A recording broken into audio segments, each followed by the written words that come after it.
The glare is like worse today. What can you do?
I should have made sure.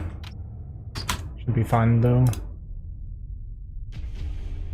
Yep.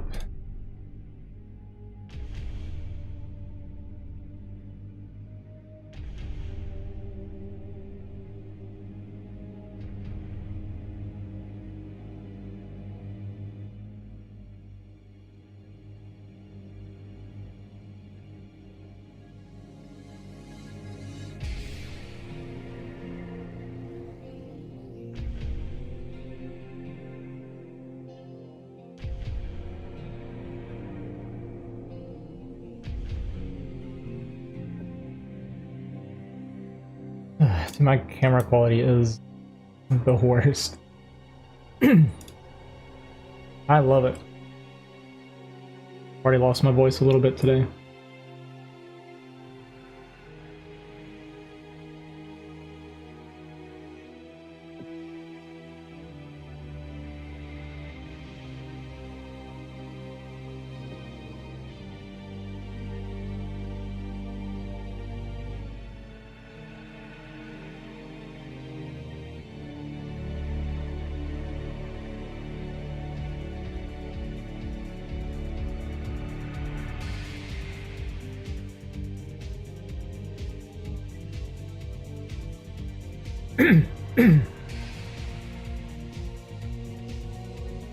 We're just waiting for a challenge to start working. I guess they're just waiting for the check-in.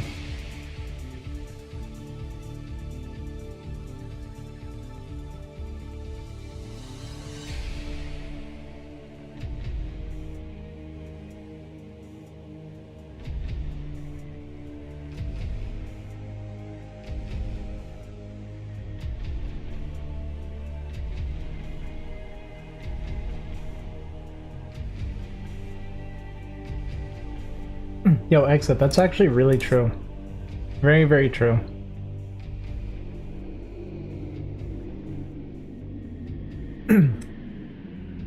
Are you working today, exit? Why aren't you playing?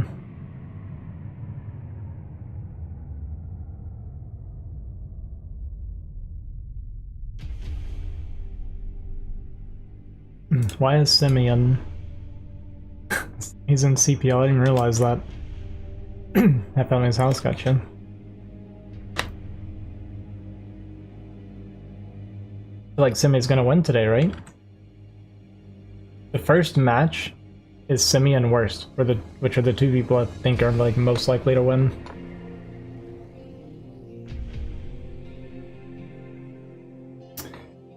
I guess Love Snow's playing, but he's like the most inconsistent person on the planet.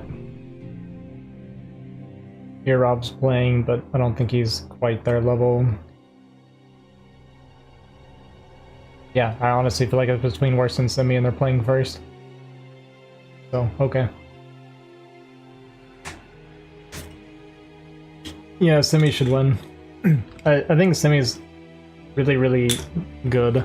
He just doesn't play enough ladder. Like, his points are not relative to his level at all.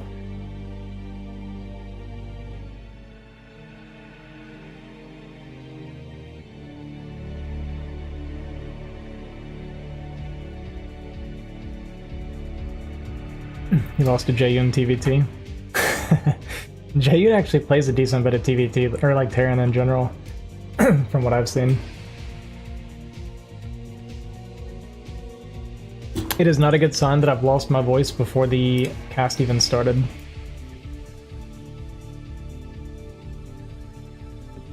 Yeah, I could believe that.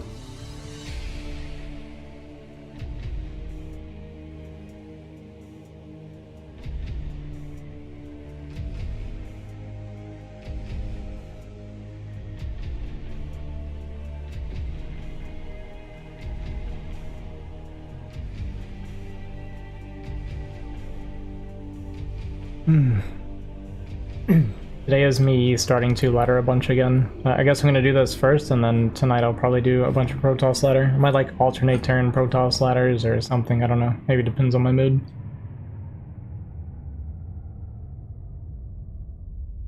I want to focus on Protoss a little bit more, because like K-League is really motivating for me. But obviously I want to keep improving my Terran too.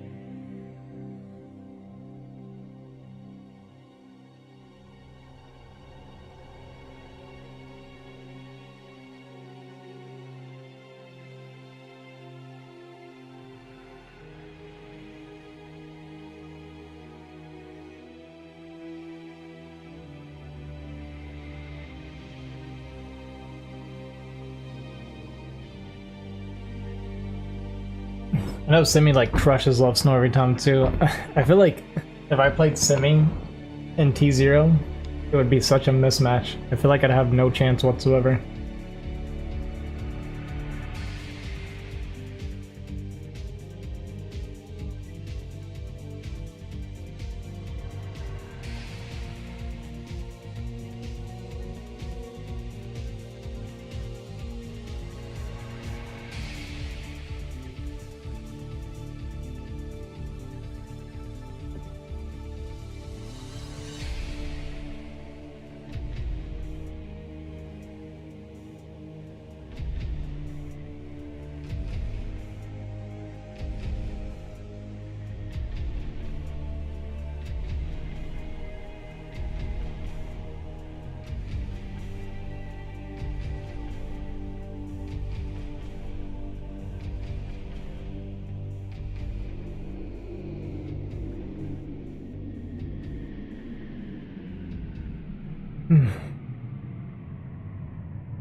I do want to see this like godlike worst PVZ that I hear about all the time.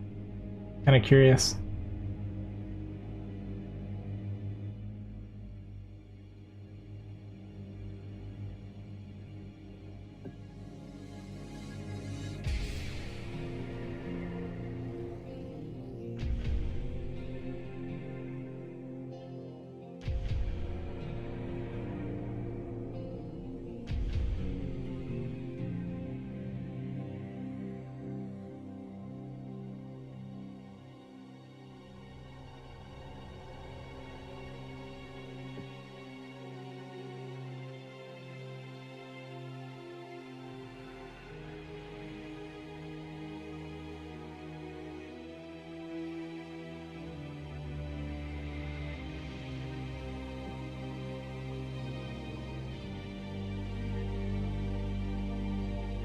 Oh, maybe the brackets haven't been scrambled yet.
Sup, Naka?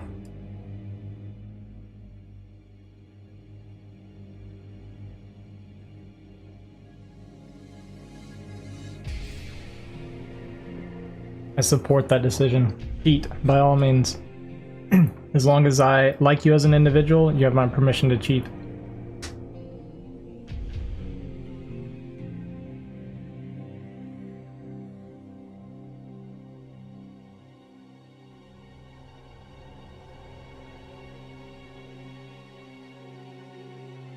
Naka versus Simi.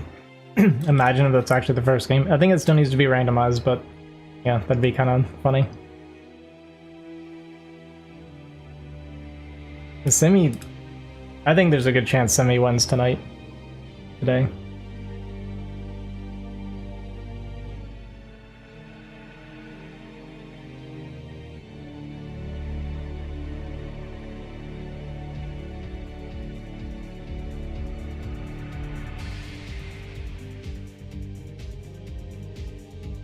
Yeah, I think that's kind of what I keep hearing all the time. I still haven't seen Worst play PvZ, so hopefully I get to see it today. But I keep hearing that his PvZ is like godlike, so maybe I can learn a thing or two. Yeah, I was thinking it could be between Worst and Simi.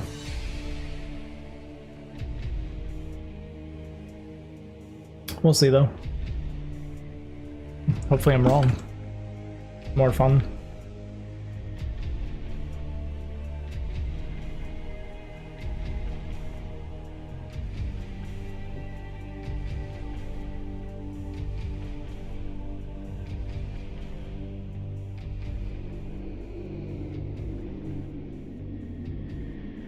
As far as I know, he's playing as main. I don't think I've ever seen him off race before.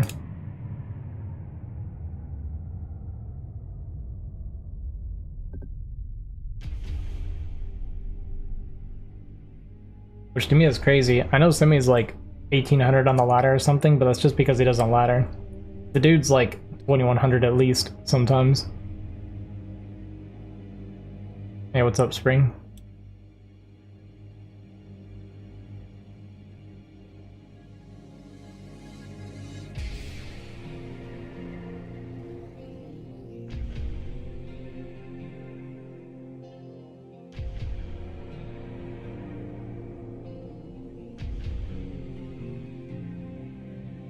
Watched Artosis cast a recent Boxers replay versus the wall.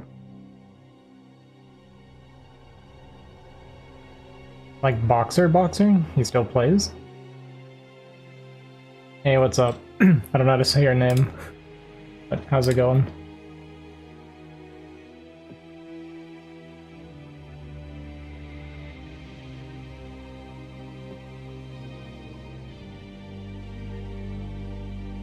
This is Russian, right? I assume this name is Russian. Oh, really? That's kind of cool.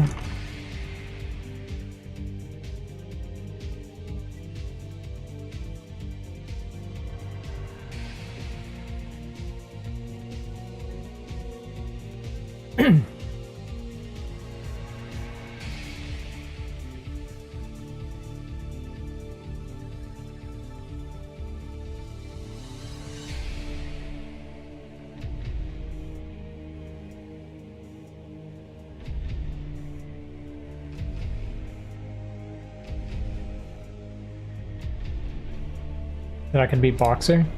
Well, if he hasn't been playing, then sure. Why not?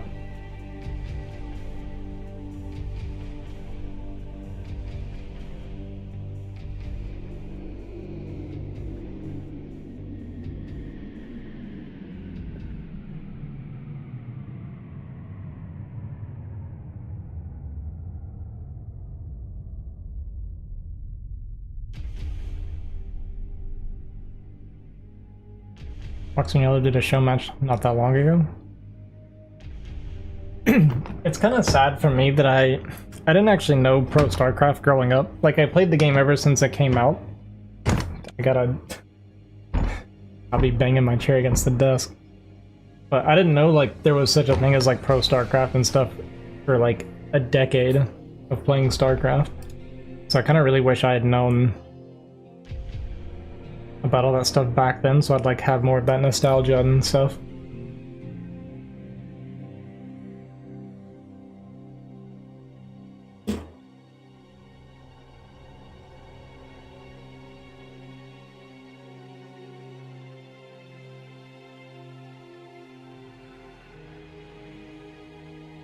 I knew it existed, but I didn't have time to watch most of the VODs and stuff. It was a tightly kept secret. Yeah.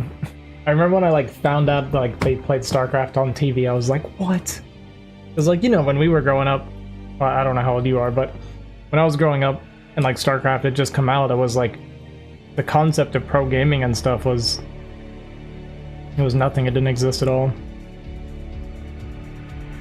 Yeah, no, I didn't.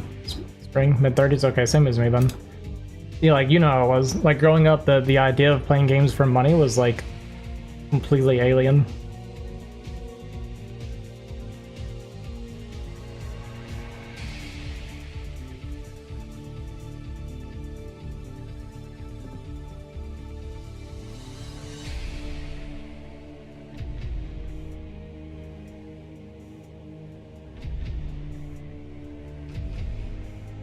Did I start too early? Is it another, like 10 minutes till the games start?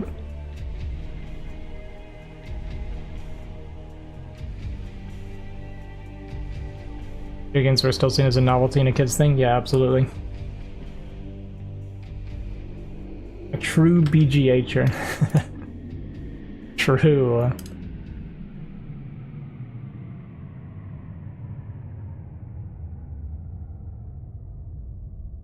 Even when esports started to pick up, people figured no one could be a professional after the age of 25. Yeah. That was another big thing too. Is like being too old was like a really common outlook too. Maybe I should find a co-caster at first because my voice is not good today.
Okay, I think I started my stream a little bit early. I guess it starts at 3. Check-in was at 2:30, so that's kind of my bad.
I'm gonna share this story while I got you, while I have you guys here.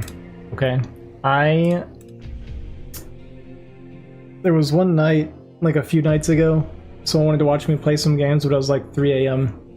I was like super tired, and I decided to just make a new account and just do a bunch of like random cheesy games. And I see why Protoss players are the way they are now. Because I don't even know how to cheese. I don't know like any proper cheese builds whatsoever. I was just making stuff up as I went. And I got that account to like 2070 A rank in about an hour and a half. Maybe less. I think it was less. It was like less than an hour and a half. And it kind of made me sad. Like, I see why Protoss players are the way they are, but I don't know. Like, I try and practice macro and stuff, and I love playing that style, like, so much.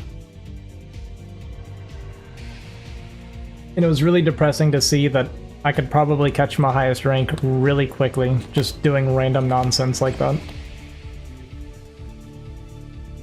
The only time I've gotten A rank since coming back was just from cheesing every game. Yeah. I lost one game on that account. I was like 7-1 or 8-1, and the only game I lost was a PvZ where I actually tried to play normal. The news been pwned, or we still got good stuff? We actually haven't even started yet. It's about to start here.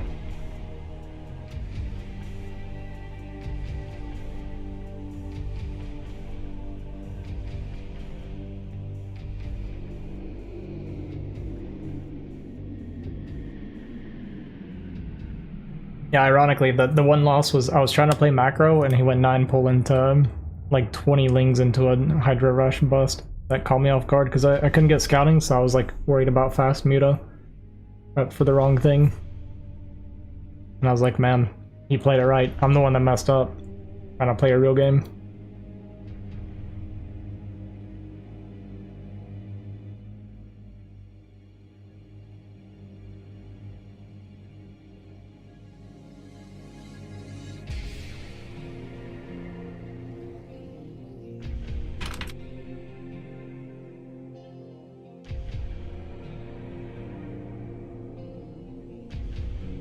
Ladder feels more cheesy in general this season. I would agree with that.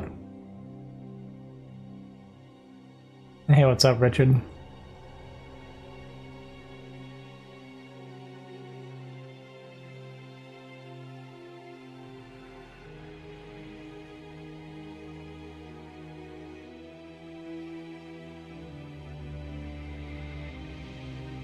There will be no BGH today, Richard. You might not want to be here.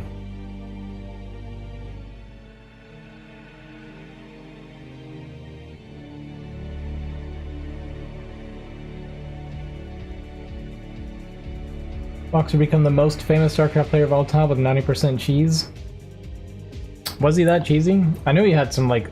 I really don't know, like, StarCraft from back in the day, like, at all, sadly. I always heard that he had, like, crazy builds. I guess it would be a lot of cheese then.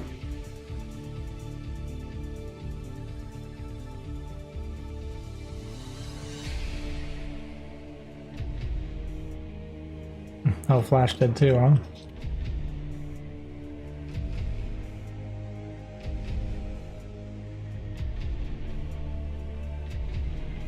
Yeah, I think the bracket's gonna shuffle like they're saying right before it starts.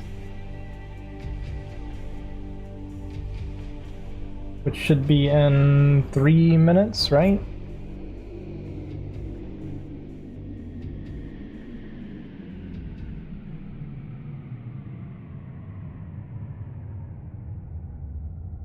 Wasn't just cheese, like it exploit glitches and stuff that have since been fixed. Really just innovated and was all about the micro, which was kind of mostly cheese. Well, that is something that I was actually taught by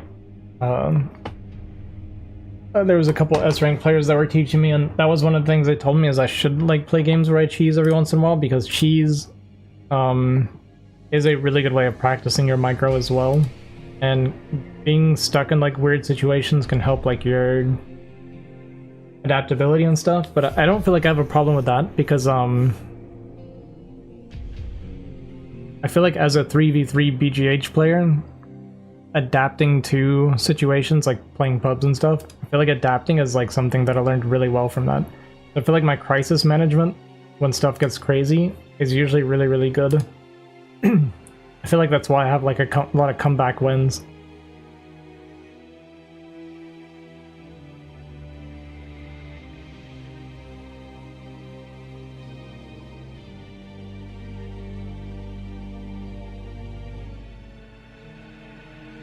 Merry Christmas, Richard.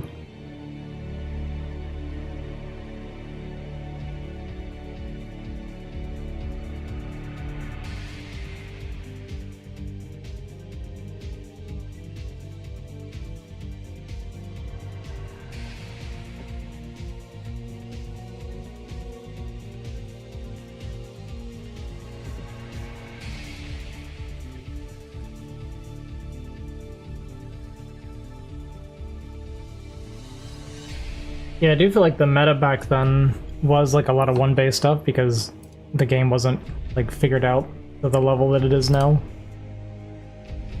Because wasn't everybody playing one base back then? I feel like I heard that from like Tastosis or something. It was like the idea of early expansions was like foreign back then.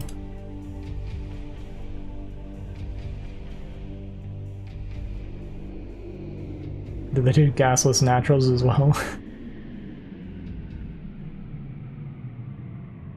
I guess map making's like a really big thing too, huh?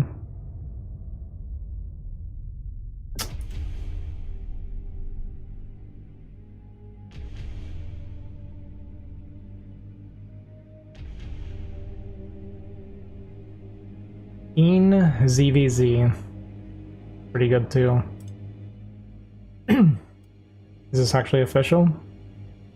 Oh, it's not official yet, I think. Right?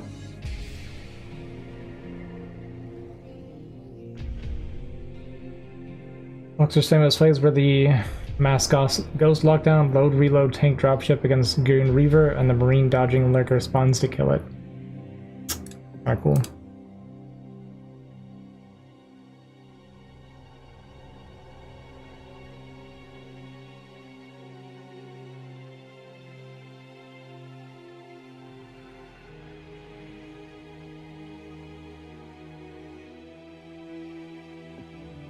I would hate for ZVZs to be going down early.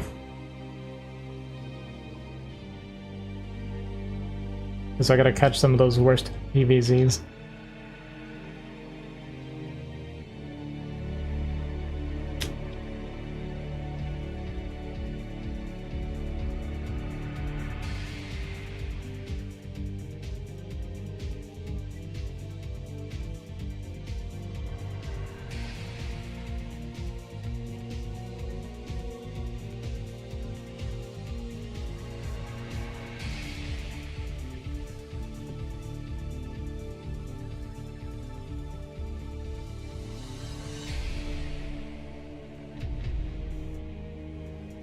I have no idea what his PvP is like.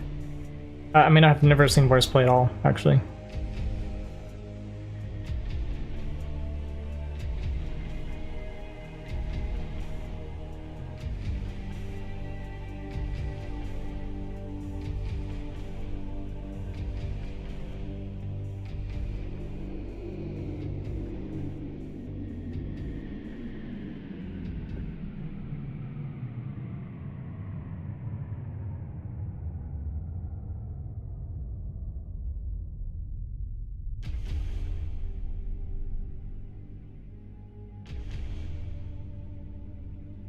I think Dada's about to shuffle.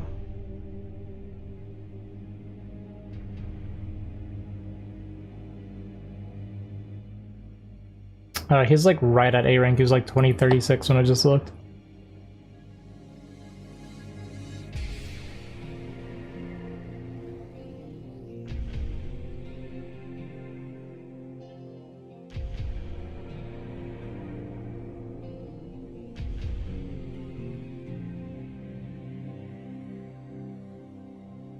Are you against Semi first?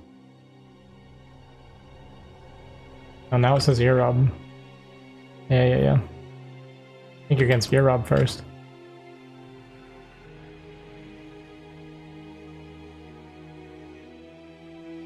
Yeah, so your first match is Eurob Naka. Simi's against Javier.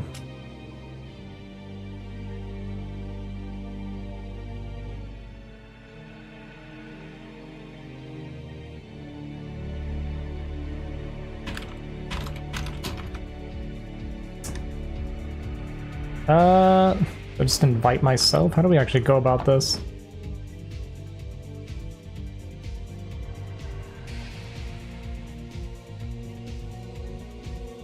I can either do Naka or Semi first, I'm thinking.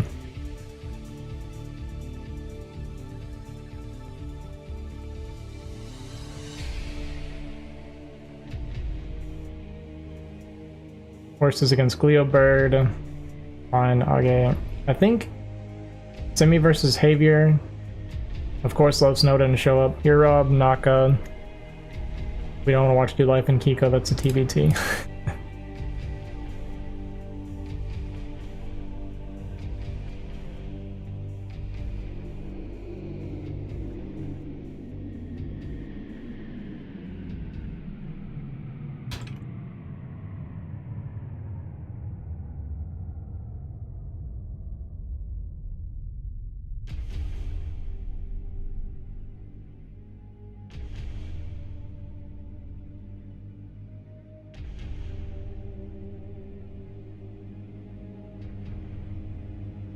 We'll see if I can get it with Simi and Javier.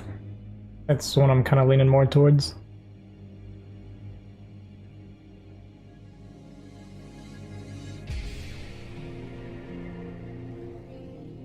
Finally casting. I haven't played Terran in like 3 or 4 weeks.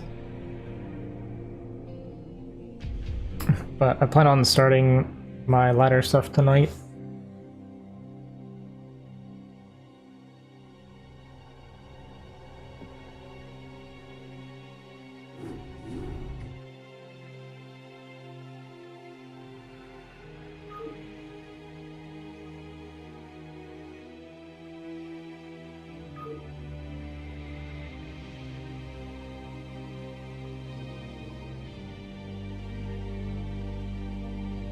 I've done a lot of BGH streams the last several nights, like a lot of BGH, and I'm ready to take a break from BGH and hit the ladder pretty hard here.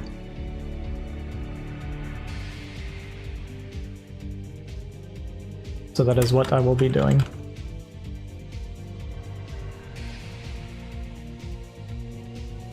I really want to grind hard for S rank with Protoss and aim for A rank with Aaron.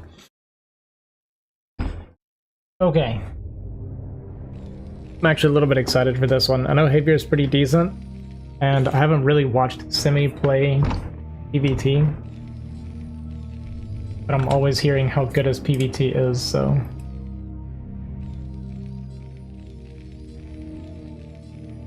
I know he likes to play carrier. That's like the only thing I really know. First map is Premier. This is one of the very few maps that Terrans actually really like to play on. From when I played against Javier before, he played like pretty standard, kind of just macro, really. And I feel like Simi is going to be really good against something like that. I feel like because Simi likes to play pretty tech heavy, like I think he likes to play Reavers, he likes to play carrier. Maybe he could be vulnerable to like push timings or something, but we'll see here.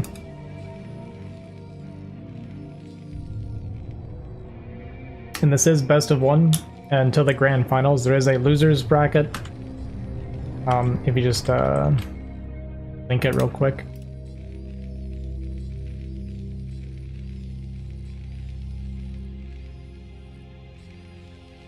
There's going to be the bracket. There's going to be a losers bracket. It's best of 1 all the way up to the grand finals, which is going to be a best of 5, I think he said. I personally don't like best of 1, but there are a fair amount of players, and there's like 3 different tiers going on, or 4 different tiers. There's going to be a lot of games being played. Okay, we're going to get a 12 Nexus out of Simi here. So already it's looking like a bit of a build order advantage. It is close spawns though, so if Javier gets first scout, there might be a chance for a punish here. We'll see how this plays out. This is going to be the scouting SCV, so we're going left, or we're going up. Worst case obviously would be like an in-scout. Will they do bio? Has Javier played bio? Okay, we are actually going to get first scout here, so it's really, really good for Javier. He's going to first scout the 12 Nexus. We'll see what kind of 12 Nexus it is from Semi, and like I said, because it is close spawns, there might be a potential for a punish here.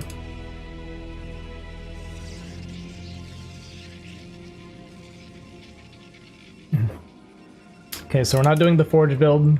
We're going to be going for the 2-gate, and then it's going to be Zealots and Goons. A couple Zealots early, probably into Goon. Might need a shield battery, something like that, if we see the push coming. Then he does smartly turn around, was actually going for End Scout, but did smartly turn around when he saw that he was scouted early. And is going to turn around and find Havier here.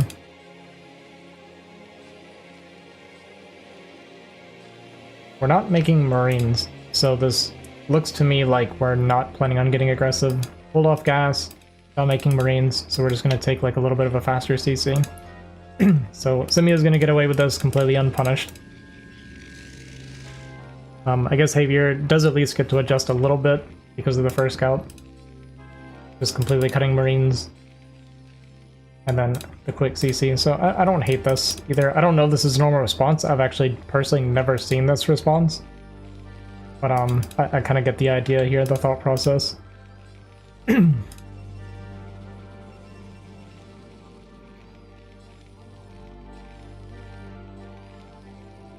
Starting Marine now. Vulture's gonna come out and probably go straight across. Should see the add-on come down right after. I feel like typically you see going back on gas now. Okay, perfect. Good. We did lose the SCV to the Zealot, which is a little bit unfortunate, so the tech's going to come down right behind it, which is going to be a robo facility for observers or Reaver as well. We'll see what he decides to go with. Like I said, I think Simi does play Reaver relatively often. Vulture's going to get across here, but the Dragoon's already going to be out. Chase that away. You don't want to take like too many shots on this, and definitely don't want to lose it, because the whole point of this Vulture is you want to get these mines out early. I'm just going to get that immediate map control here, and it makes it where Simi... It's dangerous for Simi to push out, because it can easily get trapped with like mines behind it and stuff like that. And the Vulture is going to go like really wide here, and this is you do this in case the Dragoons are going to be out like searching, which is what this Dragoon was actually doing, so it's like kind of poking it a little bit, looking for the Vulture, looking to just get some damage on it so it's less of a threat. And yeah, already actually a bunch of damage. Oh, a couple canceled shots, 3 canceled shots. I don't think we could have killed it with the firing, but we could have got it down to 1 hit. Actually playing on 24 turn rate, probably not used to that. And yeah, we see the support bay coming down, so it is going to be the Reaver play.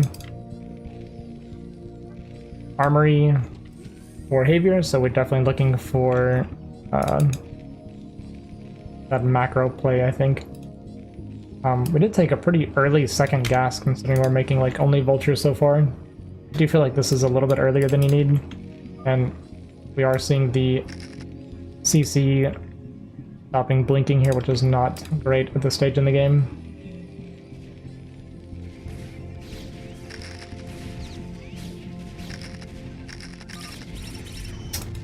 Yeah, actually pretty good mine hits. We're gonna kill one of the goons and damage the other 2 pretty badly. And I think a probe went down here, if it was there. I'm not sure if there's a probe there, but we did see the Vulture go in and die here with the goons.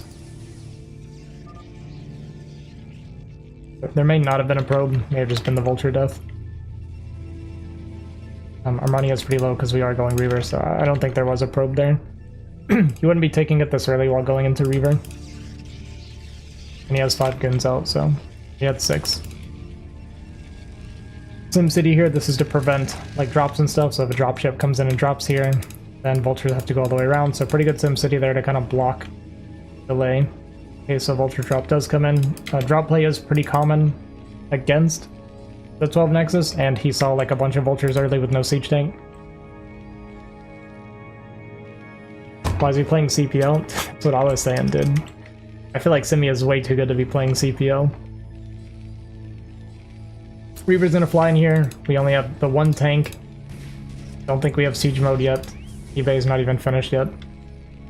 Yeah, I'm pretty sure Simi wins tonight. Right now we got 1 SCV, 1 Vulture, get another Vulture. And And this is already looking like really bad for Javier, and we're going to see the Nexus come down, like right as we hit 400, so pretty good from Simi there.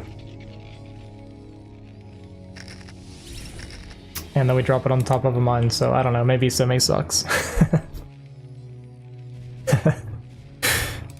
Okay, so we lost the Reaver. Not very good, but still fine overall. It was okay damage, like definitely not good to lose the Reaver there like that. We did not get enough damage to make that worth it. This is what we get. I think we got 2 Vultures and an SCV for the Reaver. June's gonna come out with the observers here, but we took a hit. I think we don't have range. Yeah, we don't have range, so we just walked into the mines. And you have to be really careful with your goons without range, because they will walk into mines even if you have vision of them sometimes. Vultures come down here looking to deny the 3rd Nexus, but it's already almost finished. Gonna see like the Vulture count, sees the shuttle coming across here. See if he actually saw it in preps, but we have very few units right now for Javier. Okay, now we know where it is for sure.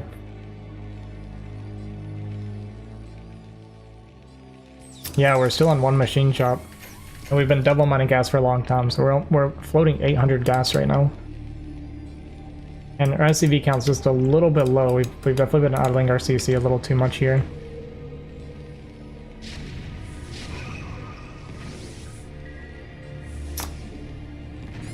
Okay, 2 more SCVs. It's fine for a Zealot. And all in all, it's a good trade, I guess, but not big gains right now. But it's okay if you don't get like a ton of damage with the Reaver, as long as you're not losing them, because they can be very good for like space control to stop like pushes and stuff. But we did lose that first Reaver like we saw. And the difference between 1 Reaver and 2 Reaver is pretty massive, because obviously, as most of you guys know, the 2 Reaver shots will kill a siege tank, whereas, you know, 1 Reaver is not going to be able to do that, so... we might end up seeing them remake... Yeah, I was going to say, we might actually remake the 2nd Reaver, because you kind of need 2 Reavers if you're going to be doing this. Yeah, Javier's up to over 1,000 gas now. Now the 2nd machine shop's coming down, but we're on 6 fact before we started our 2nd machine shop. We're definitely not very well optimized here from Javier. Like I said, we've just been cutting so many SCVs. I've seen the CC idling a lot this game. Simi's gonna look to just kind of hang out here and control the outside area. We're gonna pick off some Vultures coming through. Looks like they were just looking to kind of mine up the front a little bit and maybe look to take a 3rd. But I mean, Simi's just getting further and further ahead. 4th Nexus is gonna come down versus a 2 base turn before the 3rd CC started. And even if Javier is going for like the 6 fact push here, looks like we were doing like a 6 fact +1 maybe. But we've already bled off a lot of Vultures, and our siege tank is... Our siege count is just so low. Vulture's gonna try and get over here to get some harass, but Simi tucking his probes, so he's not gonna lose as many. He loses like 2 or 3 there.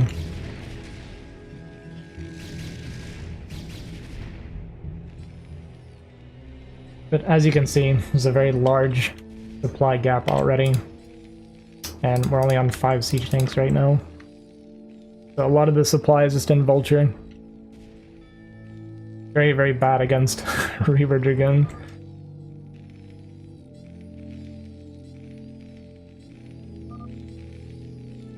Throwing our +1 armor and throwing down the starport now. So I guess we're planning on taking a 3rd. Our 3rd CC is going to be really late at this point.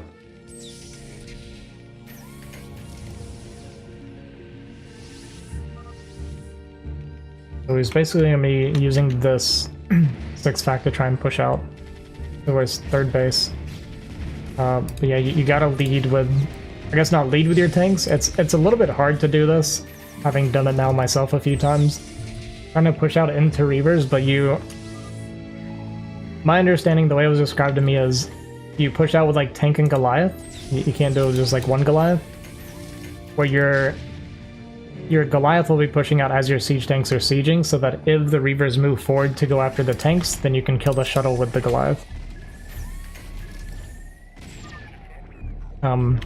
But obviously, like, the Vultures being very speedy and stuff, and your Goliath as well, they will run out ahead of the tanks very easily.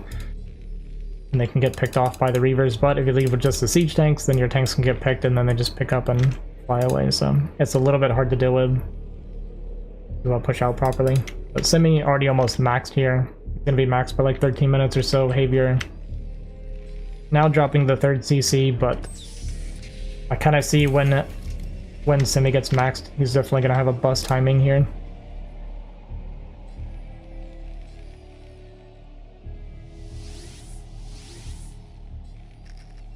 Yeah, we see the army all like moving up now and getting ready to do that.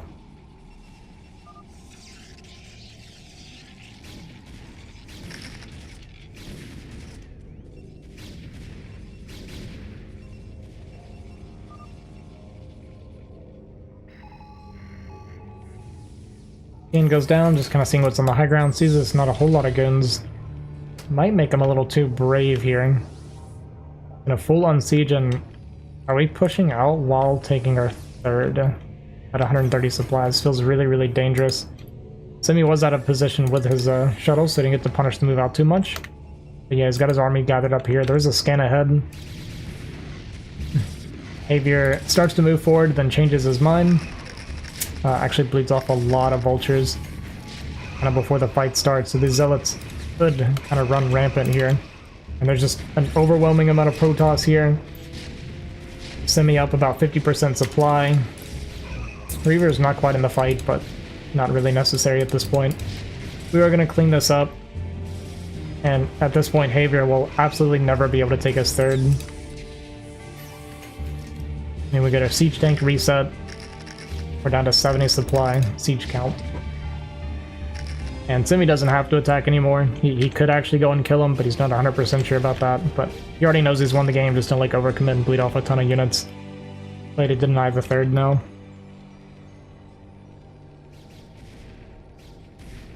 Even taking a top left corner base while keeping Javier on 2 bases.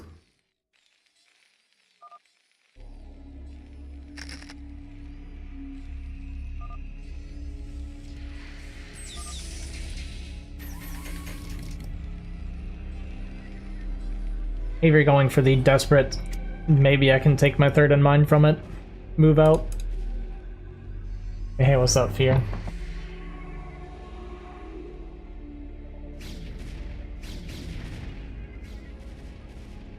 But Simi sees this, he sees like the army here. I'm surprised he's not like more in position to kind of squash it as it comes out, but he's getting ready for it now. We're loading up Zilla bombs and we're loading up our High Templar for storms. Something that I really should start doing more is loading up my High Templar so they don't get sniped before you can storm.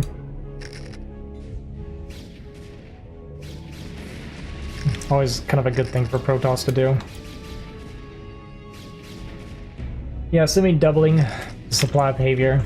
And I think after we get like one more base denial here, Javier will realize this game is over. I'm sure he's already feeling it, but he's at least gonna try.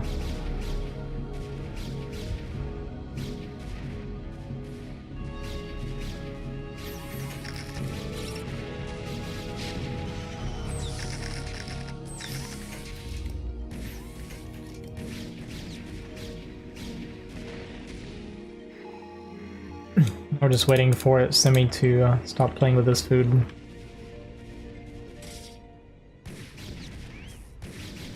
And bleeding off any vultures right now is pretty rough for Javier. I mean, this hold's already going to be nearly impossible. Going for a storm drop, but not really. When he SCVs a storm, we killed a single SCV there.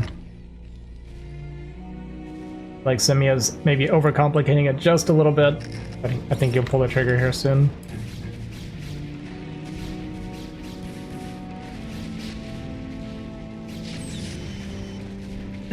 Here comes the Protoss Swarm. The bombs, or maybe that was our Templar? Maybe just lost a bunch of our Templar.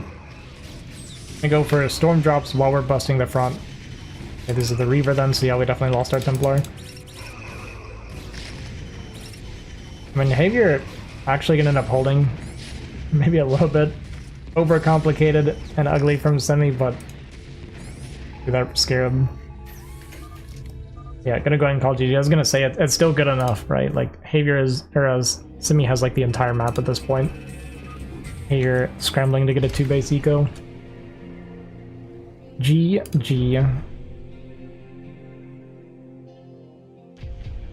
So that'll put Simi against the winner of Tarp and Launch. It'll be a PVZ.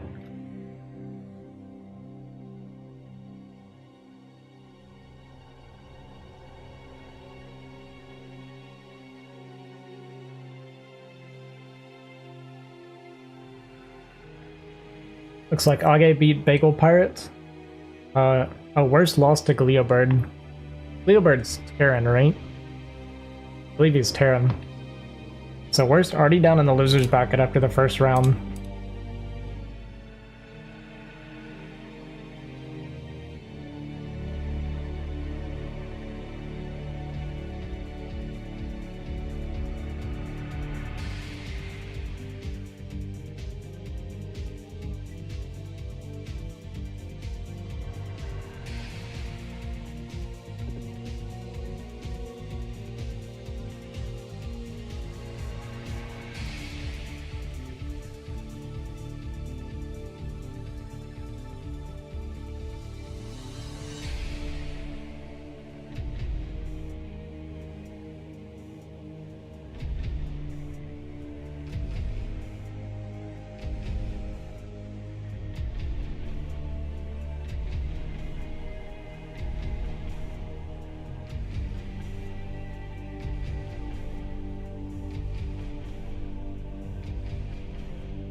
What's up, Doctor?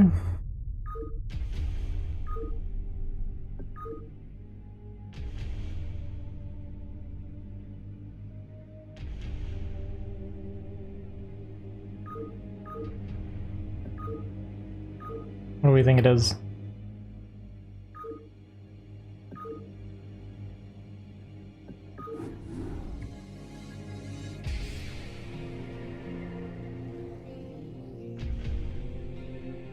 Might be set to D&D.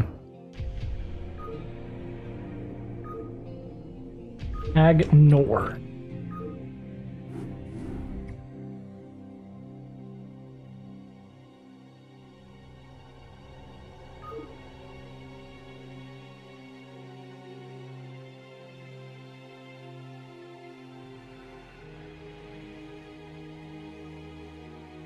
Oh, I don't want to hurt their turn rate though.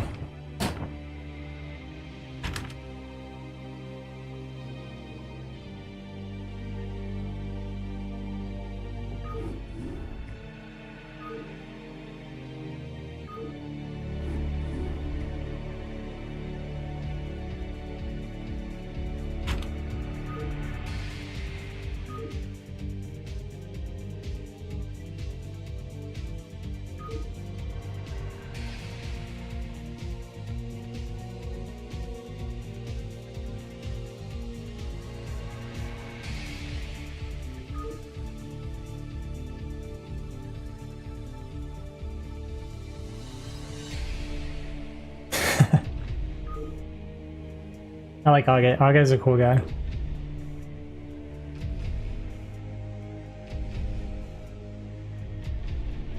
He's a very nice guy.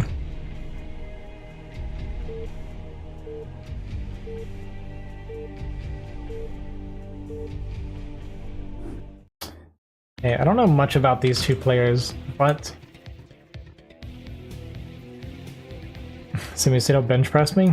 I mean, I'm sure he could have. I've heard he's a monster of a man here. Okay, so we have Gleobird versus Age. Age just beat Bagel Pirate, and Gleobird beat Worst. So I feel like Gleobird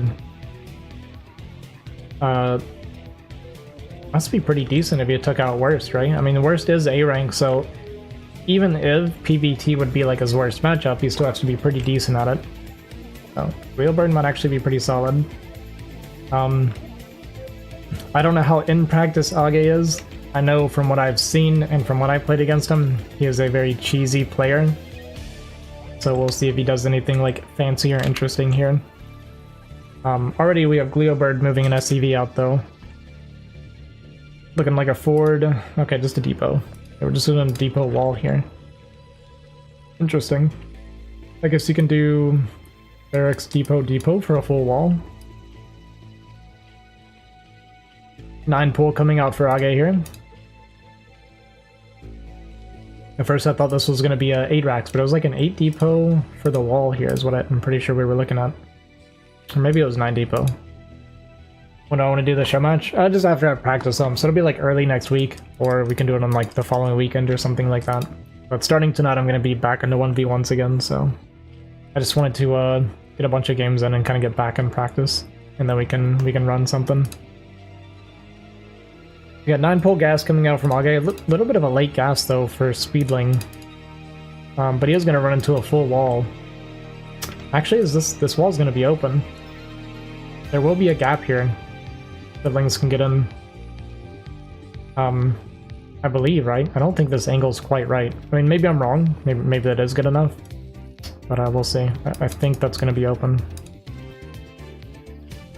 We might find out. So.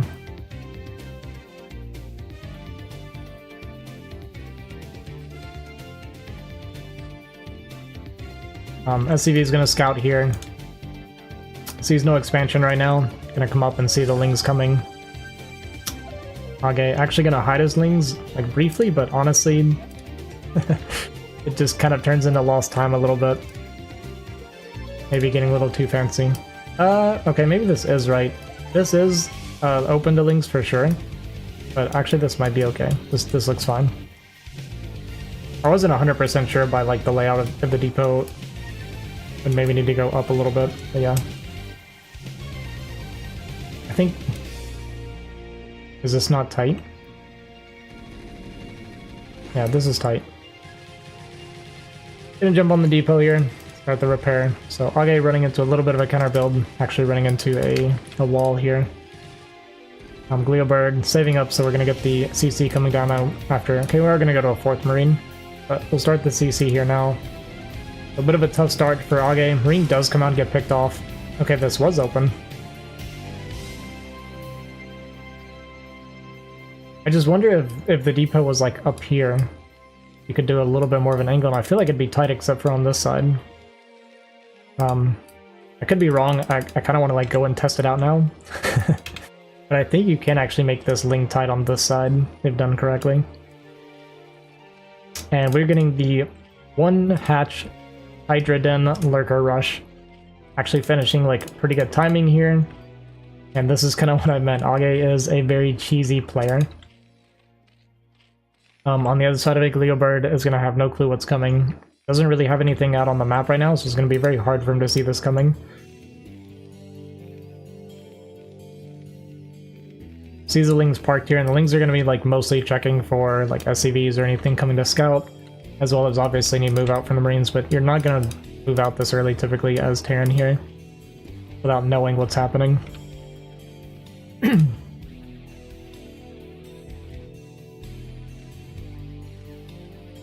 Yeah, Lurker Rush is strong against wall ends. Yeah, I wonder if that's a decision he made because of the wall end. The Barrack's actually going to go float back now, and the Marines are going to push out and clean these Lings up. A little bit of a slow reaction from Age. Gleobird sees there's no Ling speed, even though he saw the early gas. So he's definitely, he should be suspicious of something right now. SCV is going to try and get out here. Marine's going to protect it. Actually pick off these Lings. And Age is going to be looking for like a Lurker backstab, and then maybe trying to get one up here. Lurker Egg starts there and here as well. So we're going to do like a Lurker backstab. We have no detection ready. Academy about halfway done right now. Did go for this Overlord, and luckily Age was able to save it. And then starting these additional Lurkers. But Gleo does see the Lurker starting here, so he knows what's happening. Gonna start bunkers behind this push out, start his eBay for turrets. Scanners probably is coming down as soon as this is finished here. Marine's gonna come back home. Lurker's gonna go for a run by. Okay, we're gonna stop right here. And this is like, I mean, this is kind of a tough position, but we should see scanners starting. So there's the scanners. Definitely annoying for Gleobird. Even if he has to abandon the natural, it's not that bad. Like, yeah, we're gonna go uphill bunker. I was gonna say it's really not that bad if we have to abandon the natural right now, because this drone count is really low.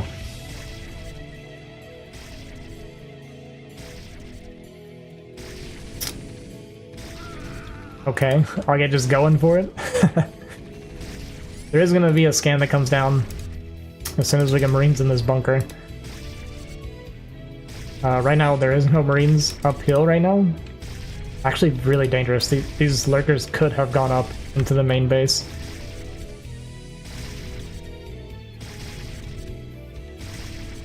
I'm surprised we're going barracks instead of factory here, though. I would have really liked to have seen a factory coming down against this. Like, you can abandon your natural, make a factory, start going towards vessels. Like, Auge's eco is going to be incredibly low, as you guys can see. Okay, there we go. So he did cancel the barracks and start his factory. I agree with that decision. It is delayed a little bit more than it needed to be, but I think it's okay. Looks like we kill off like maybe a few more lings here with these Marines on the backside. Okay, gonna go into his expansion now. Still making more lurkers as well. So this is gonna turn into a bit of a long contain. And this is either, I'm not sure if we're getting ranged or stem. I personally like something like ranged against this because you already have like the bunker and stuff uphill. And I'm pretty sure with range we'd be able to breach this as well.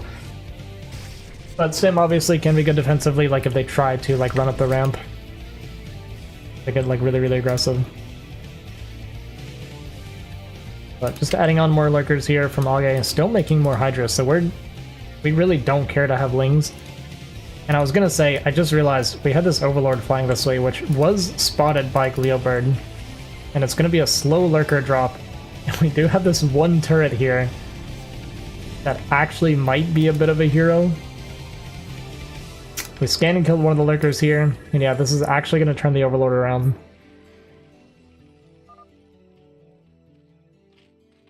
So stage 2 of this cheese, not quite working. Just spotting SCV a little bit of a hero. The scan and move down, and I assume because we didn't have stem yet that we were not researching stem first. I feel like it should have been done. And Gleobird has a pretty big advantage. Auge actually going to go into 2 sunkens right now, which is really, really painful for how bad our eco is.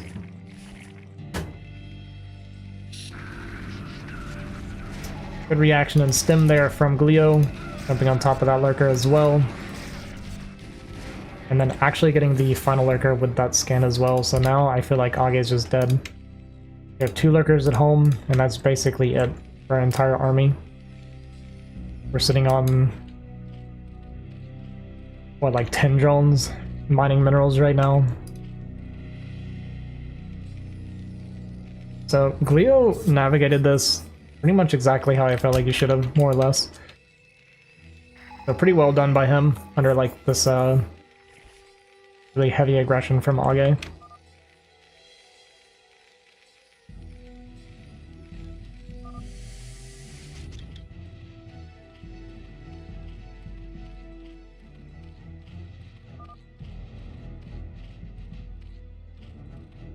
Let's see, Urob did take out Naka, so it's gonna be Urob versus Broodling.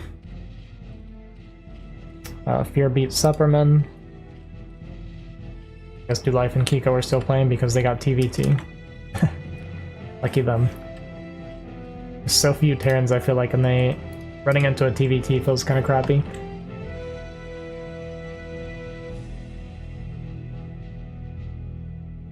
Right, how many Terrans we got?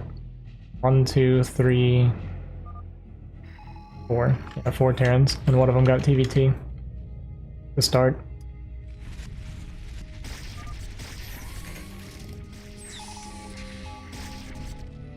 It looks like we did sneak this in here with this Overlord.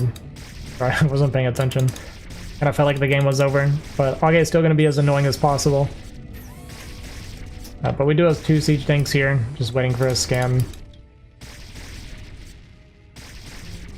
Gonna lose some depots, lose our academy. I mean, it's annoying for sure, but Leo just has such a huge lead that this is fine. We wouldn't really lose many workers. Might be an additional drop here though, onto the natural. And if Leo doesn't react, we can actually lose a lot of workers. Ooh. Okay. Suddenly Leo doesn't have much eco anymore. Down to very few. Very few SCVs now. Hey, what's up, worst?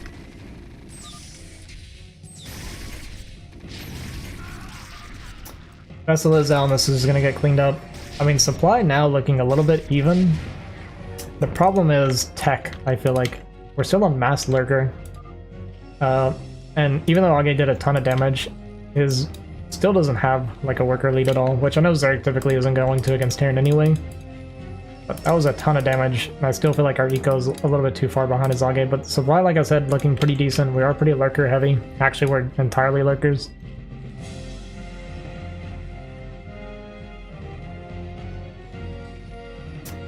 I ended up letting this burn down too. He might not notice this is on fire.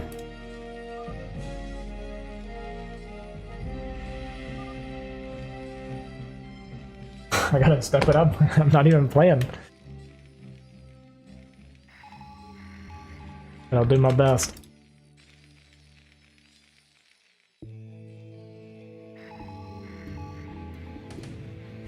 Looking for a kind of high ground flank from these lurkers. Age is very crafty if nothing else. Just a very annoying person to play against, I feel.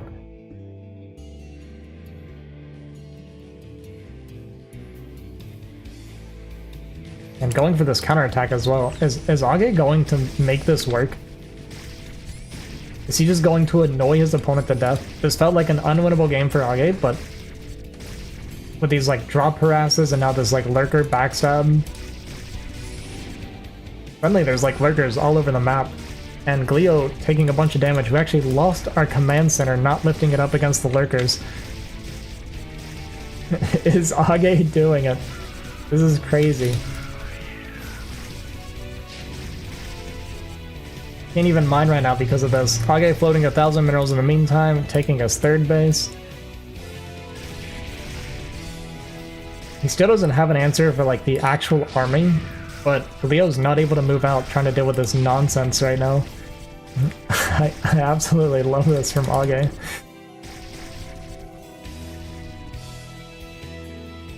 Okay, the 3 siege tanks and vessel coming up here to try and deal with this. Repositioning the lurker seat into a little bit better of a spot. Maybe pick off a few more SCVs. We are going to get 2 more, and a third as well. Age's supply is still very low, but it's just because we're not spending. Really focusing on the harass, but completely AFK at home. Like we made a round of drones, and if we spend this money, we can stop this counter push, but I'm afraid Age is going to be floating too much money, and he's actually going to end up dying to the counter push. We're on only lurker tech with 3 tanks. Just have very few units. But he needs to be like on that spending right now. Going for a sneaky lurker placement here to maybe buy some time, get some free pickoffs. Gleo is going to be waiting for his vessels to lead the charge, it looks like. And we're actually going to go around, so we're not going to run into this lurker here. Fire coming down now, but that's not going to come into play, I feel like, before this push gets here. And yeah, I'm really worried for Age right now. Making a lot of sunkens to try and buy time. Bunch of lurkers come down. A lot of energy on these vessels as well. If he has a radiate, that's 4 irradiates that are ready. Scans ahead as the lurkers are running in. Scan comes down, it's going to be D-matrixes on the tanks. And those lurkers are going to go down. Age. Just not quite multitasking well enough, I feel like. But the harassment was absolutely amazing. Just not getting it done back at home in the meantime.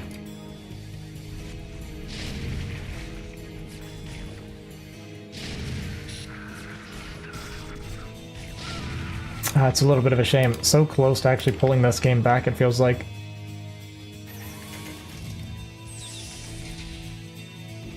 Marines are going to come in here with the tanks, but Gleo did a good job of making sure like his Marines don't stray off and get like really nasty volleys from the lurkers there.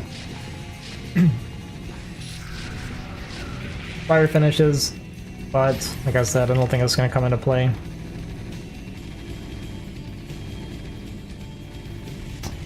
And I kind of hate to see this, man. He was so close to pulling off a game that I thought was going to be unwinnable with those counterattacks and drop harass, and yeah, that was kind of fun to watch. You can tell I got biased, by the way. Yeah, he lost to Gleo Bird. I'll get going for another, like, kind of desperate counterattack here. It is going to get on top of the production to make it where Gleo Bird can't really, like, clear this very easily, but we just don't have a way of dealing with the army at home right now.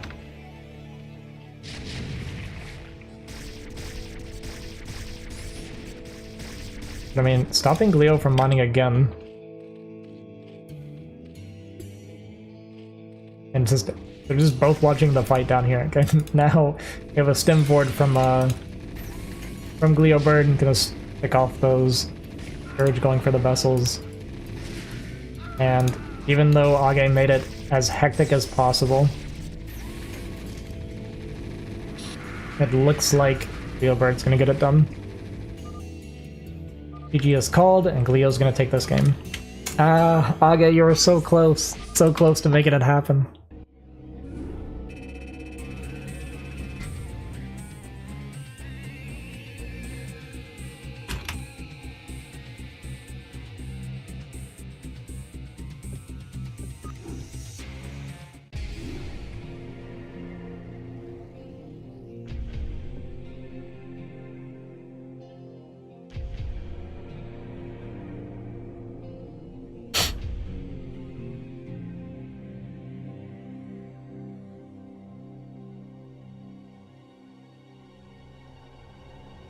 I don't think I've lost a 973 fake in a macro, it just feels so bad.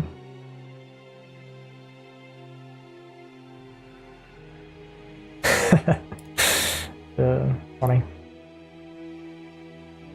Alright, let's see, we have... maybe no matches for me to join right now. Who's Naka waiting on?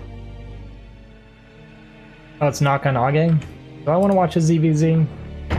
Might be all I have. Gleo Bird versus... we're going to be waiting for Simi and Tarkman, which should be Simi. Just finished. I think we're going to watch Simi and Gleo.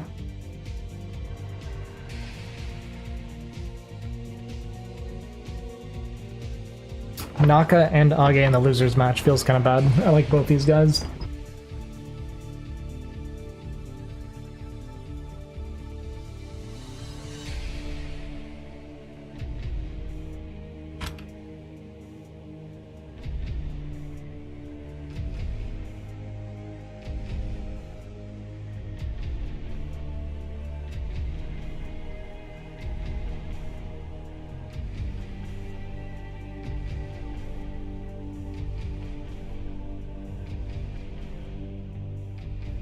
Okay, we're gonna watch Simi and Gleo Bird.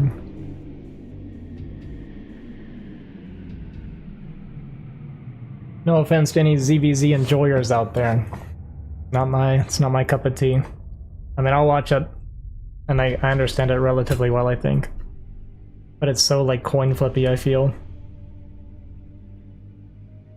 I feel like ZVZ is the most coin flippy matchup.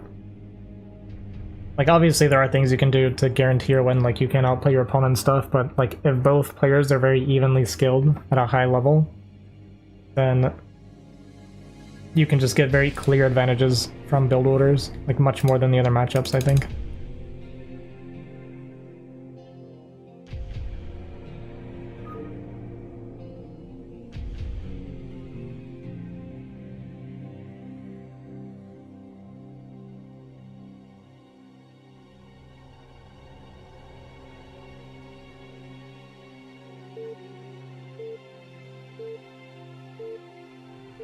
Okay, so Gleo took out Worst and Age. Simi took out Avier and Tarkman. So this could be a pretty good matchup.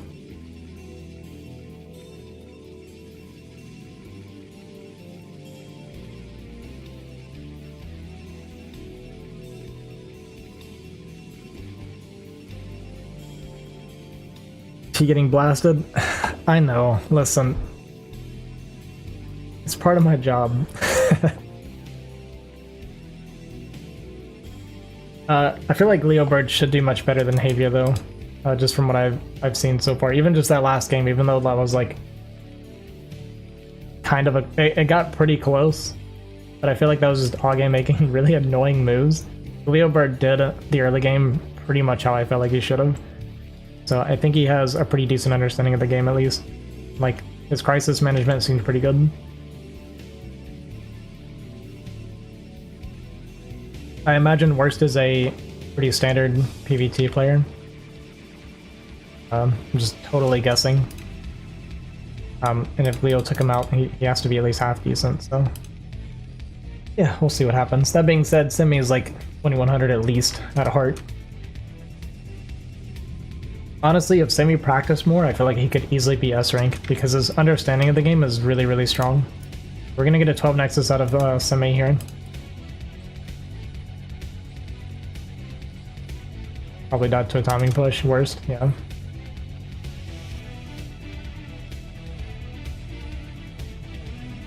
Gonna get 12 Nexus out of Simi, which does make him safe against pretty much all timing pushes.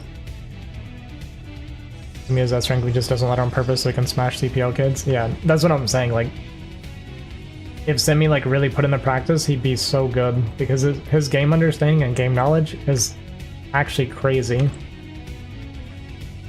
He's the only person that makes me feel like an idiot when I talk about the game when he's around.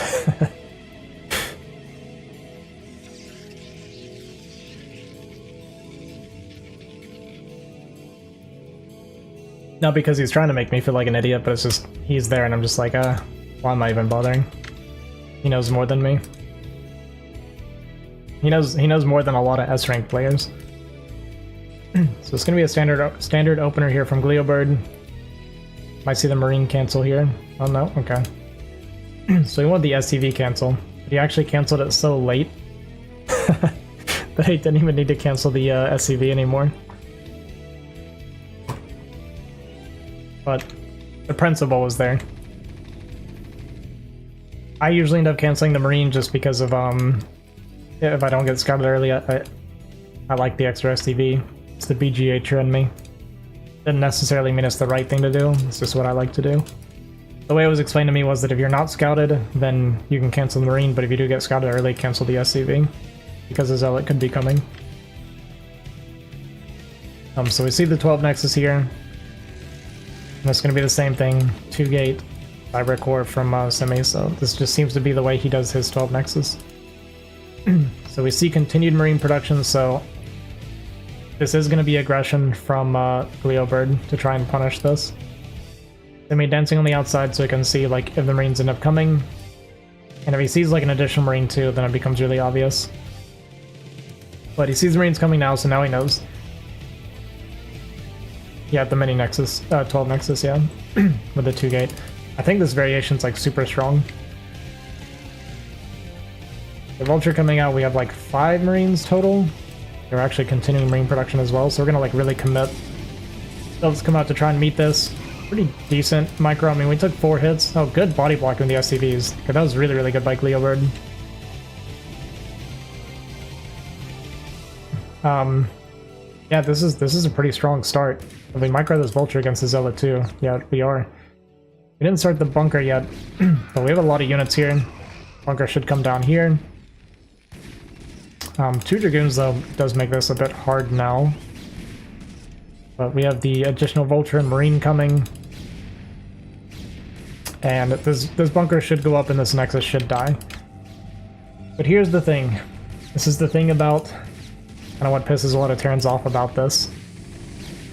Killing the Nexus doesn't necessarily mean you're ahead. Now, we didn't lose very many SCVs, so this is actually pretty good, and we're going to send a lot back and just keep the 3 here for mining. And we should see an add-on coming down. There it is. Goodbye, Leo. But the goon count's going to get pretty high pretty quick, so we're going to get up to 6 goons. Robo is very common full-up. You'll see a lot of shuttle play. Or Reavers, straight to Observers, something like that. The Simi's going to try to potentially get a counter-aggression here going. But this was a pretty good start for Gleobird.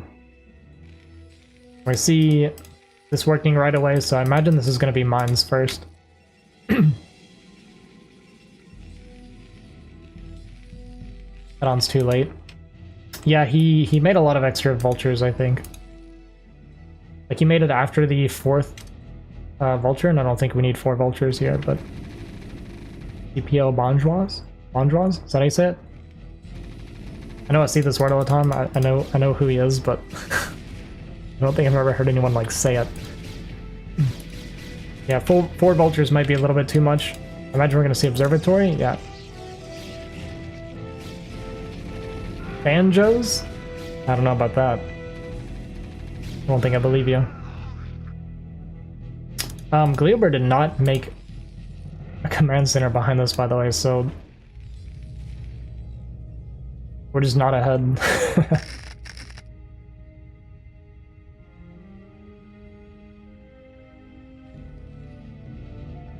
Yeah, a little bit low on HP for some of them.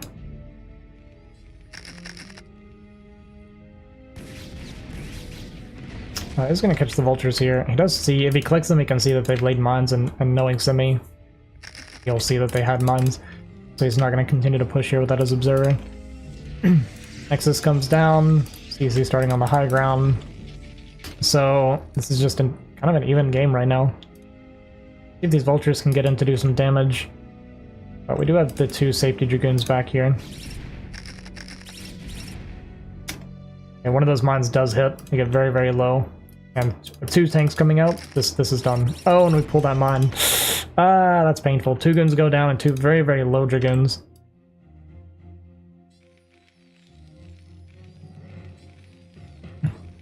So Simi looking to kind of mine sweep blindly there. Does get some of the mines, but there was actually 2 very close together, so he triggered 2 at the same time. I do think it's a little bit unnecessary when you have your observer like out already, but I can't say that I don't get caught up in doing that sometimes too. It's just kind of fun to do, and it feels good. But yeah, getting punished for mine sweeping when we didn't necessarily need to. The reasoning being, I'm sure that you can mine sweep it instead of waiting for the observer because potentially you could catch if it was just like 1 siege tank coming out. Or even if it was 2, if you had like... I guess there's only 4 goons. So if it was 2, then we weren't going to get anything done, but if he'd like managed to push his way through and it's just 1 dragoon, he could have done some extra harass.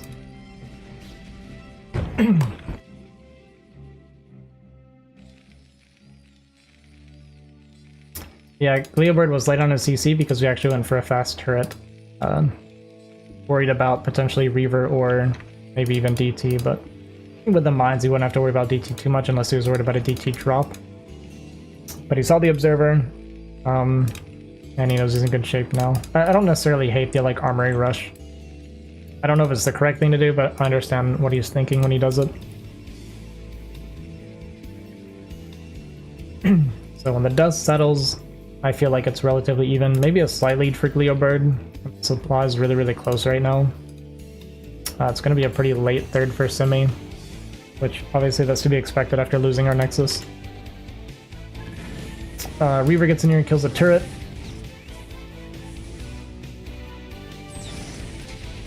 Two vultures gonna go down there. We actually didn't get kill credit. Oh, because they're probably burned. I was gonna say we didn't get kill credit for that. 2 more SCVs though, so we're actually starting to do pretty decent damage, and we like interrupted the mining here. Unsieges, so Jimmy's gonna walk out here and look for Ink Shot here. Settles for the vulture instead.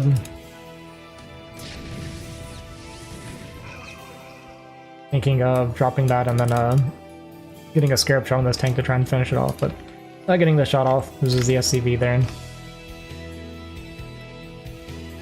You can sit here for a little bit. This is probably a Goliath coming out here.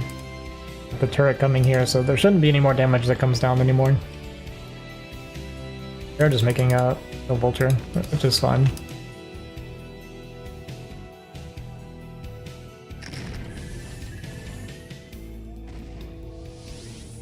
Finding whatever angle he can to get like any harass done. Really optimizing with this Reaver right now. Just picking off a turret. Just being annoying and giving Gleobird extra things to think about. Okay, It's the tank on the high ground. The Goliath pop out, so now this will finally be chased away.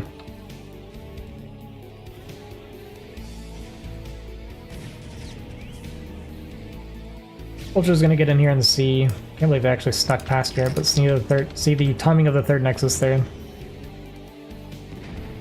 Sounds like a goon hit the mines up here and died.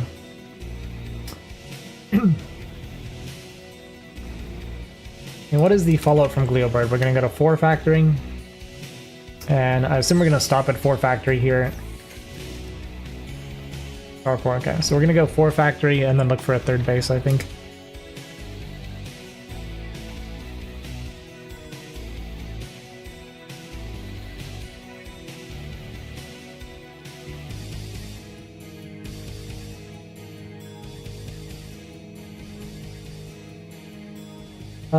Looks like Simi just made 1 Reaver this time. We're just going to be kind of delaying the front a little bit with just a single Reaver instead of 2. Maybe looking to take a corner base with this rope here.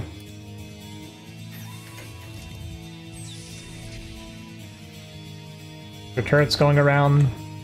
I do feel like trying to do a turret ring on this map feels kind of crappy because the bases are so big. It can be a pretty expensive turret ring. And as we know, like 1 turret's not going to stop a shuttle from flying in with a Reaver. Being really annoying.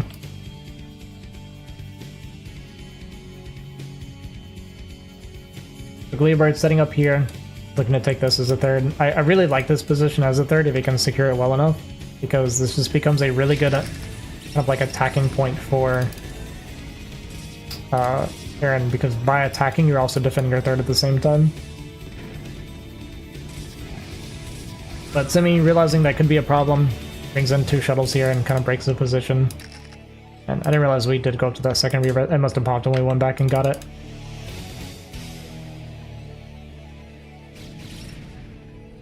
But Leo's still looking decent on supply. Gonna be a little bit late on our third base. He might try to settle for 3 o'clock now, which is less than ideal.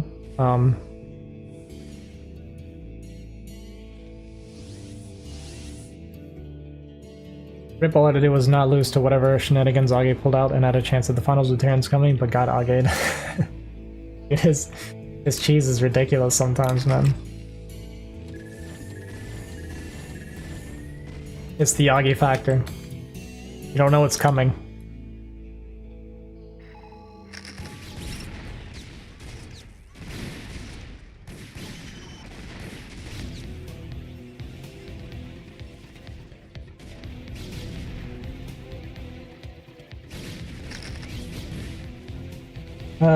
I mean, Leopard's supply is still looking pretty decent. We finished our sci-fi here, and we got double upgrades coming. We got the single forge going for semis, so we're working towards that +1 attack while working on the 2-1 here for Leopard. His Reaver still being very annoying, gonna catch a siege tank and kill the SCV, making. And we actually have to be really careful. We're gonna get the cancel on this.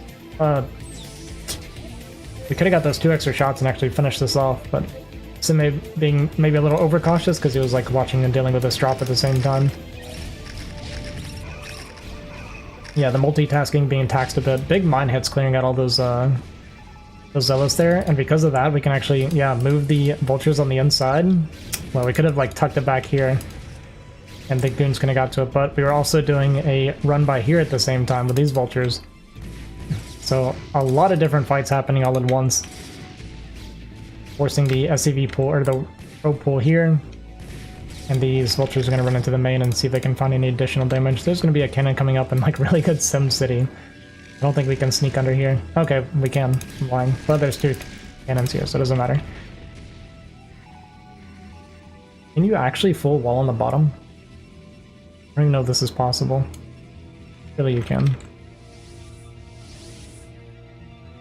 Looking to take this position as our third base still. Got the Reavers on the high ground, which can be really, really hard to push into. Good tank pull there, though, to make sure we don't lose that tank.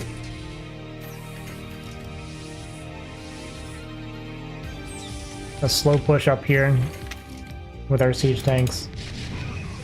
Really gonna take a shot so these Reavers can get a shot off and actually kill this tank really, really good by Simi there. Sacking that Zealot to kill a tank. Looking to make the same play here again. We got very close to losing that Reaver, yeah, 7 HP. And now we have some Goliath coming out. Yeah, Simi just being as annoying as possible, delaying this as long as possible, but there was a mine set up here to block this probe. Simi will realize pretty soon. Right now he's just kind of watching these Reaver to be as much of a pain as possible. Okay, we're gonna lose one Reaver, and we have another one with just 7 HP. That's gonna make this harass pretty much done with now.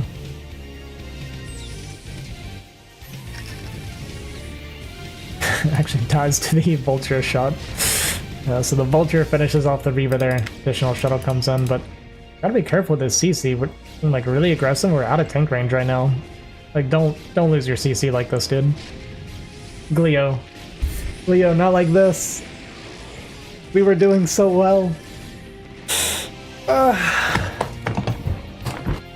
I think we just lost the game. We're down 50 supply, and we just lost our third CC.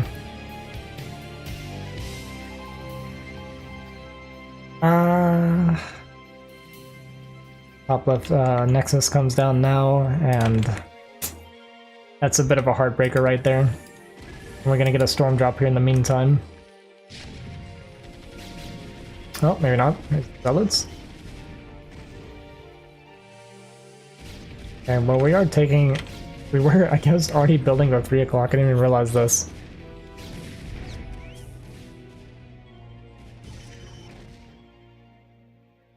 Shuttle might actually get chased down by this Goliath. That's crazy. Okay, well, that shuttle gets taken out by a Goliath that just happened to have auto-targeted and then chased it. I think it was... Okay, not this one. One of these, I guess. Okay, well, we did secure 3 o'clock in the meantime, so maybe it's not over. I didn't realize we had this command center building over here at the same time. So, still in it, actually, but if we secured this, like, if we didn't lose that so unnecessarily, and we had this base coming up, Glio would be in a fantastic position. But right now it's just kind of even, I feel like. By looking pretty good for, maybe that's to be expected in this matchup. Are doing shuttle play. And then we got the additional gateways coming down top left. It does get scanned, and there's a decent bit of vultures here. Gonna lay some mines. They might actually park here and just wait for the probe transfer. We'll see how quickly Simi realizes this is happening. Right now there's like nothing going on, so we should notice it pretty quickly. Not too quickly. But Glio also isn't looking. Simi just doing his load-ups right now and not realizing that he's losing all of his probes on the transfer. So really, really good catch for Glio. And honestly, it's starting to look pretty bad for Simi. There's only one tank here, or cannon here. Okay, I was thinking we might try to lay mines. I don't have any mines, actually. Okay, we have no mines. So can't really clean these up very easily. Simi's going to look for the 3 o'clock bust here. It is pretty vulnerable. The mine placement is really scary for these tanks, and the turrets are on the bottom side. So our army's really far out of position. We didn't see this coming. Oh, big storm drop on the SCVs here. This D is crazy. The positioning of like this stuff is wild.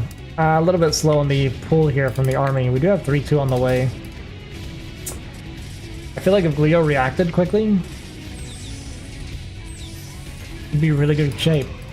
Storm drops coming down though, getting huge storms on the vultures and the tanks, both. Glio, you're so close. So close to being really, really good here, actually.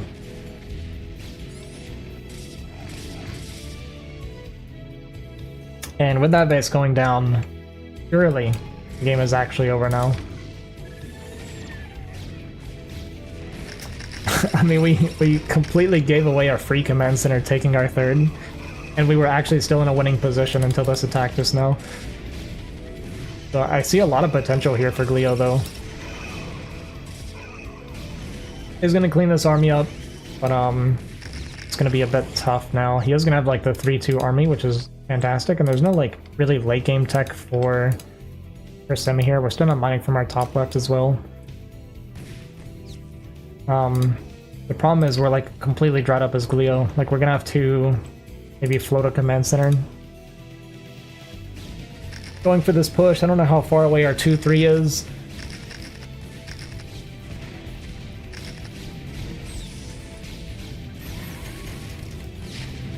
Army looking pretty decent, looking to push this top left base here. It is pretty much only Dragoons right now. Maybe some Zealots here in the shuttles. But Glio's just not mining. Like at all. We have 3 mineral patches that are almost dried up. And yeah, I think this is gonna do it. Really, really close though. Glio actually doing, like, showing a lot of signs of doing things really well. Just a few kind of like simple mistakes. Simple mistakes that are very, very costly. Like landing our command center on top of Dragoons. And yeah, if he hadn't done that, I would have felt like he was in such a good position. But yeah, good effort. Like actually making Simi sweat a little bit, I feel like. So we might see Glio again later. I feel like he's looking pretty strong.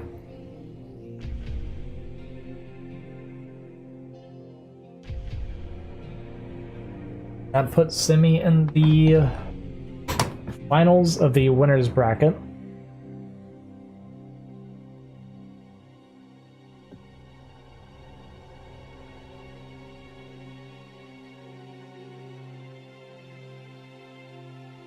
Worst will be playing the... Oh, he's got a few games to go, so Worst won't be playing for a little bit, it looks like.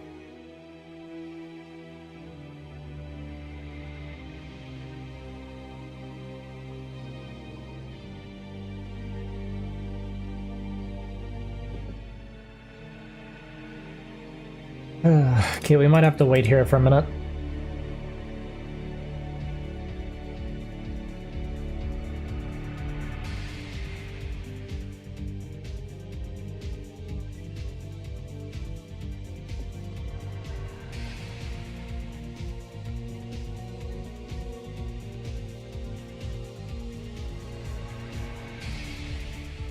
I think Aga and Life are in game right now. Oh, it's gonna be...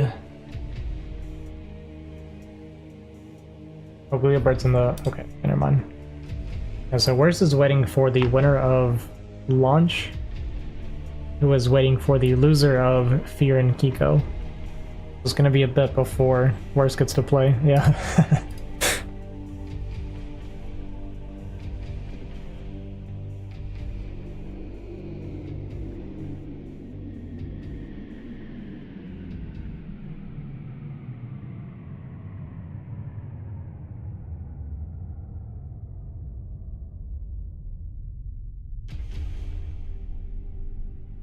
So pretty much the entire bracket is on standby for Fear and Kiko, more or less.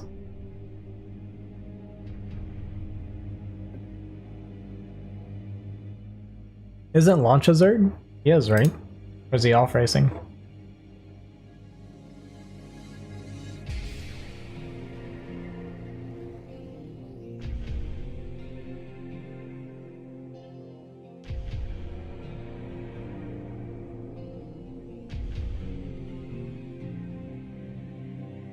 Change to Terran. How's that going for him? That's a rhetorical question. I saw him streaming yesterday, so I had to look. I can't help but get satisfaction out of watching him lose like 5 games in a row and then dodging games until he gets like a 1600 Protoss that he beat. It made me kind of happy.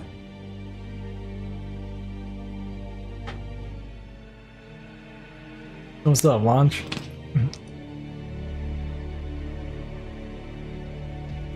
It's not a secret, Launch. Everybody knows that we don't like each other.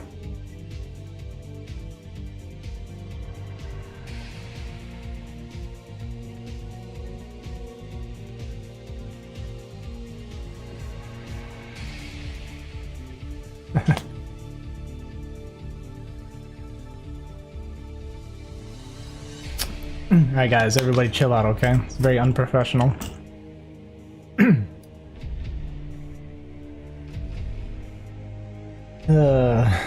Fear is Protoss, right? Fonger playing Heart of the Swarm instead of King of Tears. Fonger, I was wondering why you weren't playing. Wasn't Fear... Was he wasn't T0 before. Is he like new T0?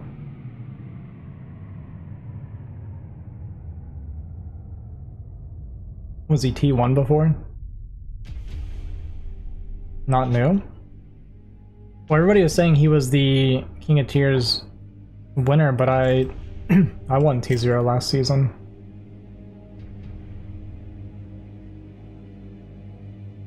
I assumed he was like T1 or something, maybe.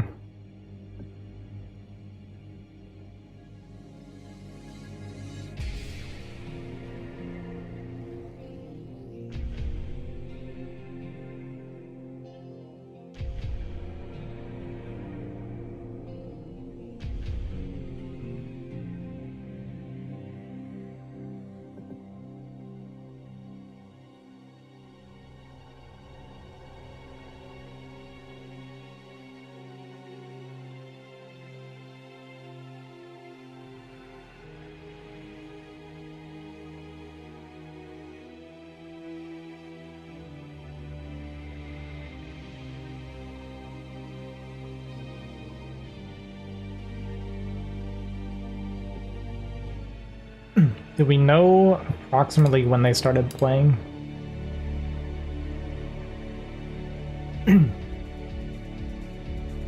We'll probably watch your Rob's game after they finish as well.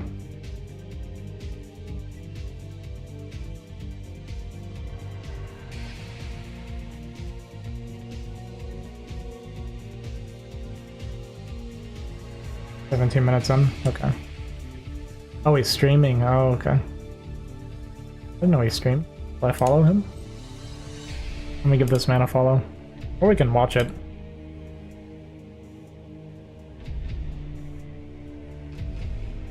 Maybe just bring it up on stream and we can watch it a little bit.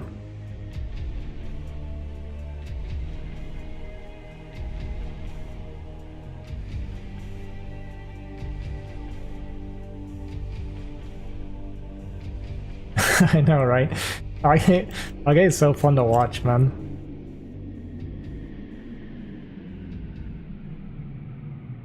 This is like random nonsense. But it's like really funny to watch.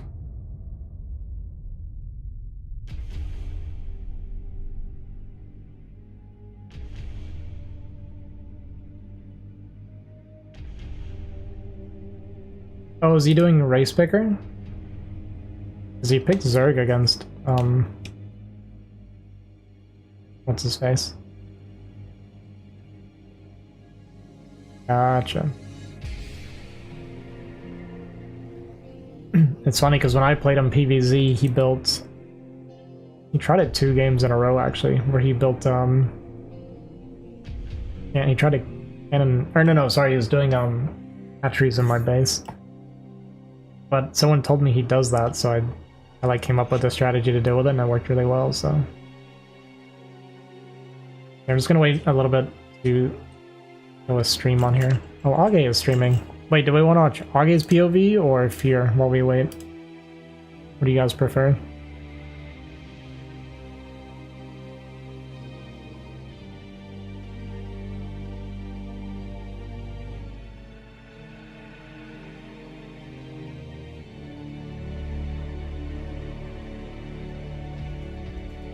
Age for my money.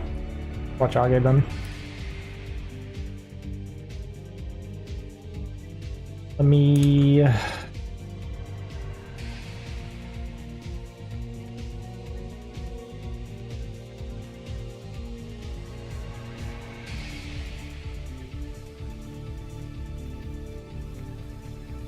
Game quiet's like... He's like playing with no sound or what? Very quiet.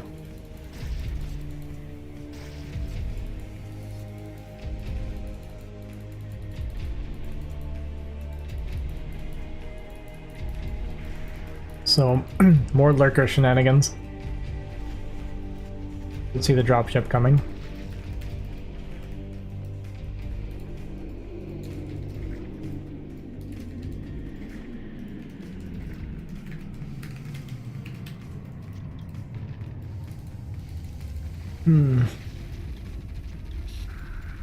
This is looking bad for our boy.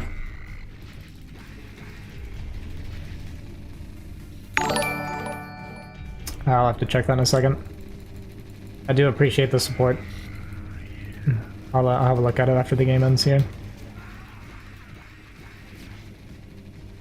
Which should be... Ow. Kinda just dead.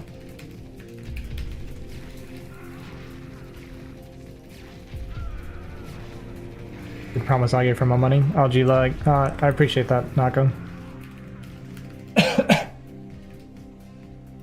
I see what you mean now, I'll get for my money.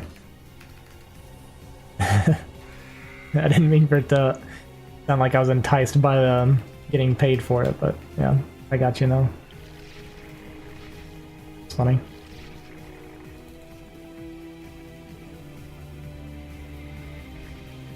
Lost our Hydroden, we're gonna rebuild that. Augie's pretty dead though. Looks like Dulai's probably in a healthy 2 base. Furious dead? Oh snap. We're gonna get Dulai versus Earrob. We want to watch that, or... Actually, yeah, we'll watch that. I kind of like that anyway. I don't hate PvP. I hate playing PvP. I don't hate casting PvP. But PvT, I like both sides of that matchup. I enjoy playing PvT and TvP, so much more like fun and interesting for me to cast.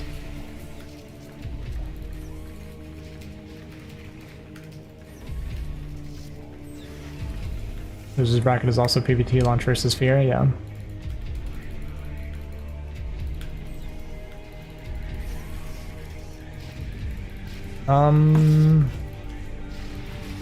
So watch Earrob and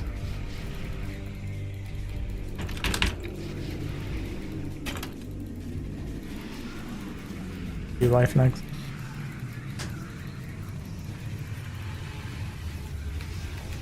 GG. Good effort, Augie. Had your chance against Gleobird, I feel like.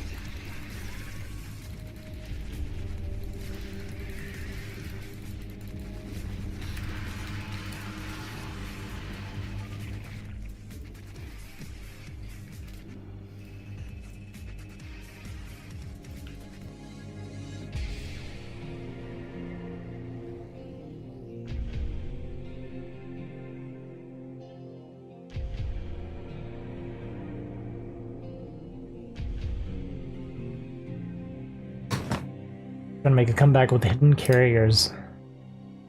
That's the Protoss way, boys.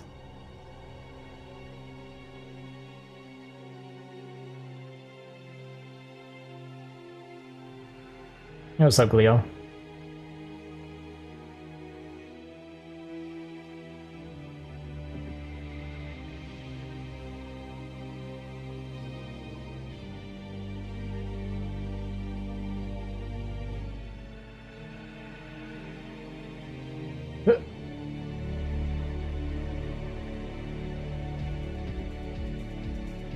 Hey, what's up, Pavel?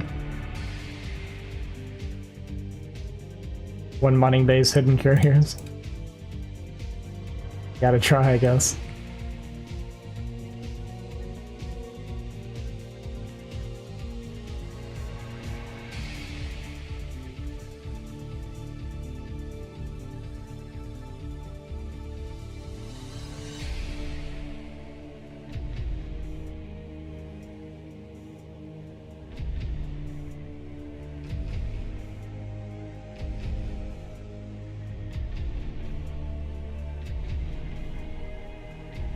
Oh, I kept saying Do Life. Sorry, it's not Do Life, it's Kiko. My bad. Kiko versus Earrob. Not Do Life.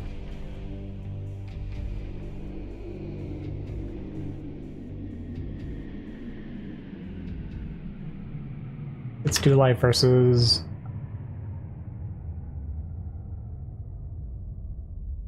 Oh yeah, the loser of Erob and Kiko. Okay. 2 life, 2 good. He's strong.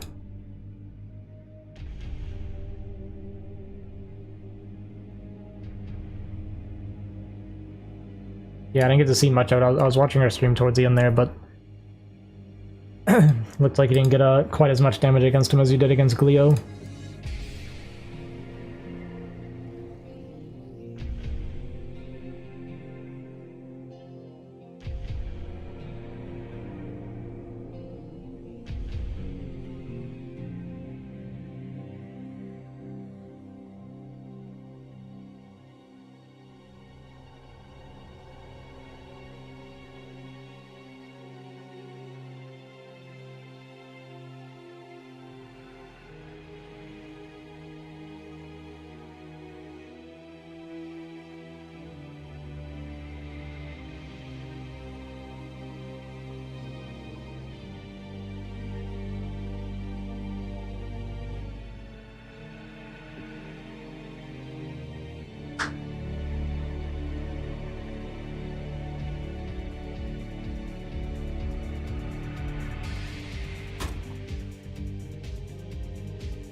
You're tapped out.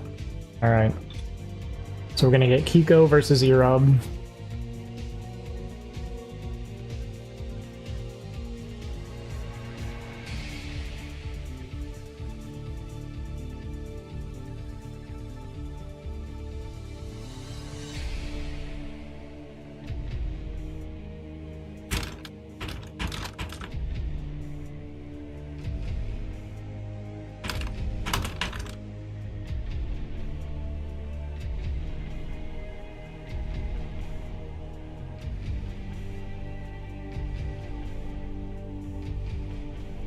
The big launch.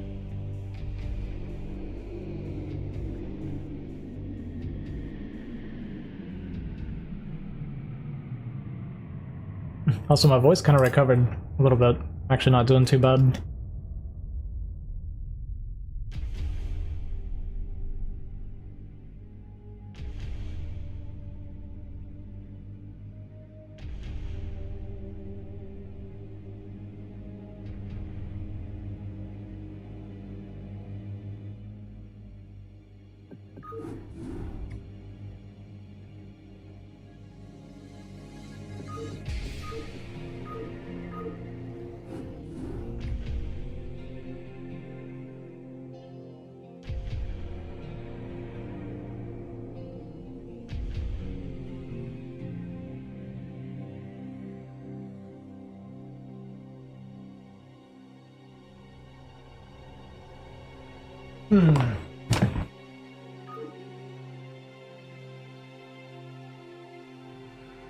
It's a stake bragging rights?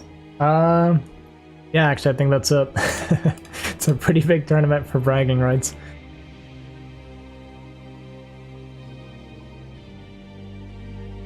Any of you new people here in the stream, this is the bracket.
You confirm? Oh, like denying the third base is strong?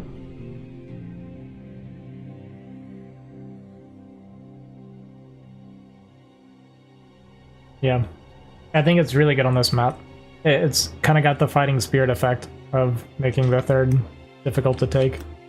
Oh, right, Leo, you literally just played against it, yeah. So I've always said it. And, yeah, Simi did it as well. Reavers on that third base is so hard to deal with. Yeah, Leo, man, if you didn't land that CC into the Dragoons, you would have been so far ahead, actually. Even after losing that CC, you were like even on supply with a big upgrade advantage.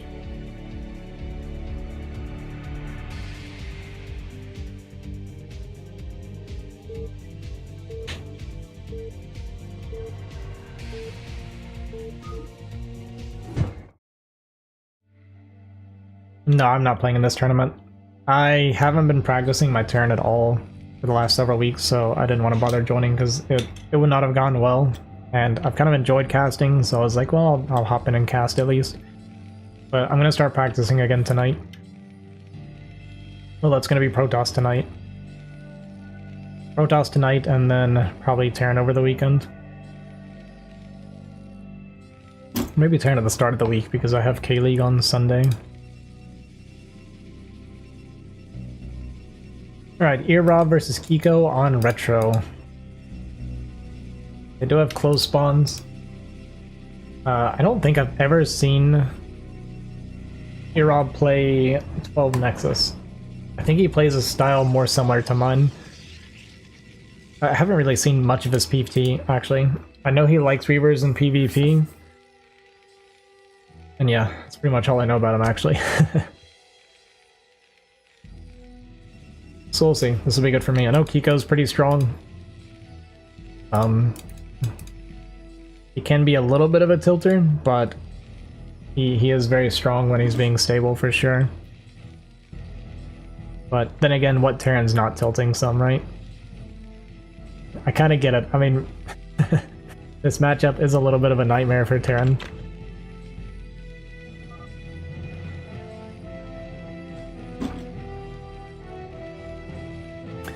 Okay, we didn't go for like the depot barracks here for like the anti-zealot a little bit. I don't think it's gonna matter anyway. I don't know if Earrob plays zealot, but like this map travel distance is actually pretty long, even when it's close spawn. So I think a zealot harass wouldn't really be a problem anyway. Probably gonna do a cyber core scout. So we want to return those minerals. I get it. OCD about that stuff too. Okay, we're not scouting. Okay, there he goes. I mean, scouting a little bit later, it's not really going to hurt anything. Like, even if you cyber scout, it's typically going to be showing up when the rain's already done. He is going to go the wrong way, but when he gets first scouted and doesn't see the SCV, he should know that that means Kiko is top left. It'll be 1900 Zergs with my turn and lose to 1500 Protosses. I wish my turn could be 1900 Zergs. And I beat Urmon a couple times, but he was playing, he was like practicing builds. That doesn't really count.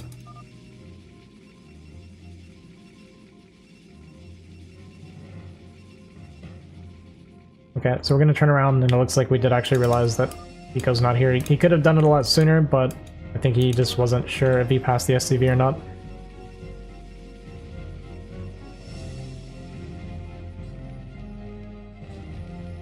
Gonna be 2 Marines before the CC because it's gonna be Goon with no Zealot, so I kind of like that.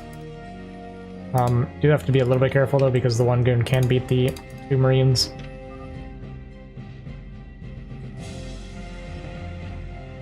But 23 Nexus from Earrob. Nice standard opener here.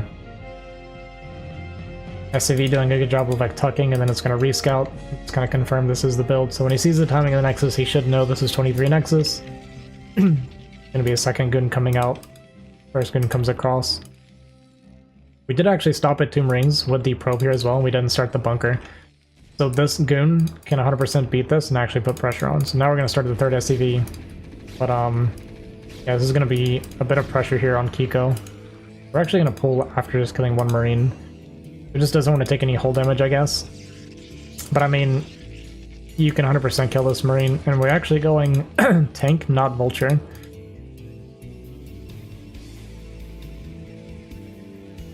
Yeah, a little bit of a shame that he kind of aborted that, because there was, like I said, no tanks even started yet. We could have got more damage than we got, but just wanted to play it extra safe, I guess. Got the Robo on the way.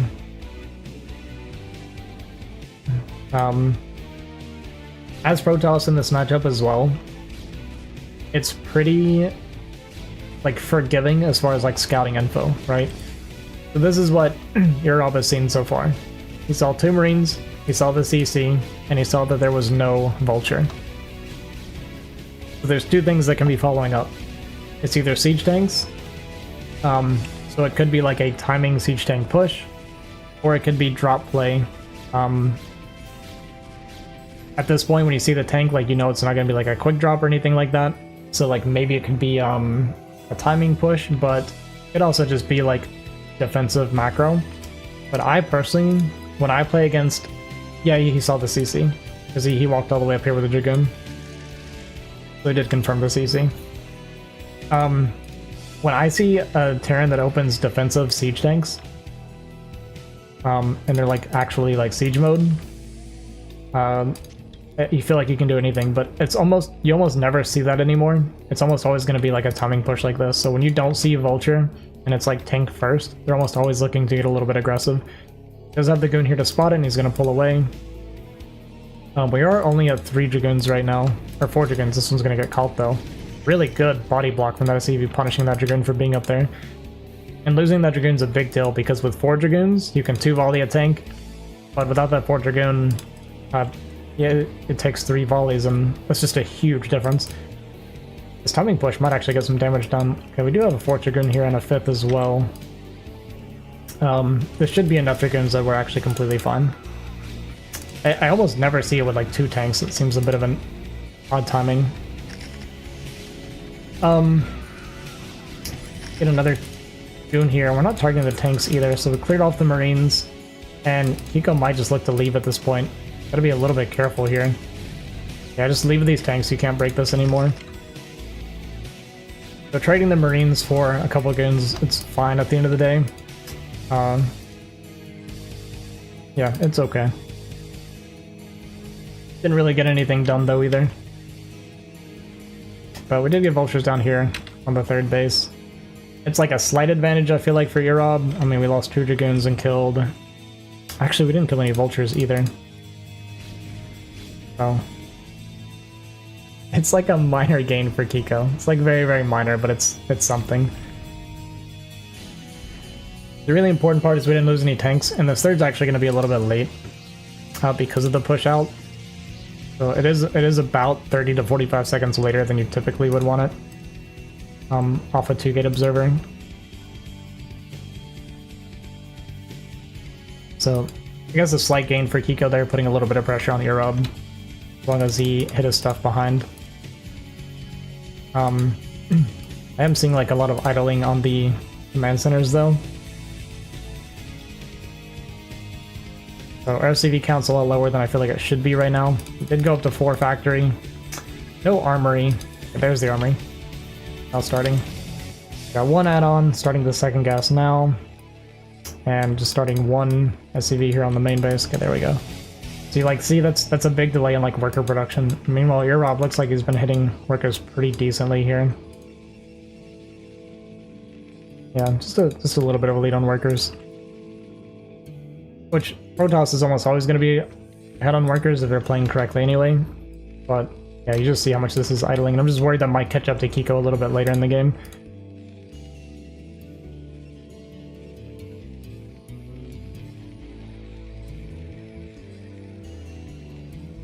A little bit of a random safety turret. Maybe worried about like DT or something. I'm not sure. I don't really know what this one's helping us with. I guess in case Reaver come in, like I said, he does play a lot of Reaver. And he does have Reaver tech. So maybe it's actually not that bad. Oh, we were looking for the observer. And I guess we actually get it.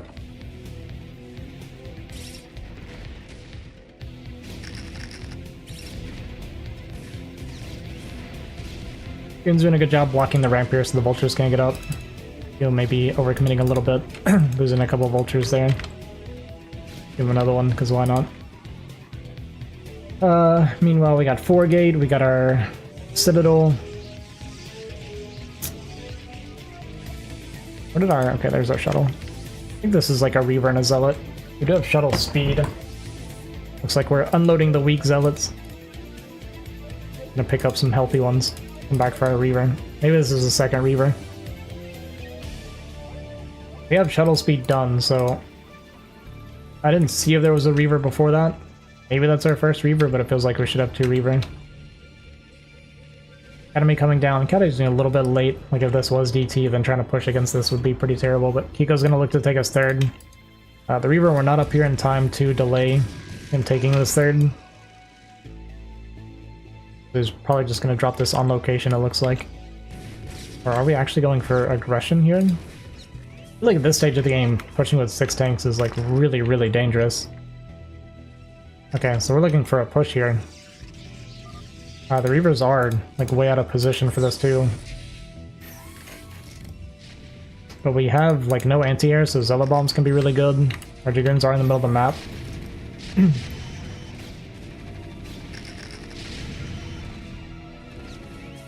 And our Reaver, we're kind of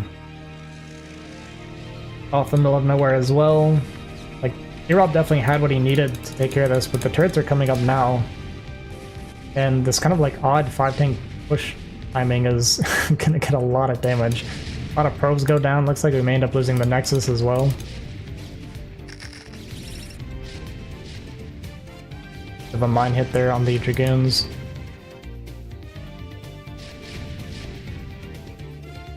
And supply looking really strong for Kiko right now. Starting our 3rd CC, Starport on the way. So even if this doesn't do like a ton more damage, it's done already way more than enough damage. Breaking this is going to be kind of a nightmare for Rob. Shuttle's going to fly in, start dropping Zealots on top of it. Reavers now as well. Going for a bit of a 3-way push. Big Reaver hit does clear up the tanks. And we're going to clean this army, but we lost our lost our natural in the meantime. Actually saves that Reaver from the mine, but that was actually a pretty good play to save that Reaver. But, yeah, looking really, really bad for Europe here now. With the natural going down, we're on 2 base versus a 2 base Terran with a 3rd CC that's going to be finishing before our natural's up again. Also knocks us down to 1 gas here. Yeah, it's interesting. Europe did have Zealots in place to see the push coming, but I don't think he really respected like what was coming his way. His Reaver started flying around, his Goons in middle didn't like come out to meet it and delay it or anything like that. But against a push like that, like Kiko's crazy for even pushing out against that. If he knew there were Reaver, he might not have known there were Reaver. But to do a 5-tank push down, like up this ramp and down this ramp into his base against Shuttle and 2 Reaver is wild to me. But luckily, Irab was not in position to punish it, so it does pay off. And the comeback potential for Irab is pretty low right now. Alright, Aga, you have a good night, dude.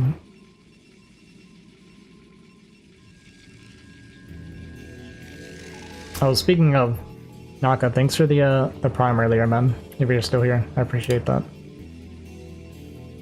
Speaking of, this is reading it. Our sci-fi is done. We do have 2 armories up, but only 1 is spinning right now. And it's tough for Irab now because he needs to either get damage done or find a way to secure like at least 2 more bases, like now. We're moving up here, maybe hoping this was the 3rd. Actually see the dropship coming, but are we able to respond? Got 1 Dragoon moving up, 2nd one not coming. I think a few units back, but does actually see it, but the SimCity is going to really bite him now because we can't get through here with our Dragoons. I guess we have the shuttle coming in, so that's actually really good for him. Just be careful here because this is probably a 2nd siege tank. Gonna go to our 3rd base. And kind of the same issue. Okay, it's gonna be 2 vultures. So we do clean up the tank and don't lose much there. Maybe lose like 1 or 2 probes here. One going down, second going down. So not much probe damage, but we are losing a lot of mining time.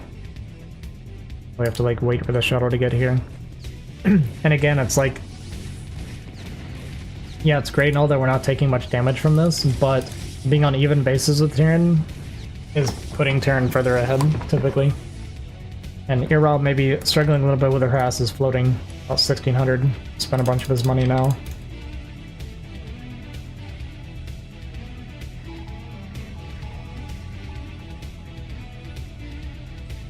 We got 2-2 on the way for Terran. So maybe not like quite perfectly synced up with upgrades the way they'd like to be, but still really, really good shape.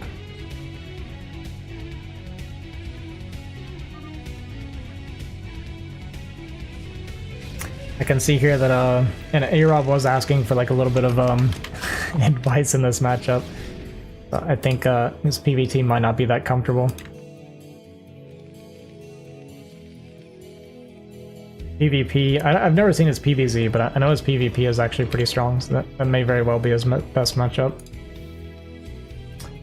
I got a big flux of army coming up here, maybe looking for a push.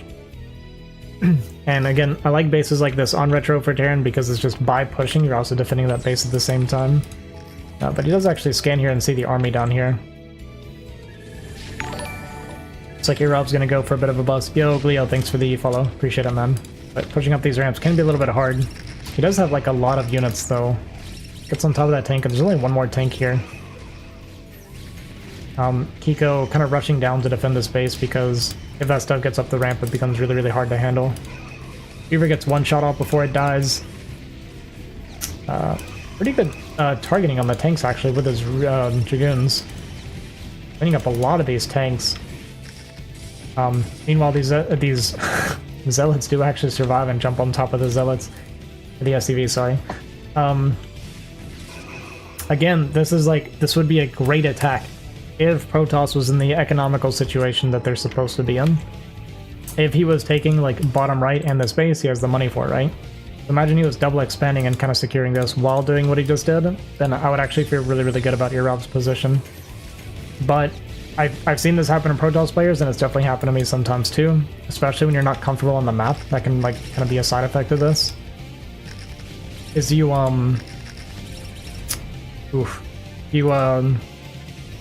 kind of stop expanding and just start attacking because it's like you kind of get a little bit of a mental lockdown essentially.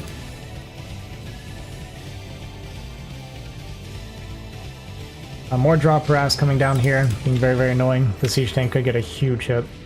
5 workers go down, we're gonna get another volley. Another 2. A bit of a slow reaction here because we're attacking 9 o'clock at the same time. Oh no. Another 6 go down there at the end because we started remining. And this push might break this position. Not quite going to. And then you have all these vultures coming up, and I feel like this kind of does it for Erob. Still on 3 base as well.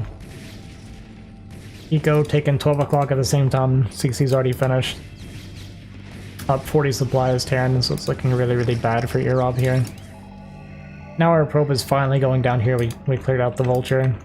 Or pushed it back, I guess. And now we cleared it out. But feels a little too late here. Maybe if we had some storm, but I mean our probe count, we've lost so many probes too. Eco scanning ahead on bases as Terran. I mean, 2-2 done. Not starting 3-3, but not super necessary. Bit of a mine hit there to just kind of make it even worse. And a dropship actually coming down here. Just to continue to be annoying. Kiko doing pretty good with his dropships of constantly harassing and taxing Erob's multitasking here.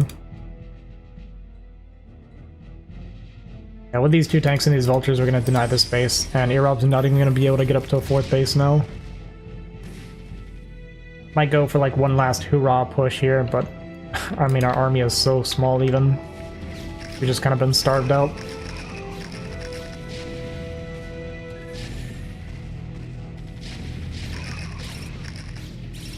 Big mine hits too on the Zealots here to soften them up. And this trade is actually really efficient for Kiko. And part of it too is the upgrades. I mean, it's 2-2 versus 0-0-2. Everybody knows mech army trades really well once the upgrades start kicking in. 3-3 is on the way. And we're just kind of waiting for Kiko to kind of wrap this one up now.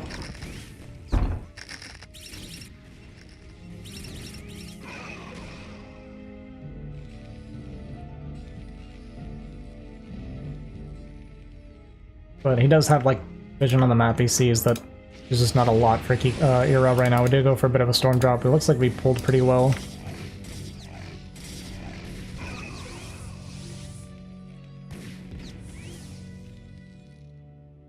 Maybe could, like, I don't know, 3-4 SCVs, kind of missed a little bit of it there. But plenty of SCVs left over. I mean, his eco's in, like, great shape anyway.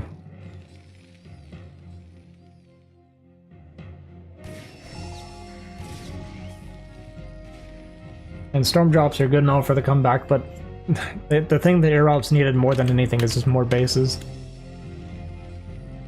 You need to be ahead at least one, if not two bases at all time on Terran, I feel like. Outside of the early game. And once you get late game, like, one base does not feel like enough either.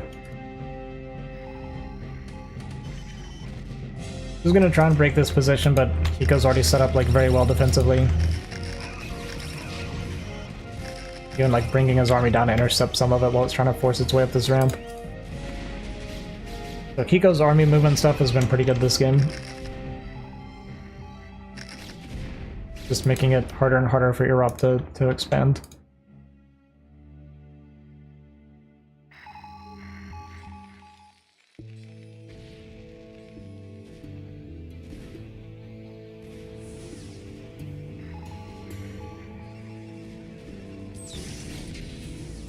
This is going to knock Europe down into the loser's bracket,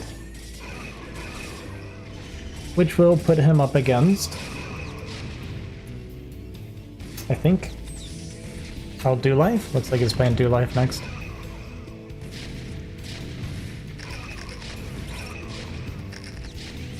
And we get Kiko and Simi in the winner's bracket finals, so we'll definitely have to watch that game.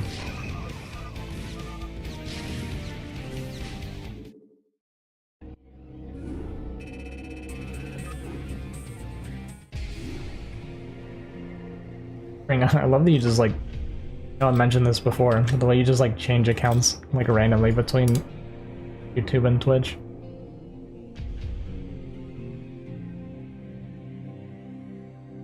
Dude, right, Nomad? It's gonna be crazy.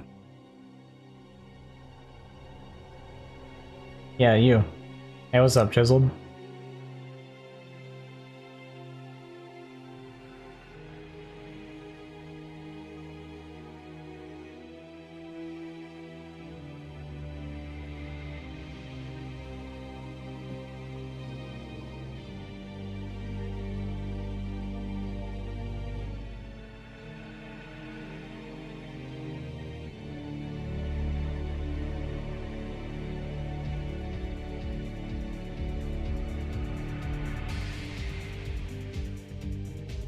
Yeah, I remember you explained it when I said it before. I just think it's kind of funny. Like, from my perspective, it's funny.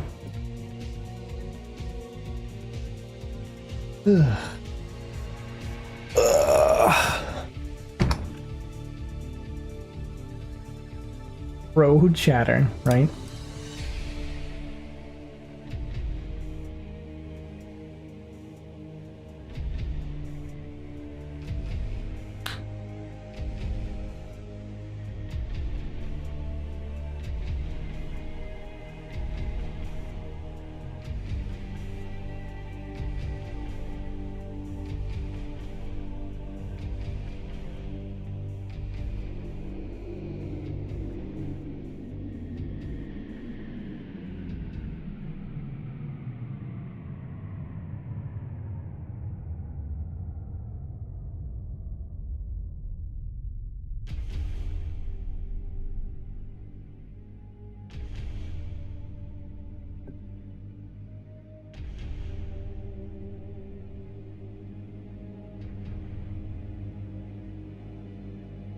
Simi ain't got Tom.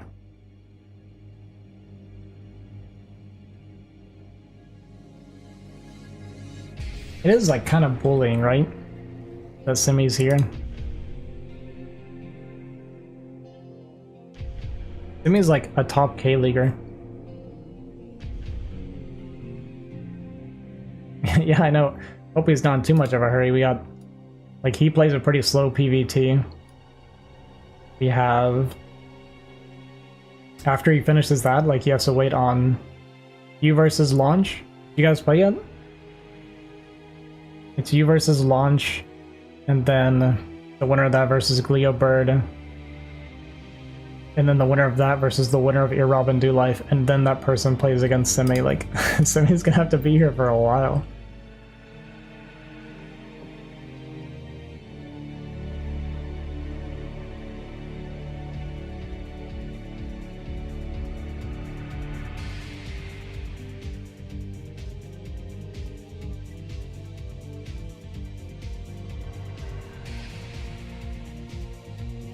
We get for being a bit better than CPL level and finishing your game so fast.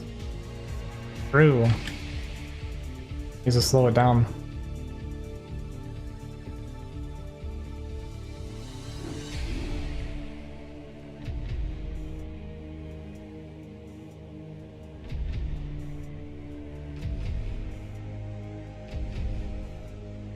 What's Tempest? I hate this map so much, man.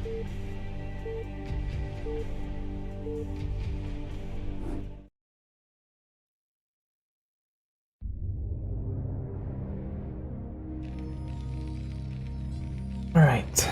Simi versus Kiko. Raw spawns and Simi plays 12 Nexus like every single PvT that we've seen so far. So, feels like a Simi win already. We'll see how Kiko responds to this situation. I think 12 Nexus on this map is already very strong, and the fact that it's cross spawn means that it's basically unstoppable.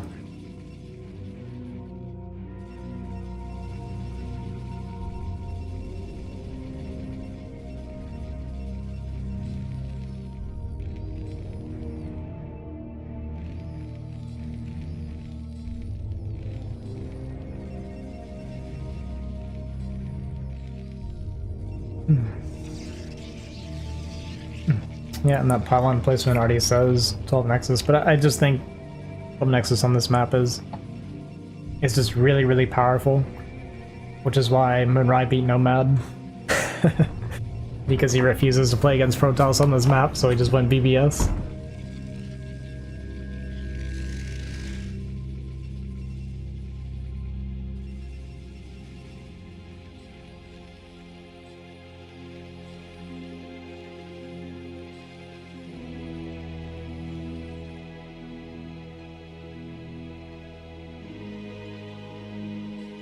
Eric's coming down. Simi definitely going for the 12 Nexus. I wonder if Kiko will do a gasless expand here. I don't know what this SCV is for.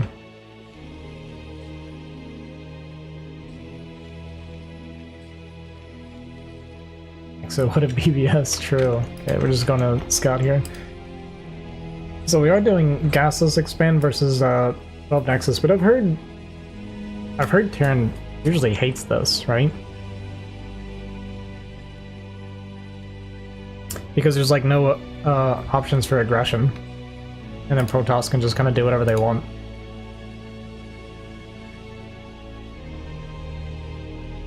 Yeah, my understanding was this is actually worse than going back CC.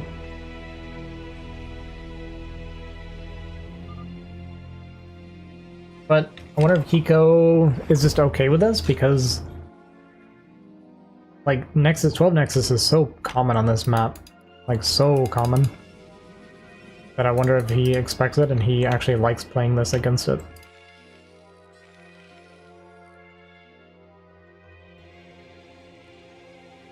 Okay, so he saw the Nexus, but he doesn't actually want to confirm what the build is behind that. Okay, now we're going to turn around. I was going to say, it actually does matter because 12 Nexus does have a lot of variation, so it does actually matter to get the info.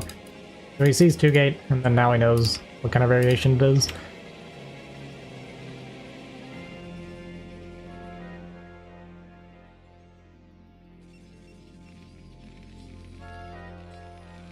And we will see how Kiko decides to respond to this situation.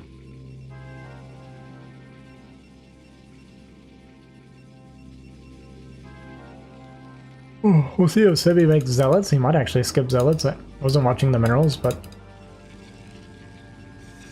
others look like we made at least one Zealot, if not two.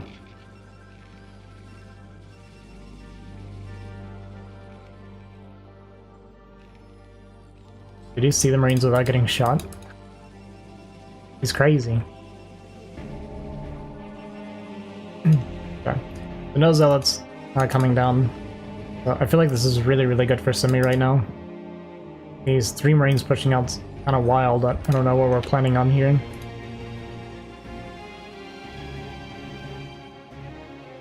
Just like really want to kill this probe. All the Zergs died already? I think they did actually. Yeah, we have 0 Zergs left. That's a shame.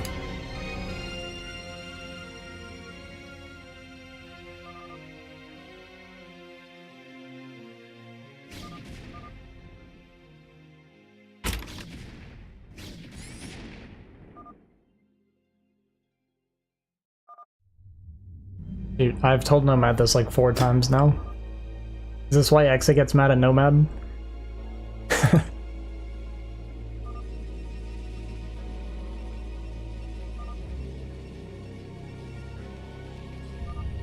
He asked me twice during the stream. What was the game plan? Wait, we're making a lot of Marines.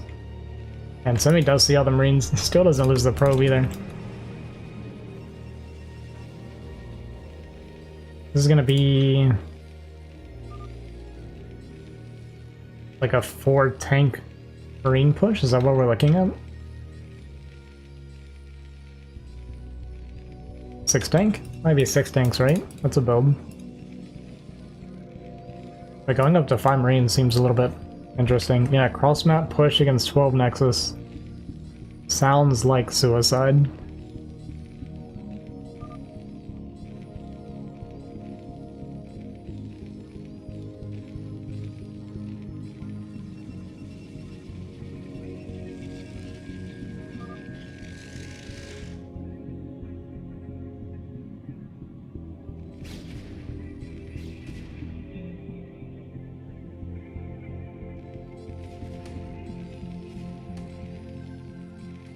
Yeah, we got double add-ons, double upgrades going. We're getting our academy for scans, so we're definitely looking for a push. I feel like, I mean, we're already at 8 goons. We're gonna be like 12 goons plus, probably 16 by the time he gets there. Like, there's no way this works, right? I've kind of always been under the impression that a timing push against 12 Nexus is like the worst thing you can do into a 12 Nexus, because it's just so strong early game.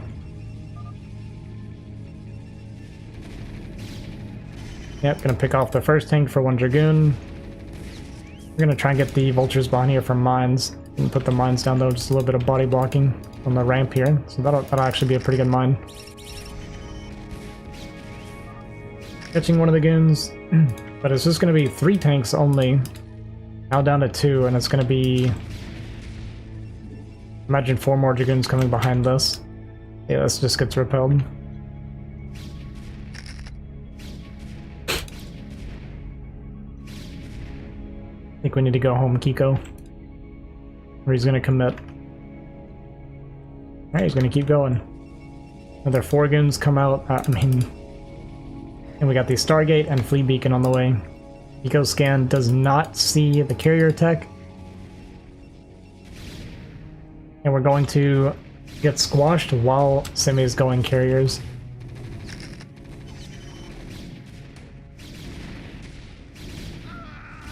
Got Goon flank coming down here. Gonna clean up the rest of the tanks. We did kind of misplace our observer in the meantime, but it's just not gonna matter here. Cleaning this up with like minimal losses. Nico gonna start additional factories, and when he's scanned, I didn't check if Cybercore was spinning yet. He may have seen Cybercore and known, but I feel like if he knew, he would have quit. Like, losing to the goons while carriers are coming, he would have quit. So I don't think he realized. And like I said, it may not have even been spinning yet.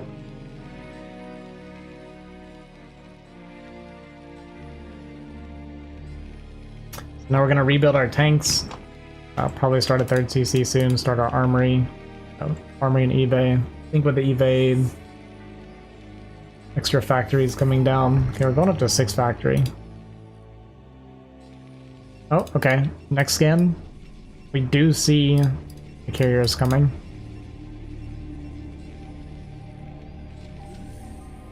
And I think part of what makes him look for this is we saw that there was no 3rd base here, and we see there's no 3rd base here. So Simi still being on 2 base does kind of scream this is a carrier rush. So I think Kiko's just kind of paying attention. Now he scans and sees the 3rd just now coming. But like I said, he already knows the carriers are coming. So that's why Kiko did that. It's just him paying attention. Realizing that could very well be 2 base carrier. And like I said, maybe he saw the core spinning as well.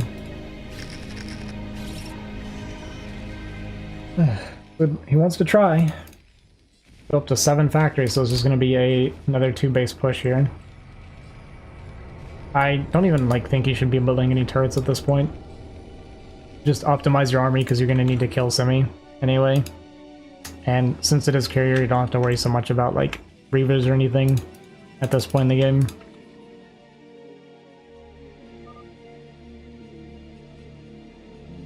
Simi with his observer seeing everything. No anti-air here to kill the observer yet. Goliath coming out now. Looks like the mines did kill a couple of dragoons, so that's pretty good for Kiko. We have 2 carriers out right now.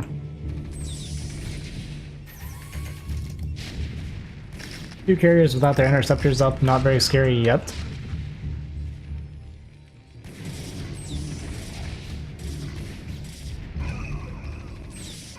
Just force an unsiege, pick off the tanks here.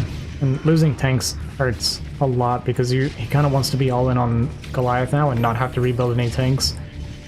But obviously if you lose all your tanks, then he can just keep making dragoons. And Goliath, not so good against dragoon.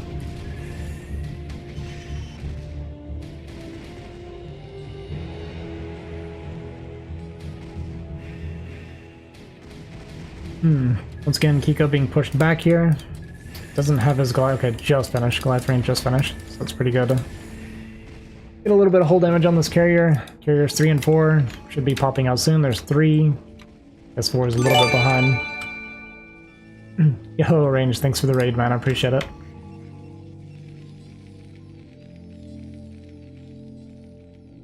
Once this gets up to 4 carriers, it seems pretty hopeless, and we are there now. Zuji, thanks for the follow. Appreciate it. Goliath getting a little bit separated here. Gonna lose a lot of damage, a lot of health on one of them. And our Goliath count's just not quite high enough. We had to remake a couple tanks because we lost so many. Like I said, making the tanks hurts pretty bad because we want to be making as much Goliath as possible with more and more carriers coming up.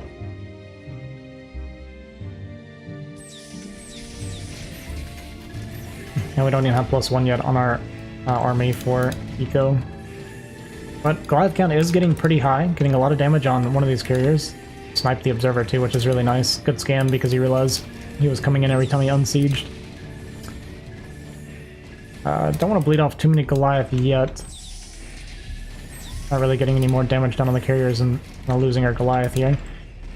Getting out of range of the tanks as we pick off the Goliath, so we can start killing off the tanks. And then, like I said, once we're losing tanks, we have to remake the tanks because the Dragoons will take over. But looks like that's going to do it here for Kiko. The push is just going to get squashed, and I imagine we're going to see a GG here very soon. Getting the Protoss experience here was Kiko, but I also think going for a timing push against Nexus first is a pretty tough situation to put yourself in.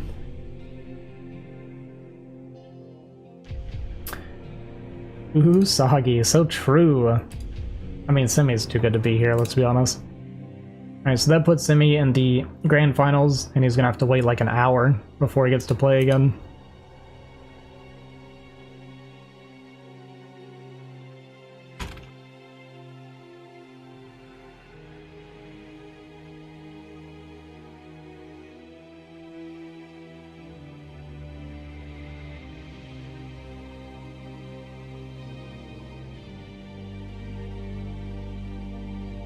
So we go take a nap, yeah.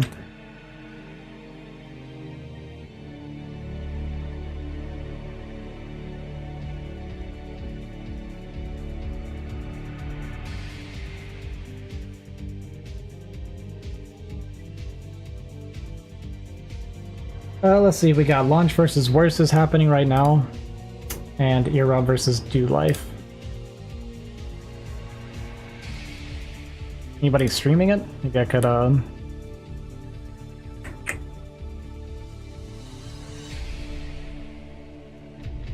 see if there's any streaming happening right now we could watch. Let's see, Fear... Because Fear's out, right? Yeah, Fear lost 2 Launch.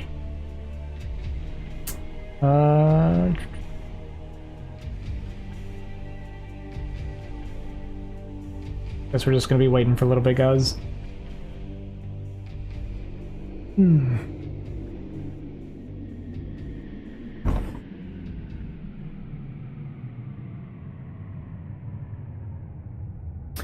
Pretty much waiting for Launch and Worst to finish, and then we'll watch the winner of that against Gleobird.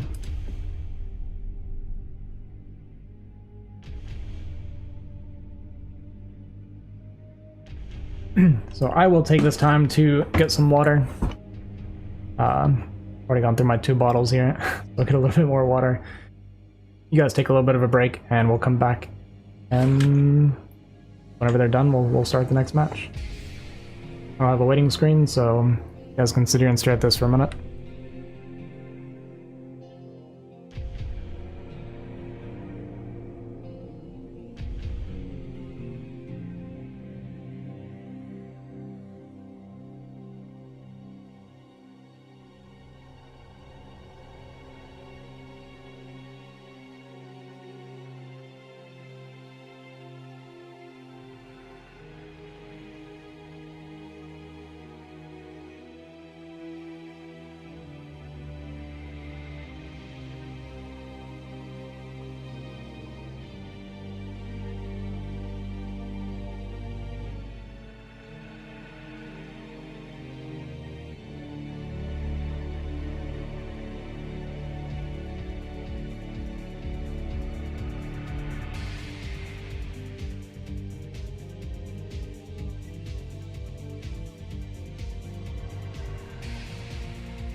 Okay.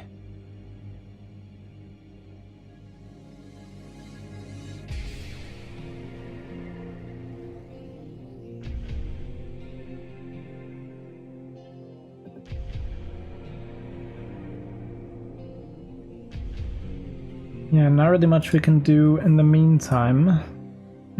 Wait around, I guess. Make it easy a little bit.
Alright, looks like worst finished up. Looks like he won, so it's gonna be worst against Gleo Bird.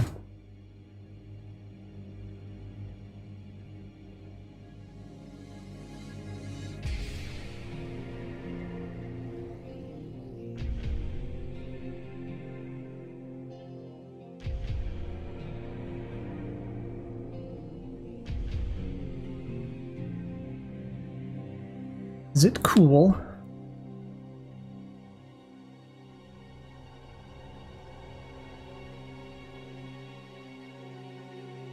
You will let him make.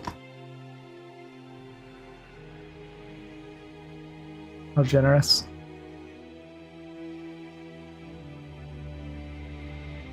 Alright, so it sounds like worst PvT is not his strong suit, so I feel like he's making it sound like there's a good chance we're looking at a Gleo versus Simi rematch for the finals. Maybe worst is just being very modest. We just had a bad game or something, yeah.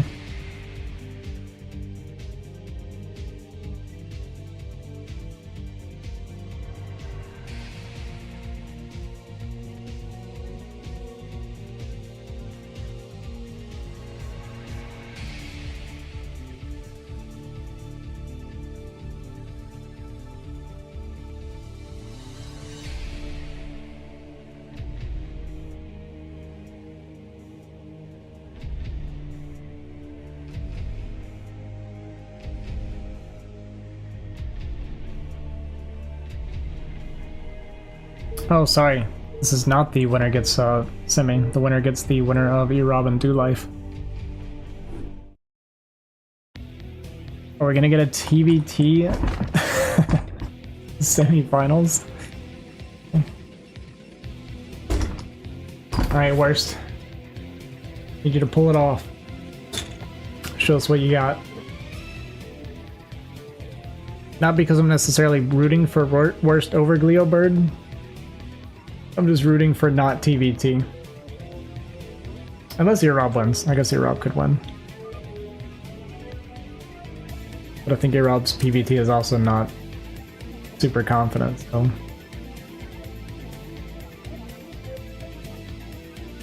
we'll see. I finally get to see a worst play PvT here.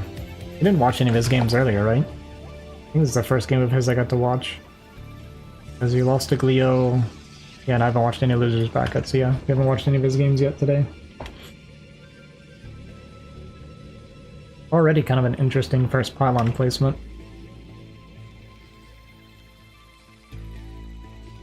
You like to see this with Terran too, like this depot just makes it where the SCV comes a little bit further out on the right there. A little bit closer to the minerals, just a small optimization, but in high-level games, things like that can be a big difference. I guess those little small optimizations that you need to be really good at because your opponent's going to be doing a bunch of them and maximizing other things as well, so. You see the barracks come down, so it's going to be a normal looking opening for Gleo Bird so far. And it is going to be 12 Nexus 4 worst. As we discussed earlier, 12 Nexus on this map is pretty insane. But we'll see what variation he goes for. If he goes for the Forge build or the mini version with the 2 gates.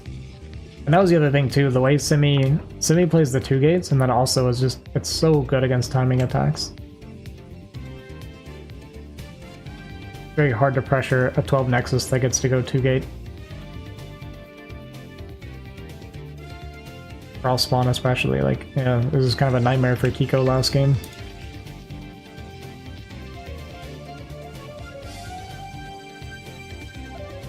But Gleo Bird also going for a gasless expand, so this does favor Protoss, as we just saw a pretty good bit here.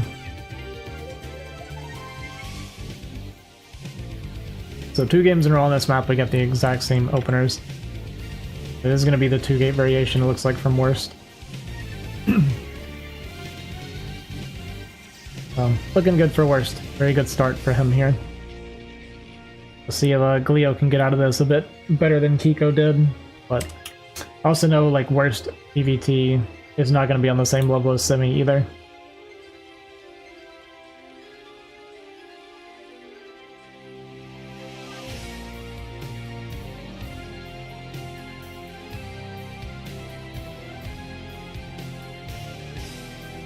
Wait, where is Kiko? Okay, yeah. There's more matches than I realized to be played. The bracket keeps going.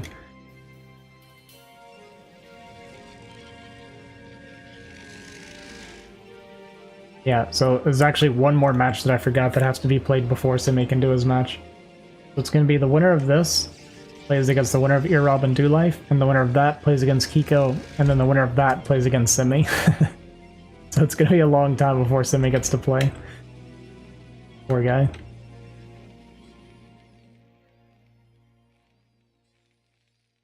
So it seems like we are doomed to have a TVT in the future. Like, almost definitely, unless both Protosses win right now. Well, I guess it's still... yeah, we got a lot of PVTs and then potential TVTs. So we'll see. We'll see what happens. But PVT is usually not a quick matchup either. We're going to see Zealot pressure coming across the map from Worst. Unlike Simi, Simi did skip the 2 Zealots because he scouted him early. We are getting the last scout from Worst here. Bunker's already going to be up. We're going to lose that probe. 2 Zealots are going to turn around and go back home, so definitely the opening less lucky here for Worst than it was for Simi. Still good for him, but Simi getting first scout and realizing what he's up against, being allowed to skip those 2 Zealots makes a big difference. Because these 2 Zealots aren't really going to serve a purpose for a while. Bit of a supply block here. Gonna stop our pro production. That is less than ideal for Worst. Does take back some of our eco lead just a little bit there. This is an additional barracks. Okay, so Glio's gonna go for a biotank push. Alright then. We're gonna see an academy. Okay, yeah, the academy's already done. Getting our scanners, getting our extra barracks. So we're gonna go 4 racks. We're doing a biotank, so we're definitely going for something a little interesting here for Glio. Not wanting to play the long game from this position either. First on the other side, we have our Robo, but we didn't start our Observatory or Reavers yet. I'm going to start Observatory here soon.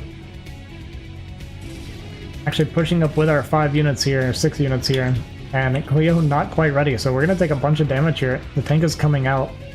Kind of hoping that Worst would not test his front as he went for the surprise push. Yeah, this is just a disaster for Cleo. We're taking a bunch of damage when we were going for this push timing. And I don't think Worst has seen the additional barracks yet, so he doesn't know what he's up against yet.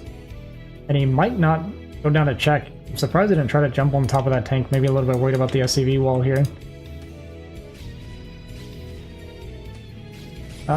Okay, now we're going to see the barracks blinking. Okay, we see 3 barracks, so now we know what's coming. We see the medics coming out and everything. The Worst knows what's coming. A good counter to this, we need to cancel the Stargate. A good counter to this is Reaver. Reaver Goon is very good against this. So I'd love to see the Stargate get cancelled and maybe throw down our robotics, because we know what all-in is coming now. Looks like he was thinking maybe he would also go for 2-base carrier. Yeah. This is actually pretty bad for Worst not cancelling these. There's no way we're getting carriers out before this push is coming. Gonna be a lot of resources dumped into carrier tech that isn't really even that good against bio either. Like, low carrier count is really bad against bio because Marines just chew up interceptors as well. But it looks like he's gonna go ahead and commit to it, so we're gonna see the fleet beacon come down. And I guess we'll see how this worked out for him. I mean, Gleobird's supply is a bit low. We did lose some SCVs. Stopped a lot of our mining. But, I mean, this push is going to be scary. Gonna try and jump on top of this tank. We will end up killing the 1 tank here. But we're going to lose, like, all of our Dragoons in the process. We'll have 2 goons left over, 1 with no shields. The other already taking a little bit of hull damage. And we just have 2 goons at home. Dropping the extra gateway now. Fleet Beacon's gonna finish, but we don't have enough resources to start a carrier. I mean, we could start one, but by the time it's out, I mean, N1 carrier is just so weak. Kind of scrambling to throw down extra gateways here now. Leo scans ahead, sees that there's only 4 Dragoons here. Actually gets the Observer as well, which is pretty painful. Because we can't see the siege timing. The siege and unsiege. And honestly, I think this is going to do it. I mean, Leo's taking the supply lead now. Where it's trying to jump on top of this tank, but it's getting repaired, and GG is going to be called. So Leo's going to take the win, and Worst is out of the tournament.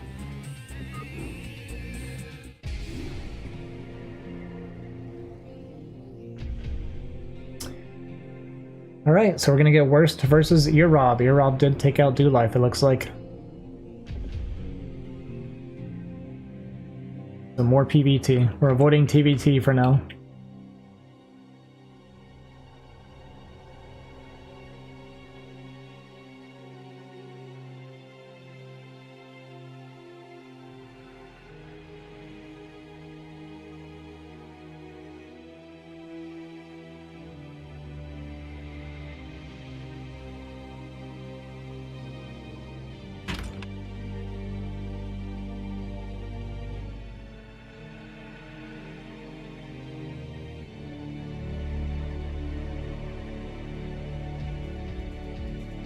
What's the map for this one?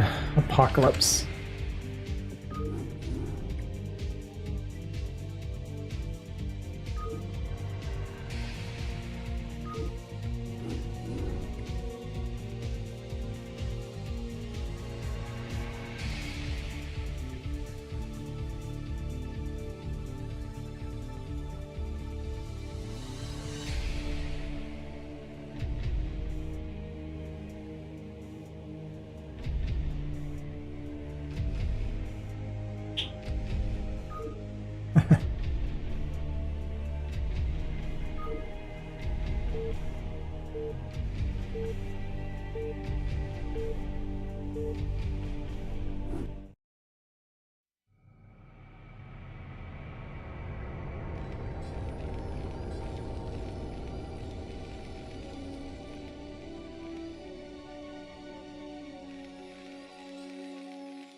Alright, Keo versus Earrob. The winner gets Kiko.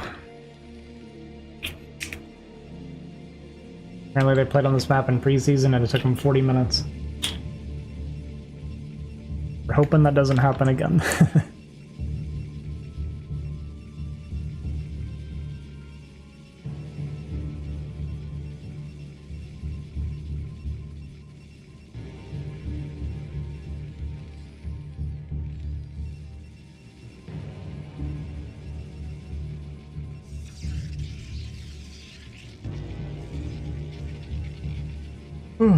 Okay, we'll keep an eye on to see if anything fancy happens this time.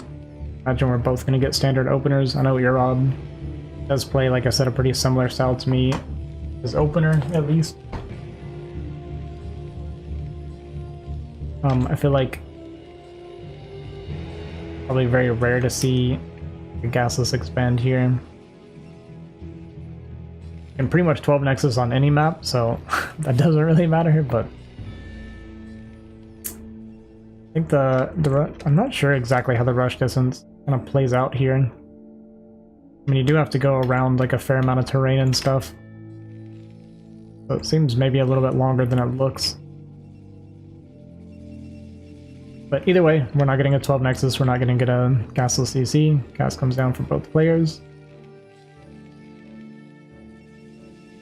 So far, everything looking a little bit normal.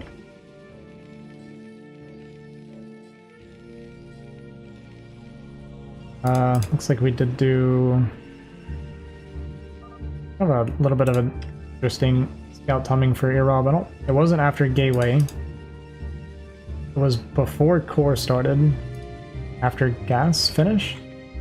No, because I guess you start Core and Gas at the same time. It was kind of a, kind of a whatever scout timing. Doesn't really matter that much.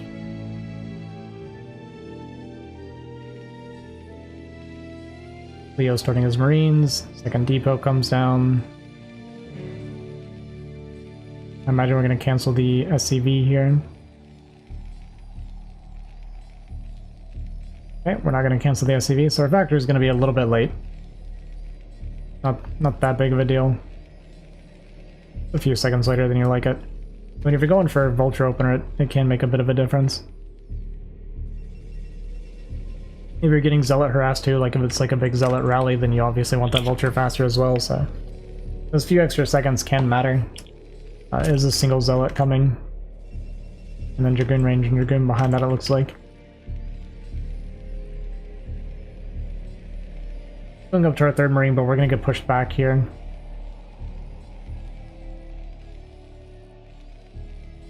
I think we have decent SimCity.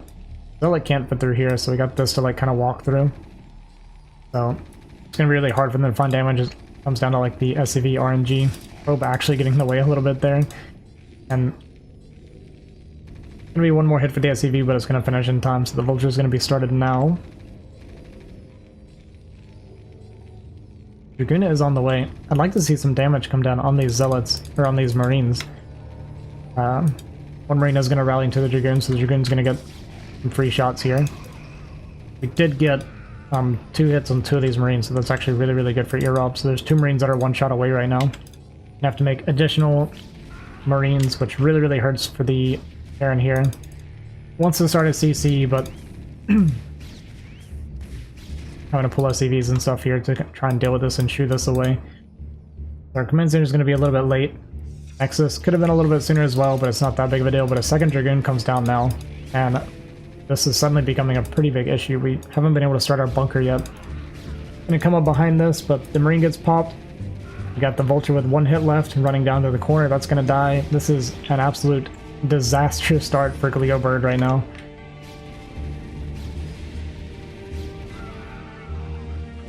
And this kind of does come down a little bit to what I was saying, like that Vulture needed to be sooner to chase the Zealots away and kind of kill the Zealot before the Goons can show up.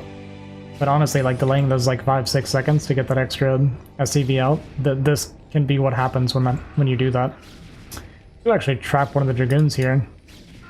Marine desperately trying to get to the bunker, but gets picked off. Siege tank probably on the way. 1 Goon goes down. Targeting the SCV building the command center. I really like that play. But we've had to make so many extra Marines. The SCVs do surround and kill another Dragoon, so we have 1 Dragoon that's low HP. So a really good start for Earrob. I just would like to have seen the Nexus come down sooner. And I'm not sure what our SCV or our pro production was in the meantime.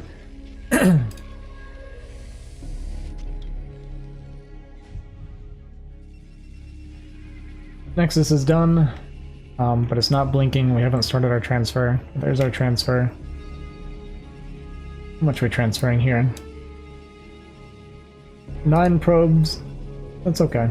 9 probes is kind of okay. It's a little bit later of a Nexus, so you would have a couple more probes if you're on top of your pro production, so none's okay here. That being said, we probably missed like a cycle or 2, it looks like. Which is gonna happen, like when you're microing, obviously it's really hard to keep everything going at the same time. But good start for Rob. I feel like it could have been a little bit better. But killed a few SCVs, forced a lot of extra Marines, which is a big deal. Made the CC a bit later than you would like for it to have been. But Cleo doing a good job of getting like surrounds on the Goons and kind of stabilizing a little bit here. You have the Shuttle and Reaver tech. We are going to see Reaver play. Our eBay isn't started at all. Cleo Bird actually looking for a drop.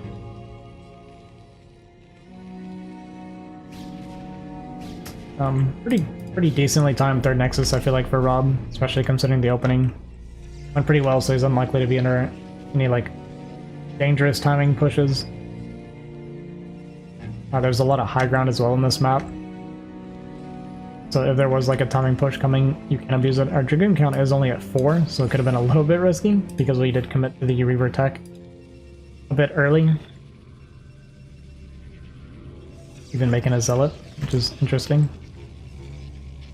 Really, we have the gas. Third gateway coming down. You can go up to like 4 gateways right now, I feel like. While we're taking our third here. Something I never do, but should do. I'll do things like have 4 bases on one gateway sometimes. Do not recommend that you do that. Terrible thing to do. Oh, the Zello is for the shuttle. Okay, okay. I see why we made it. That makes sense. Goon's coming out and distracting him a little bit here, but actually turned our shuttle back around. So maybe that was a mistake. Because I know it has the Reaver in it. Like we're going up to the ramp here, I guess just to catch the vultures. We did get a Wraith, actually, for sniping the shuttle. This is just a random thing. I don't think he saw anything that told him he needed a Wraith. I feel like we just kind of went for the Wraith. Maybe meta-gaming his opponent a little bit.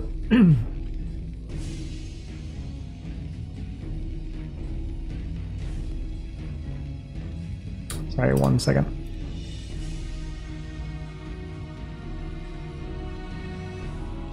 Okay, got the dropship coming, but it was spotted by the observer here. So Rob doing a good job of watching his mini-map at least.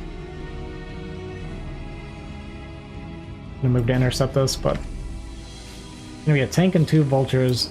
Yeah, gonna reload this. And we're gonna lose the dropship with only 1 vulture getting out. Might get like... Oh, sorry, 2 vultures got out.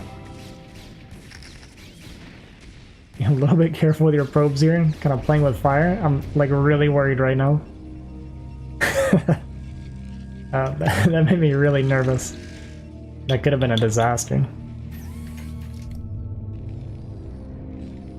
So the shuttle's going to swing all the way around the top side and not get spotted. So we're going to get inside and get a little bit of damage here now.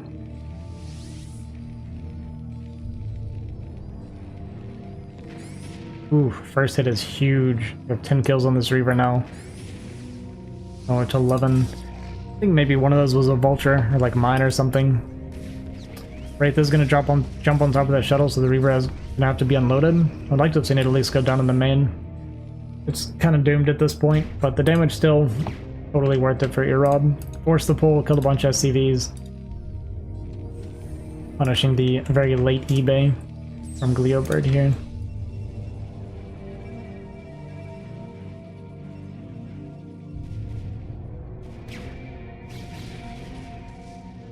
Okay, so the Wraith goes down and we actually save the Reaver. Okay, that was a better call then. The only thing is, during this, Earrob's multitasking does drop a little bit. Gonna need some more gateways for sure. Floating about 2,000 minerals here.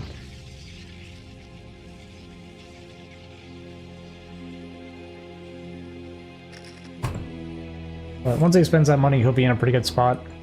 And he's done enough damage that he could take an extra base. We see that it's 5 factory here. We didn't confirm whether or not Gleo's going for 3rd base, but he might not be. Okay, there's the armory. I was gonna say I didn't see an armory.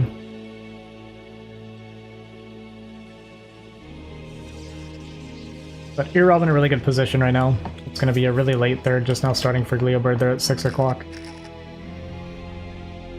I feel like if Earrob spends his money, confirms the 3rd, then we could take the top base here, which he is looking to do. But there was no escort here, and there are vultures here. Picks off the probe. A little bit of a nuisance. But we did see when Earrob lost to Do Life, he did kind of drop the ball a bit on expanding. See if maybe he makes the proper adjustment here. Actually gonna send the probe up here, but there's also a vulture here that's gonna kill this probe before the goons get here. Okay, good reaction from Earrob.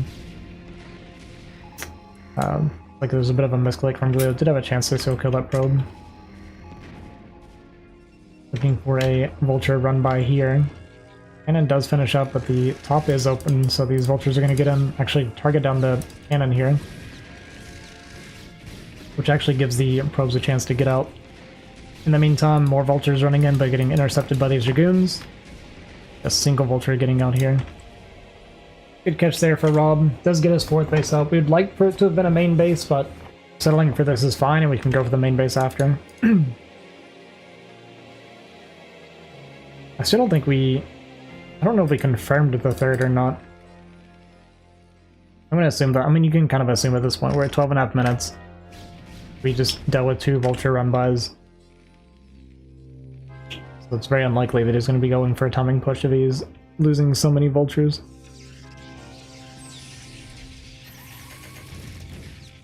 See, I'd like to see Erob try and secure the top base as well, especially after killing out this vulture. Like just escort in a probe over there and get this base and get a bunch of gateways in there as well.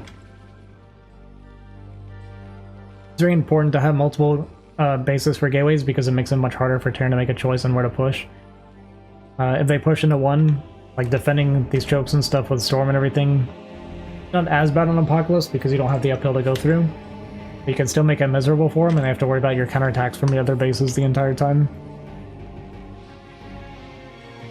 Or flanks and anything like that. You just get a lot of opportunity as Protoss when you have multiple bases with multiple gateways. Sitting up on this high ground, gonna make it very hard for Glio to move up and out of his base. But Glio should be pretty content to sit here on 3 base for a little bit. We have our double armory going, working towards our 2-1. So he's not planning on coming out anytime soon here. Which is why it's so important that Erob secures these extra bases as soon as possible.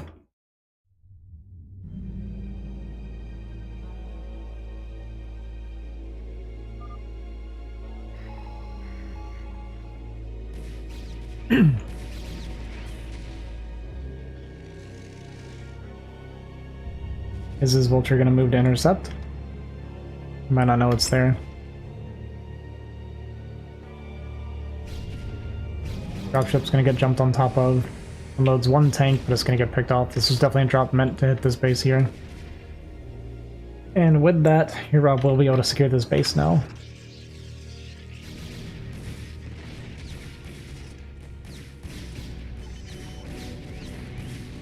That being said, a lot of vultures coming in. Actually gonna get the surround on these Dragoons and get his mines down. Like we kind of looked away for a minute.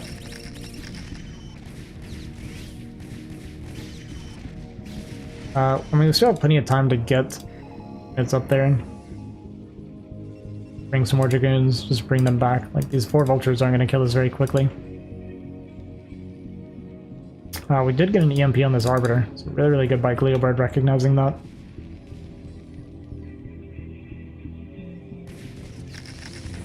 Okay, I'm gonna bring a shuttle and a Reaver. That's fine too.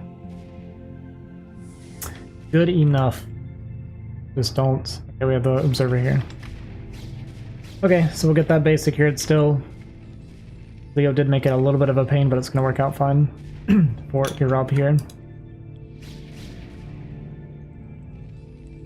It's just Glio's supply is starting to look pretty good. And we're gonna have 2-1 here very soon. We scanned uphill, see that the army that's kind of containing us here is not strong. We also don't have any storms yet. Playing Gateway Man with Arbiter against without storm is extremely dangerous against these like big Terran pushes. Also got like random mines placed around that's being a bit of a nuisance.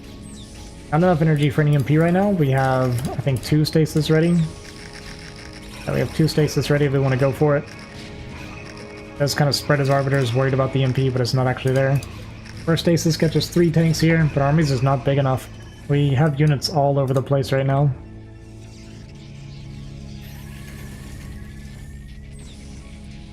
We did save the energy on this one, so hopefully he goes for a recall here because this is absolutely wide open.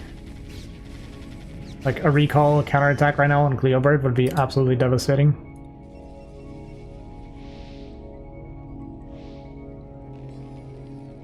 Okay, moving in for the recall here, right as Gleobird is pushing out.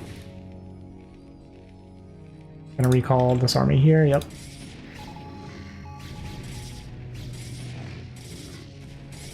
Leo skins ahead here, sees there's there's nothing here, so he's gonna go for the counter push here. We like really need to get gateways up as fast as possible here. Just like I was saying before, make a whole bunch of army. It's okay to turtle it here and just make it a bit of a nightmare for Glio to finish you while you're doing this counter damage. Recall was a little bit small though. This might actually not be enough damage. And this is a pretty decent sized army, and we don't have a lot to deal with this right now. I mean, with a few army rotations, we can clean this up. Now we're gonna have this army here. We have enough for, like, we're gonna have 2 stasis. So if he gets all of his stuff together right now, he can clean this up. And Rob would be in a good position. In the meantime, we have this vulture that was kind of hidden up here. Is gonna get behind here and start killing a bunch of mineral probes.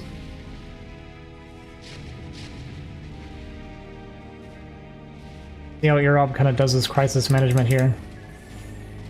I mean, this was like a very good distraction, right? And creating skirmishes is what you want to be doing as Protoss in this situation while you're getting pushed. You know, Terran's only on 3 base, so creating skirmishes and just killing as much as you can. As you, like, rebuild and remax very quickly as Protoss here, is how you win this game. You don't beat the army in a straight-up fight, so you create chaos like he was doing. But he has enough army to clean this up. You definitely want to get this before he regroups. We have, like, a full surround set up. If we just send out our units and clean this up, I'd feel pretty good about his position right now. But we also need to be spending our money. Irab is floating 3,000 minerals in the meantime.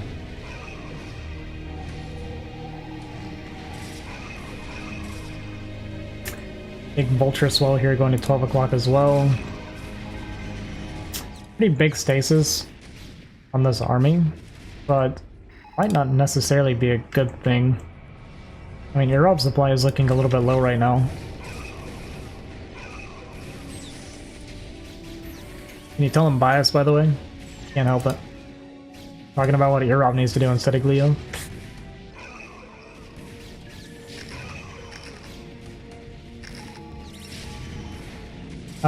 He's gonna clean this push up.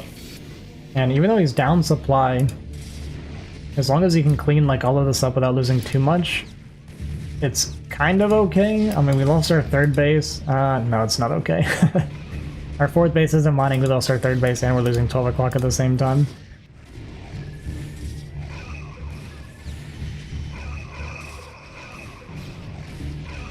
I think there's our first storm of the fight so far of the game. Relying on Arbiter DPS right now. We have 4 Arbiters, no anti-air.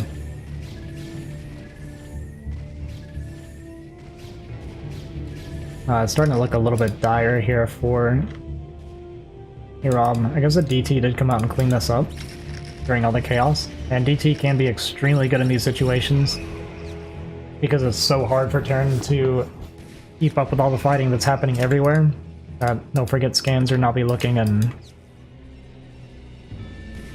DT can get a lot of value sometimes. The problem we have right now is the eco for Irab. Our main and natural are pretty much mined out, and that's all we have for mining right now. Rebuilding pros at the 12 o'clock, but we have these vultures here. I'd like to see us get our army up on the high ground before this unfroze. Might be looking for a refreeze here.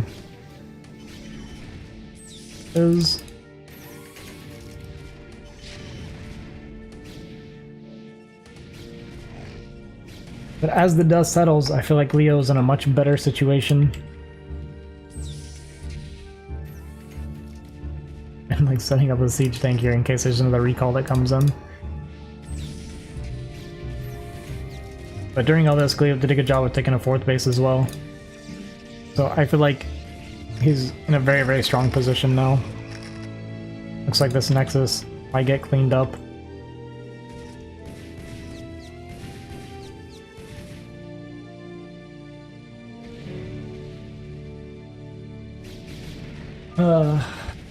These probes are gonna die.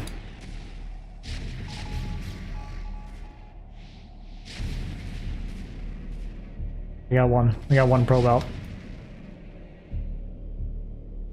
That's the transfer we needed. Okay, we got a recall here. That's pretty good. Like, this is the right idea. It's just, eco-wise, not looking very good. Gonna try and jump on top of the CC. But this shouldn't go down because surely we're gonna lift it, right? Yeah. He lost it to a lurker earlier, so I'm a little bit traumatized by that.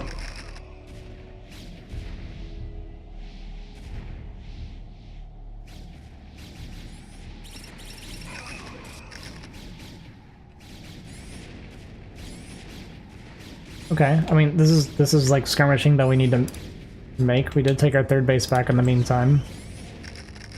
But we need to get more value than what we're getting right now. Like, stopping the fourth base is great, obviously. But we need to get, like, good army trading value while we're doing it.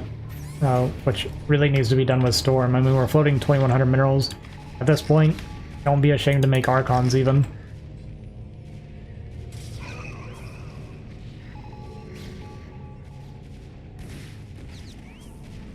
Leo jumping on top of these probes, and every probe right now for Rob is very, very precious.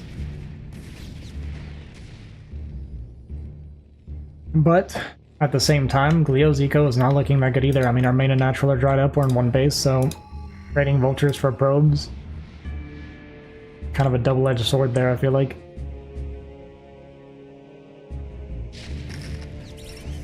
Fortunate pathing here. I mean, every unit is so precious right now.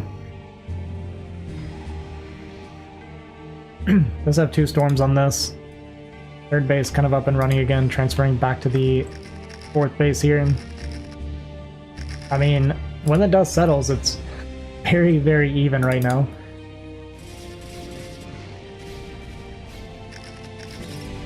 Be careful running through these mines.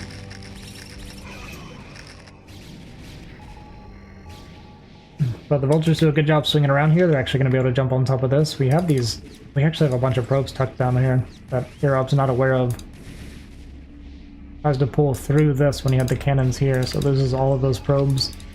Yeah, there are actually Archons coming out now from Irob, so a little bit of optimization there.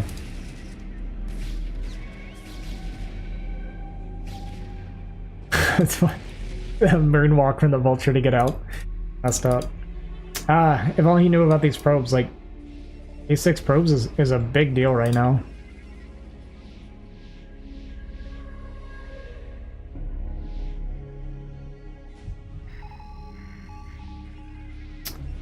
Does move to kind of intercept these here at this base, which is really nice. Gonna lose a few more probes though. Ah, we walk our Templar into the mine.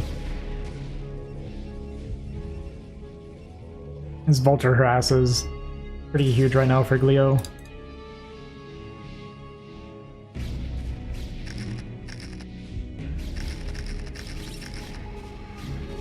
He's trying to retake the fourth base here at the same time. We do have an Arbiter here in position. Just kind of gonna see it. Probably a forgotten Arbiter more than anything. Maybe I was looking for a recall, but we actually don't need to recall this base. I mean, Leo's pretty much starved out. We're just having a hard time with the vulture harass right now. Losing our Templar as they come out hurts a lot. Hey, what's up, Toot?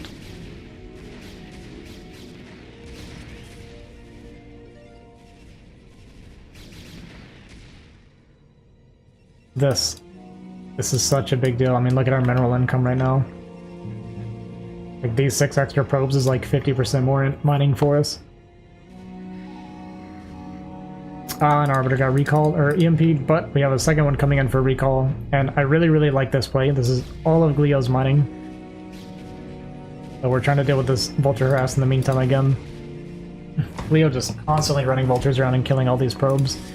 Recall comes down, killing the workers here. Leo is now on absolutely no mining whatsoever. Is Irob going to pull this off?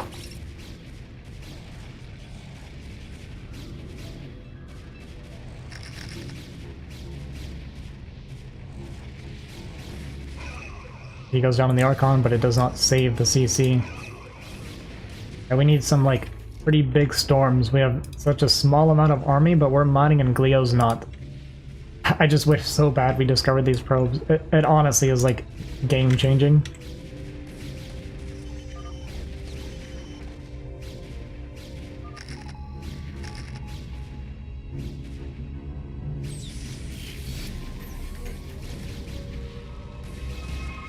Jumping on top of these tanks. Getting a couple more tank kills here. Got some storms ready to come down. Hopefully. Hopefully we notice. Not gonna notice.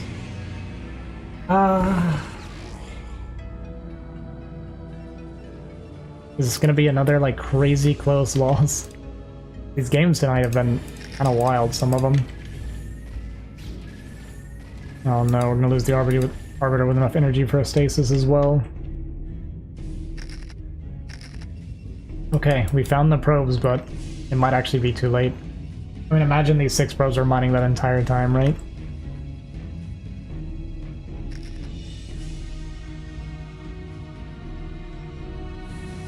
Got our shuttle and zealot here, we got a Templar over here. It's just every unit we can get together right now is precious.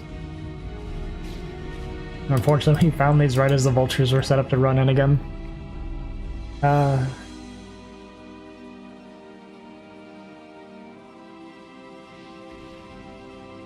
Oh, we're up to 800 minerals right now, like... Get a stasis on these 3 tanks, buy some time, just optimize our mining a little bit more. I didn't like that stasis though.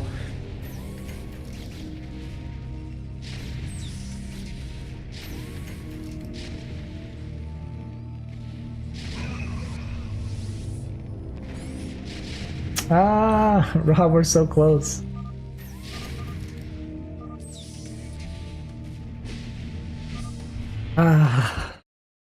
Cleo's gonna take the win. What a crazy back and forth game.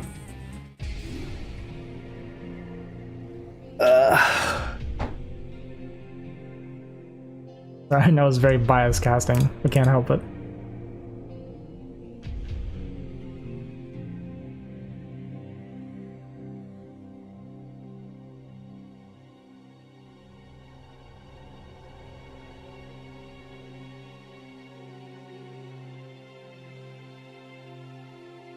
Losing hurts my feelings.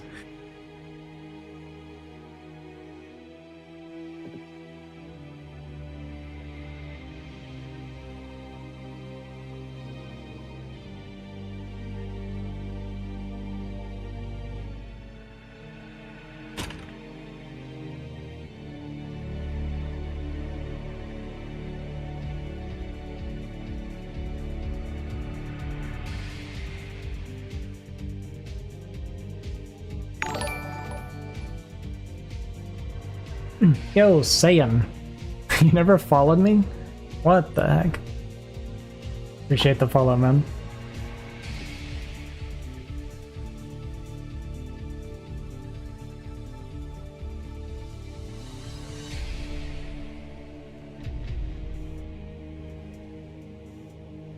If you guys ever want to check out a real caster, Saiyan's the guy.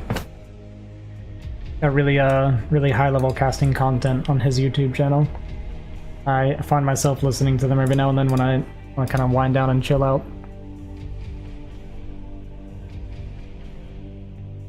He's also the one that did the cast for my Artosis game that I posted on there.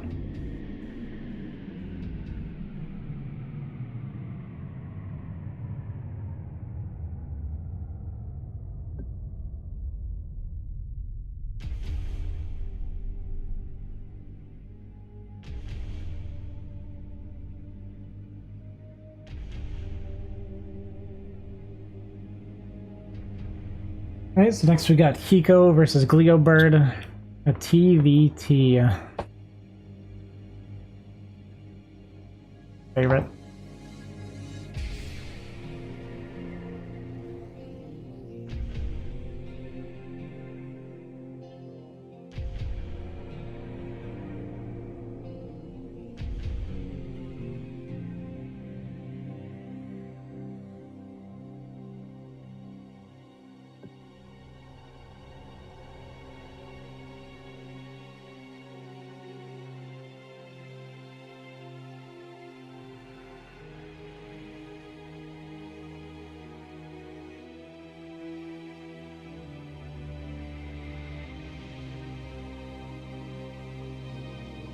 Yeah, it's not even on bracket, you know, or on challenge.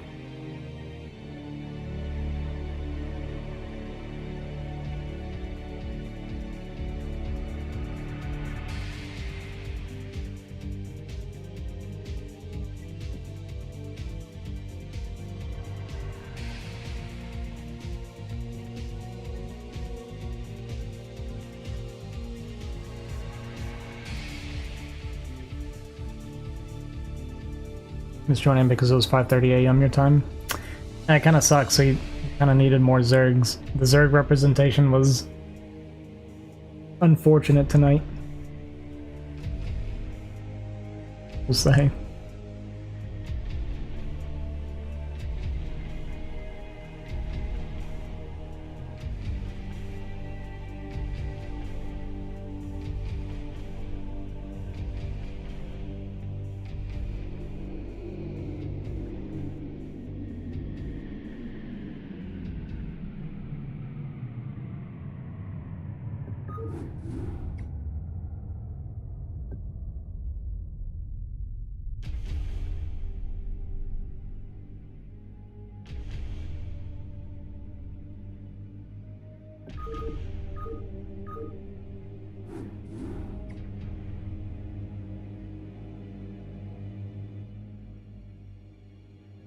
You guys like TVT?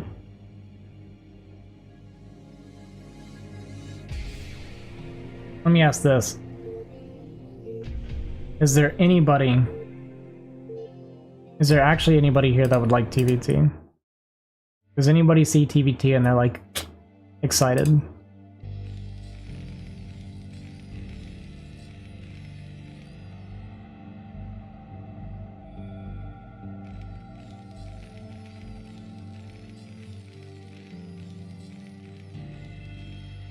The winner of this gets big semi, unfortunately.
Okay, sorry.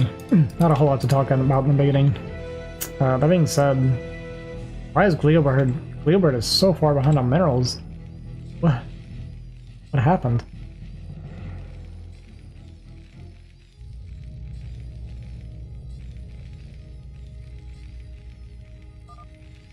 Okay, we're going CC first, but our mining is like way behind Kiko's right now. It's really unoptimized splitting, I guess. Like really unoptimized.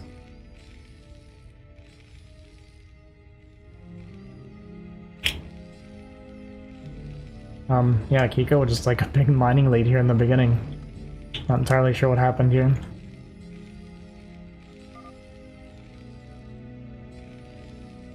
Oh, maybe it was, I think Leo must have, like, queued up a bunch of SCVs or something and then cancelled. I think that's what we were looking at. I think that's what happened. It just confused me for a second. It's just I saw Kiko's barracks come down and Leo's at, like, 30 minerals or something. I was like, what? I think that's what he did, though. I think he queued up a bunch of SCVs and then cancelled. Just because it doesn't really matter. So we got CC first versus a standard opener from Kiko here. But I think CC first and TVT counts as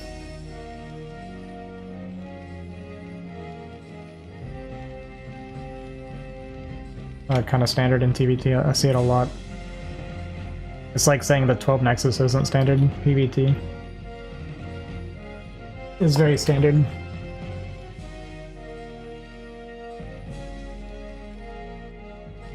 Alright, so Kiko gets the scout off, sees what's happening, we're gonna get the bunker to come down. And we're gonna see the CC and vultures come out. So my understanding how you play against this, if you are in Kiko's position, you just make a bunch of vultures and go mines for map control, and then you kind of have like the map control lead, and you can do what you want from there. You don't have to worry about like a tank push timing or anything like that coming out of Glio here, because he won't be able to get through all the mines. You can take like a faster third or kind of whatever you want to do. I feel like faster third is probably typically the safer response.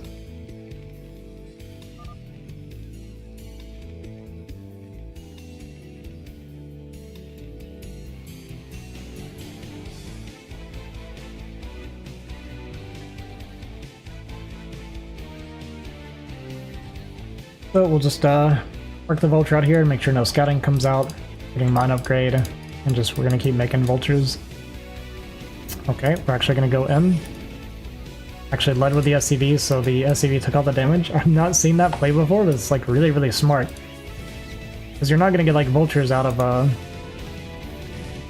this Terran.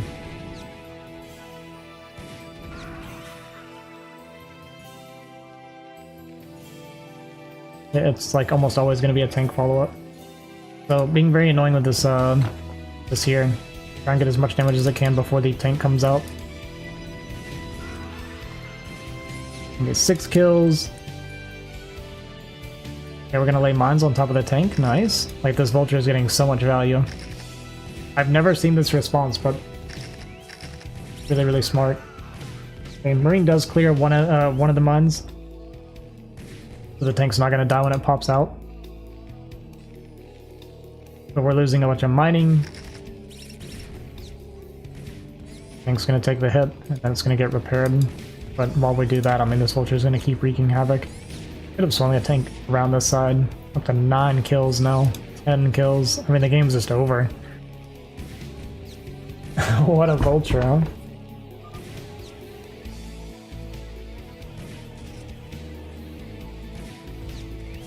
Oh no, it's a disaster.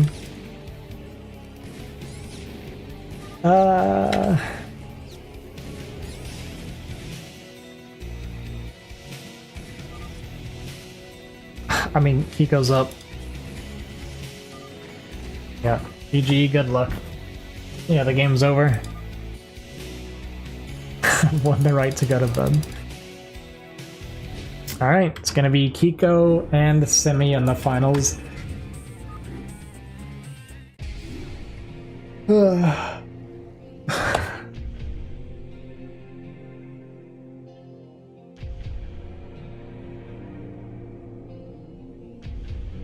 Yeah, best of 5.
Technically,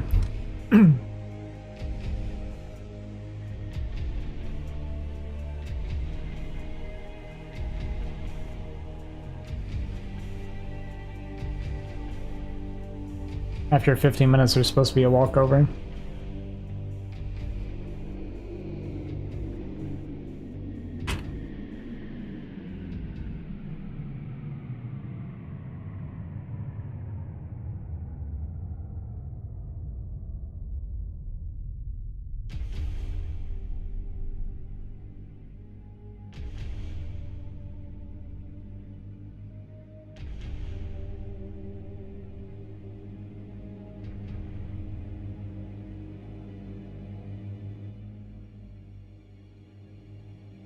I'm not actually like an admin, I'm just... I'm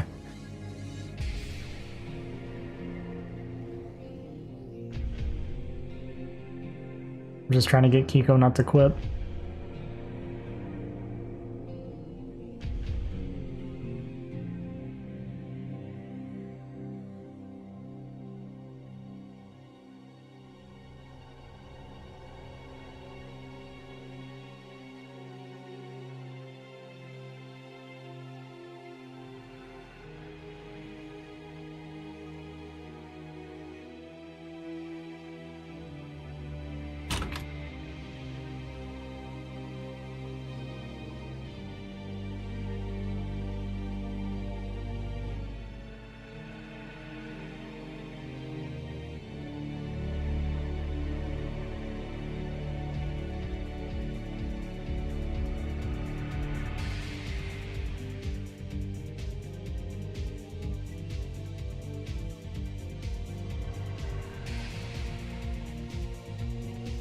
There might not be a finals.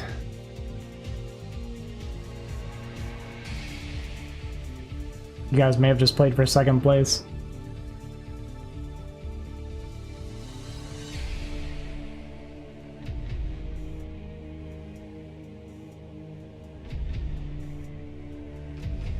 By roughly 10 minutes.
Huh.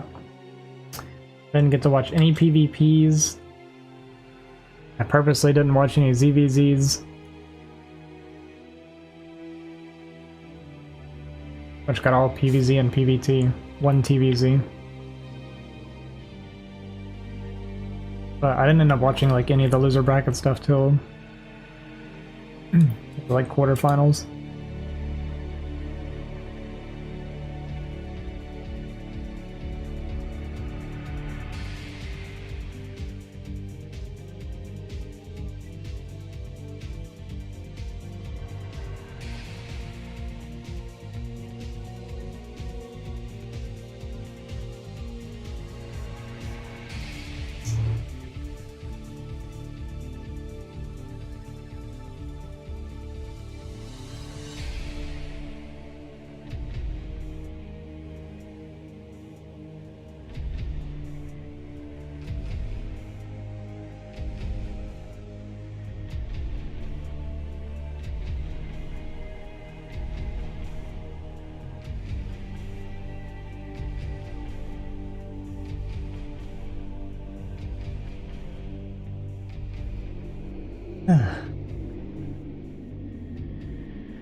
We are waiting for Simi.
Hopefully, Kiko still plays it out.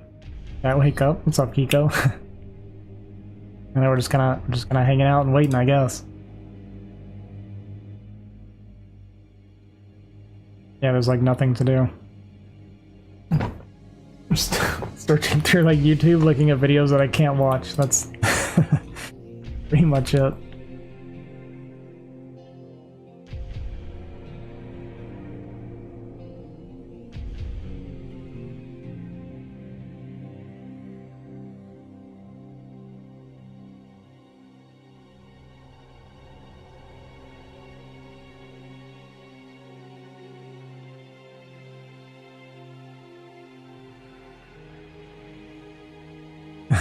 I know it's a hard matchup. I mean, Simi's really good too. My opinion, when I didn't even know Simi was in CPL. I actually had no clue. When I saw Simi was in the bracket, I was like, what?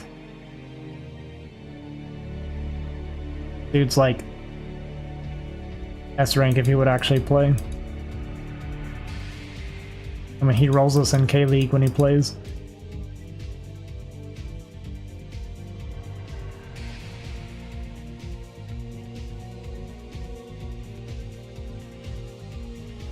Protoss, man.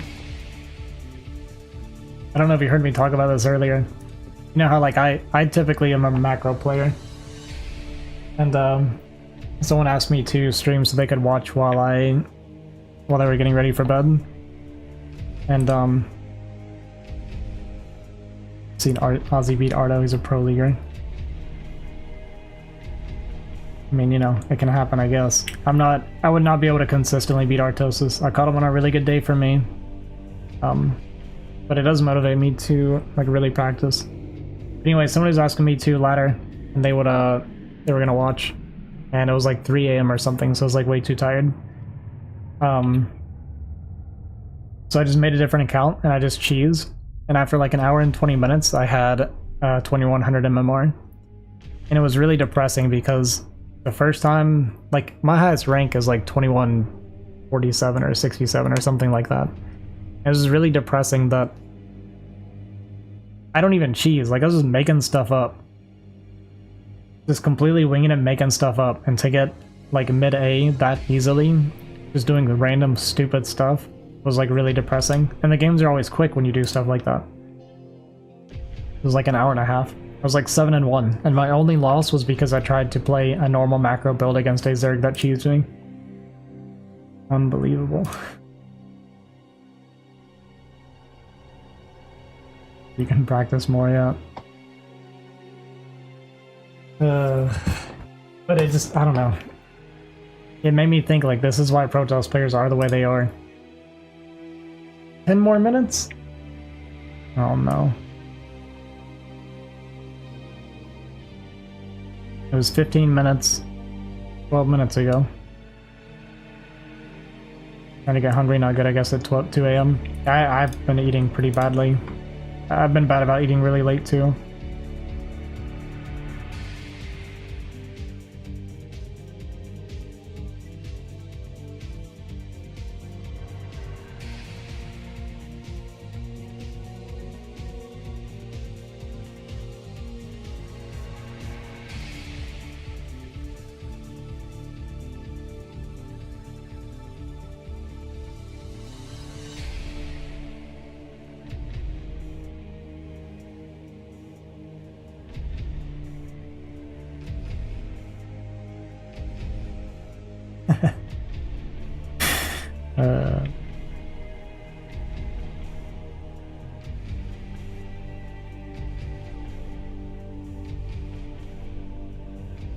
I did say I talked to Artosis. Well, I didn't like talk to him, but he was talking in his chat after I beat him, and he said something like about how, sorry, I don't know if you heard that in my mic, about how it didn't feel any different playing against me as opposed to playing against Jaeyun. Which obviously Jaeyun's much better than me, right? I know that's not what he meant, but I kind of agreed in the sense that when I play PvT, I'm doing the same thing no matter what MMR my opponent is. You know what I mean? I don't like adjust or do anything different. I do the same, make a bunch of units, mass expand, make Arbiter, Templar, and then transition to carrier if I need to. It doesn't matter what rank I'm playing against. I play the exact same way no matter what. So I do kind of agree from that sense that it could feel the same for Terran players playing against lower rank Protosses.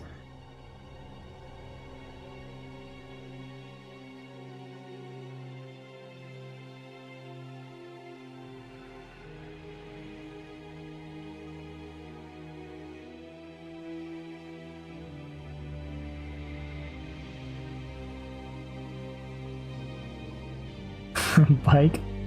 Right, how far away is the store again?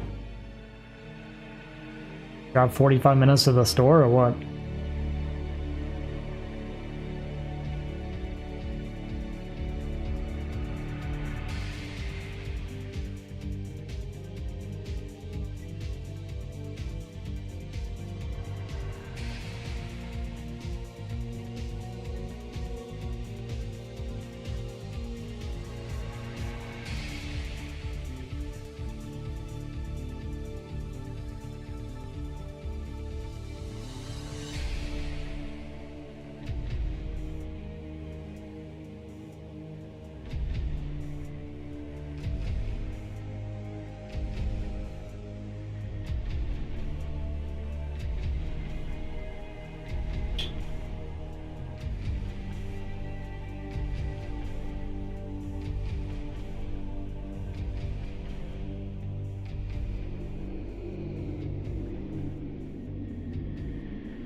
Yeah, that's right, Keen doesn't play either.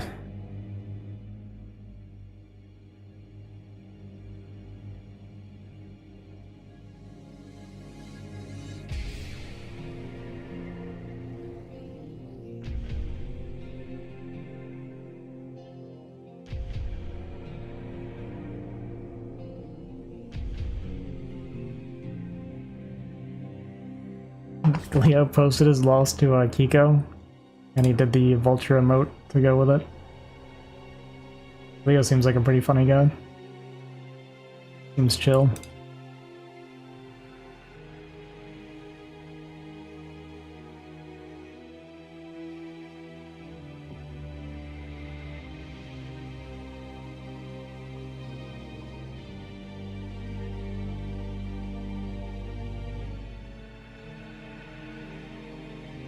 I hope he makes it. He looked pretty solid. There's like a few things he can clean up. I mean, Kiko showed me something I've never seen before with the SCV lead into the Vulture run by, which is smart because the timing is great because the it's always going to be a tank follow up. It's never going to be Vultures behind CC first.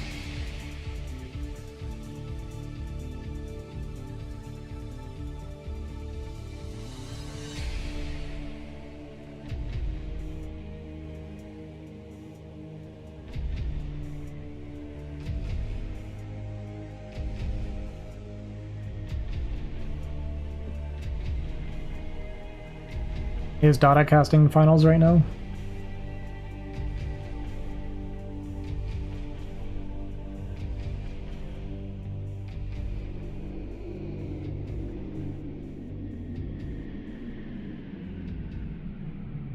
Not just that Reavers are fat and slow. Like, they're not slow because they're fat. It is crazy. If you think about how Protoss is supposed to be this like high-tech, like genius, intelligent race, right?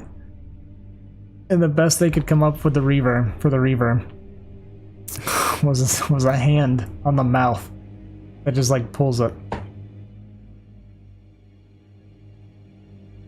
That's really the best they could think of. They couldn't like give it wheels or something. They had to give it a hand, just a single hand.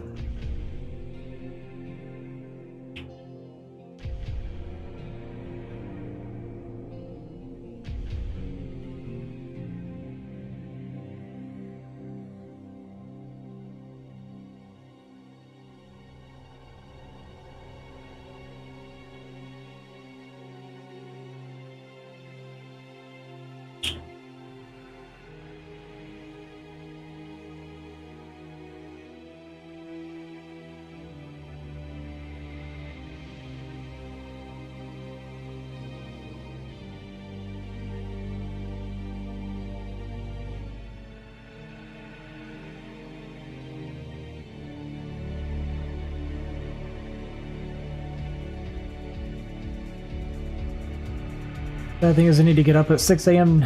and now it is 2:30 a.m. You are you Germany?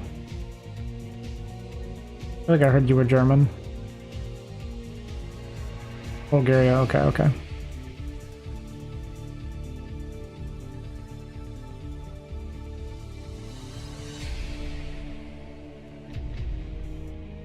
I know you're probably like really motivated to not win any games. I kind of felt that way when I was like, well, if he's late, we can give you a free win to even the score up, and I feel like your response was like, how does that help? That doesn't help the situation.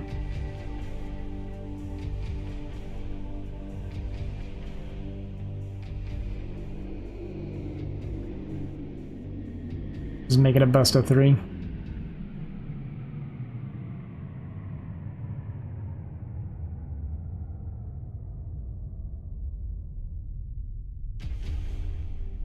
Yeah, no, I get that, for sure. I wouldn't blame you at all either. I appreciate you making that sacrifice. I feel like this happens to you a lot in CPL, that you're playing like in the middle of the night though.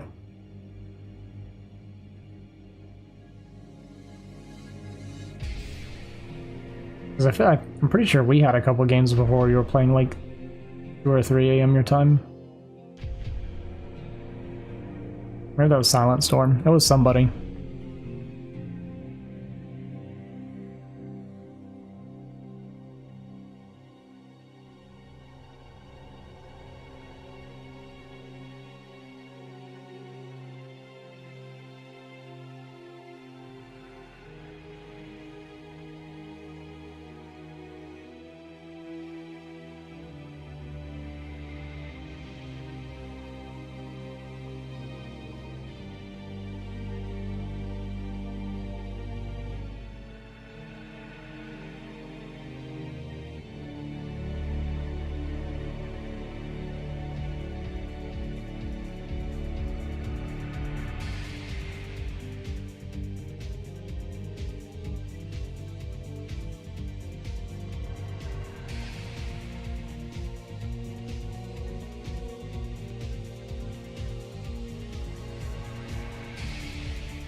Can I do 2-5? I mean, you do whatever you want to do, man.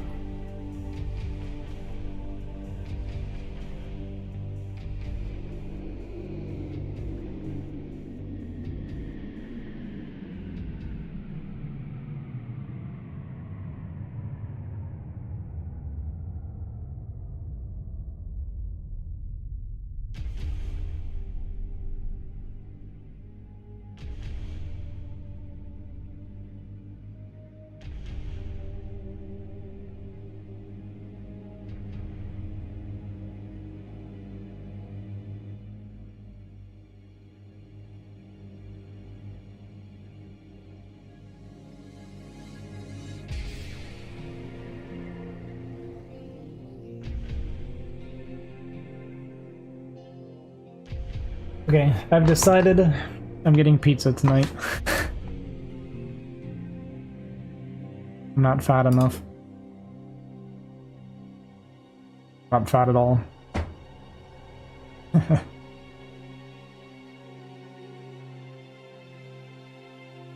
have a serious pizza problem. I'm addicted to pizza and blessed with a lifestyle that allows me to eat too much pizza without getting fat.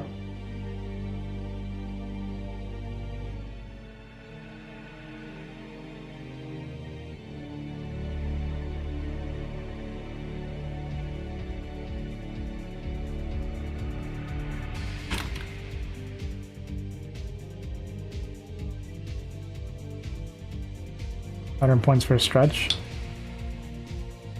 I should do some actual commands. I stretch all the time anyway, but I was thinking yeah,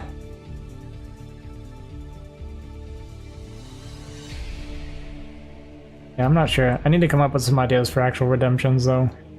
I had some for a while and I took a bunch of them down. Well, I took like all of them down. I got a VIP and a troll thing redeemed. It was like I made forever go to T somebody. Yeah, I need to update that stuff.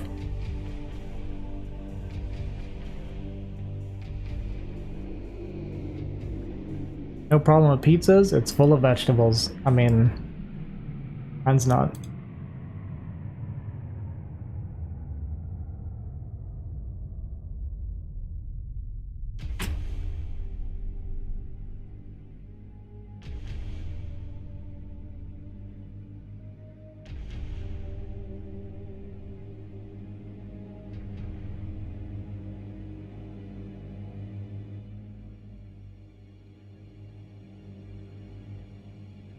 The only problem I have with vegetables on my pizza is it completely ruins it, you know?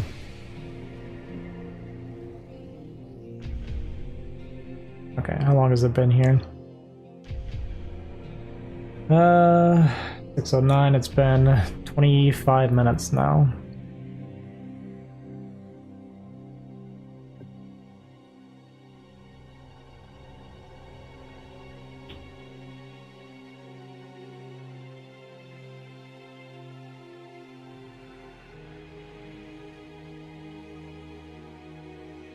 At this point, even if it's just for my own sake, because I got stuff to do too, I gotta go milk. Like, I'm gonna be really late getting out to milk. Let's just call this a best of 3. We'll say that Simi forfeited one match, it's tied 1-1, whatever. We're gonna call it a best of 3 instead of a best of 5, because I need to go, Kiko needs to go. We still got at least a couple games to go.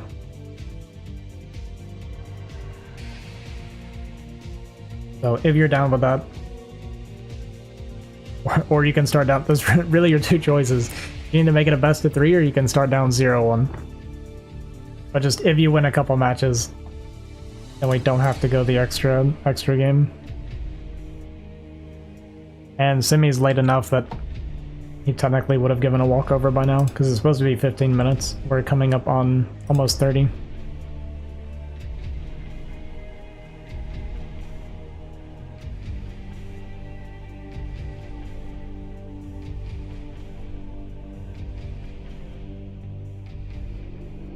Yeah, that's fair. 2:45, you're gone, and I understand that. That's fine. Because this is way too long of a wait for a best of series here in the middle of the night for you.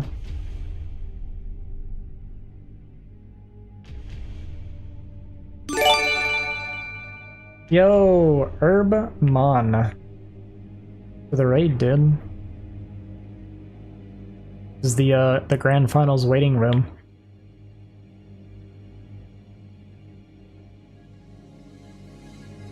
Yo, yo, yo. How was your stream? I assume you were laddering a bunch. Big chillin'. StarCraft. So I wanted to know, man. I'm very passionate about StarCraft. Practice games with Nesh and Nomad. That's a Terran and a Toss? Nesh is Terran, right? It's pretty good.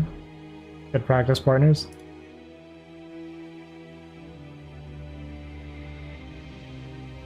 Passionate enough to play this game for years, absolutely.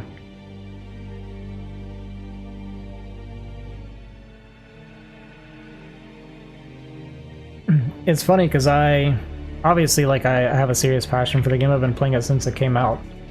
There were a few times where I tried to resist, tried playing some other games or thinking like maybe I won't like full commit to this game. And then, what are we at, like 25 years later? I was like, you know what? I'm just gonna play StarCraft all the time. Why fight it? If I love playing the game, why fight it?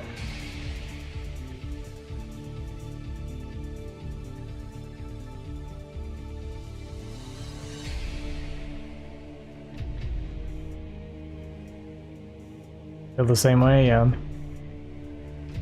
This is like it's like StarCraft 2 came out, and there's like all these other games that come out, and it's like you feel like you shouldn't be playing something so old, but there's just no denying this is like one of, if not the greatest game ever made.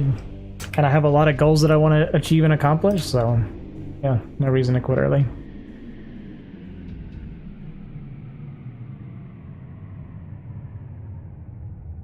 Once I win ASL a few times, then I feel like it's time to quit. Yeah, like ASL versus you. Absolutely, dude.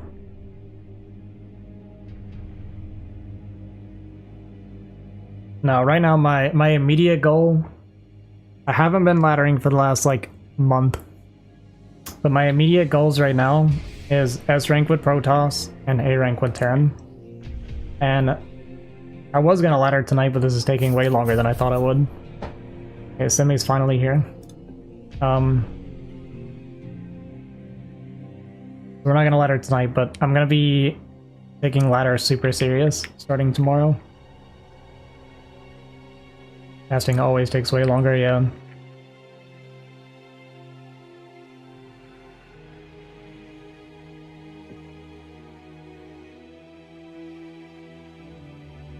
If you need practice. Hey, what's up, Deb? Yeah, that's the other thing too, and that's part of why I've been able to improve as fast as I did. I got really good practice partners, and I have Wolfix coaching me.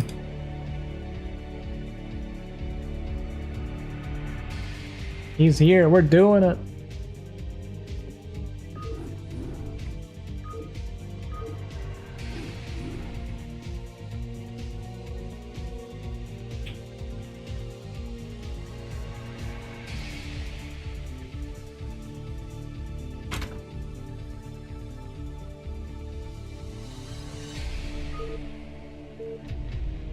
Oh baby, was that like a 30-minute wait?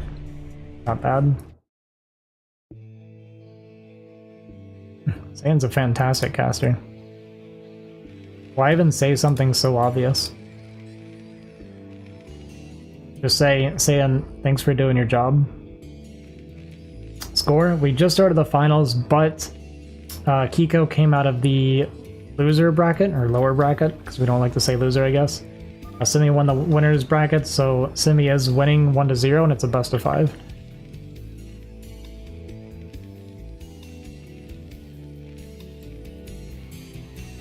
First map, Apocalypse, and the loser chooses the map. So what we've seen from Simi so far is he has played 12 Nexus, every single PvT. That being said, I don't know, well, I would say I don't know that this is a good 12 Nexus map, but I feel like 12 Nexus is viable on any map. So we'll see. We'll see what he does here.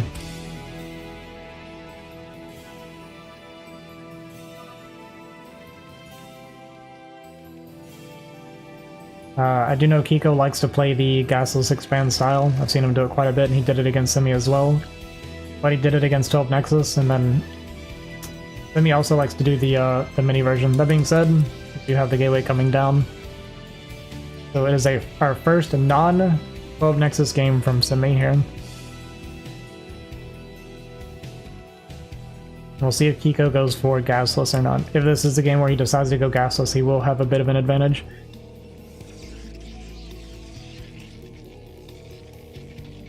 But there is also a chance that Kiko won't go for it. You know, see, there's the gas. There's a chance he wouldn't go for it because he ran into 12 Nexus earlier, and he was also watching and saw Simi. I did it a couple times as well, so. Just gonna get standard looking openers for now. SCV Scout coming out. Gonna be a core Scout from Simi. So this is about the latest Scout that you want to go for as Protoss that I'm aware of. I think maybe V12 Nexus, I guess it is a bit slower. But off of this build, then 4 Scout is what you kind of want to go for, and that's typically what I do as well. We'll see if he does 23 Nexus, Rangeless Expand, something like that. Couple options here for Protoss still. See if we cancel the Marine here, start the Factory. Okay, we're not going to cancel, so the Factory is going to be a little bit later. This won't really matter unless Simi does a Zealot here. I mean, it's still good to get the Factory earlier either way. But like, if you're not scouted early, you can skip the Marine. If you don't want to skip the Marine though, then you should cancel the SCV to get the Factory a little bit faster, but might not come into play too much here. We'll see what happens. A little bit of a slower Factory.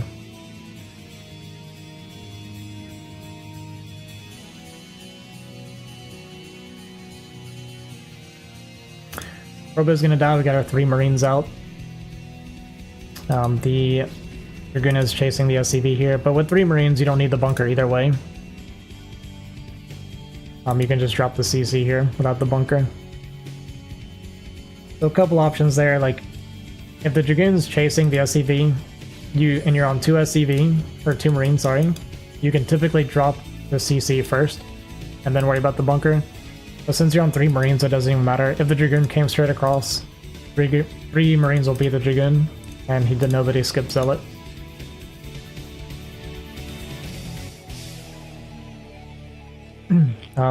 We are going no Vulture again, so Kiko did skip the Vulture earlier as well when he played the standard opener. Simi did also send both Dragoons across, which this can be super risky. If the Vulture did come out and he was chasing the SCV, he wouldn't have known that. So it could have been very possible a Vulture would come into his base right now. So, a bit risky that we didn't leave a Dragoon behind, but it is going to be okay here since it is going to be tank first. And we're not making more Marines, so this is not going to be a timing push, it looks like, unless we just do it with the 3 Marines. Not playing with fire here. So we're going to stay on the bunker and actually going to kill it, which can be a bit of a pain if the extra Dragoon was coming, but it was staying at home. It almost loses a Dragoon in the meantime. And I guess with that damage, Kiko deciding he wants to push aggressive is going to kill that Dragoon as well, which is actually really nice for Kiko. Get some extra damage on this Dragoon as well. Yeah, he's not going to overcommit. It would be dangerous to do so. But traded 1 Marine for a Dragoon. It's actually a pretty good start there for Kiko, taking advantage of him overcommitting to that bunker a little bit. I mean, he kills the bunker, so I don't know if it's an overcommit, but we're gonna actually go for a push here. But with 4 Dragoons out, attacking uphill, we are continuing to replay some Marines. Might wait for a 3rd tank. But Simi has enough Dragoons that he could deflect this very easily, especially if he's sitting uphill. But this is 2 volleys with the 4 Dragoons to kill a tank. We're gonna go for a 3rd tank here. eBay started here as well. Gonna be Reaver play from Simi. Simi does like to play Reaver a lot. The staple of many Protoss players. So with 3 tanks, this could get a little bit sketchy for Simi with only 4 Dragoons here. He's doing a good job of kind of like using the high ground here. Gets 1 volley, but does get the Dragoon bug that we all know and love.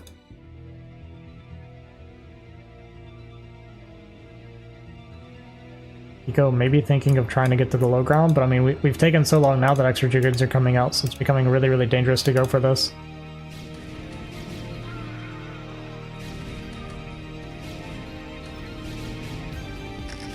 Dragoon's gonna move forward, kind of moving shot, kills 1 tank, kills 2 tank. The mine goes off and kills some of the Dragoons here. Gonna walk into this, but we are gonna kill that last tank, and the Reaver comes out, so somebody's gonna hold this. Not too bad all in all from Kiko. Like, I definitely thought I was gonna go worse than that, but still not that great of a position. The only thing that's going well for Kiko right now is that Simi has not taken a third yet at 7 minutes. We're gonna look to try and get some extra value out of this Reaver.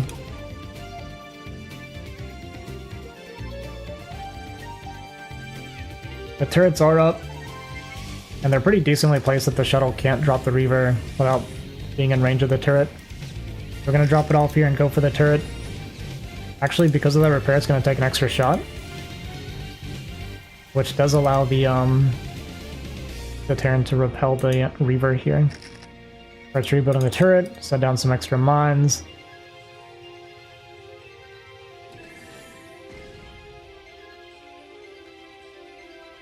I almost wouldn't even mind Kiko backing up and kind of baiting the unload, but I'm not sure if Simi actually saw it or not. Does have a bit of a space here, and Simi is so good about finding like these little bitty openings with this Reaver. You get just tiny bits of damage here and there. That SCV taking that Reaver shot like a champion. And now the Reaver is very, very low. We have to be careful. So we're going to take that back home now. I imagine we got a second Reaver popping out maybe soon. Third base coming down behind this Kiko, going up to his 4 factories. Double Vulture is going to be sharking around the map here. Or just tucking in a corner.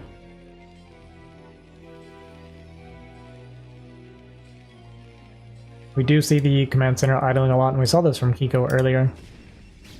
It's like one of the only kind of obvious holes I see in Kiko's game. Just the lack of SCV production.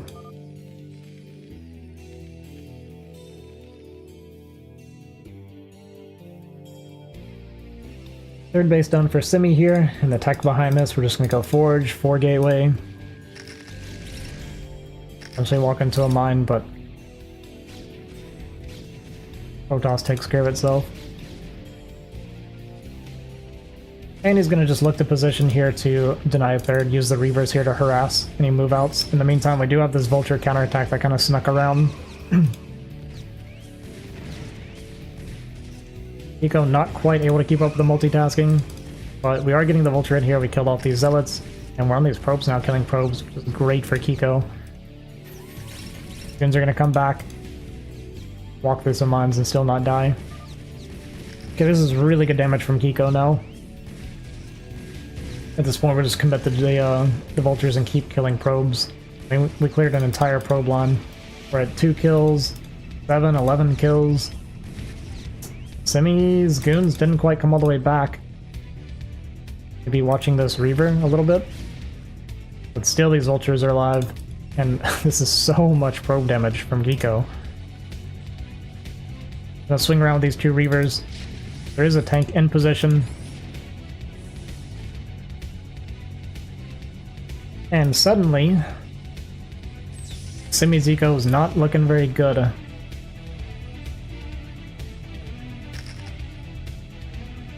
Got +1 on the way for Kiko. More Vultures here on the outside.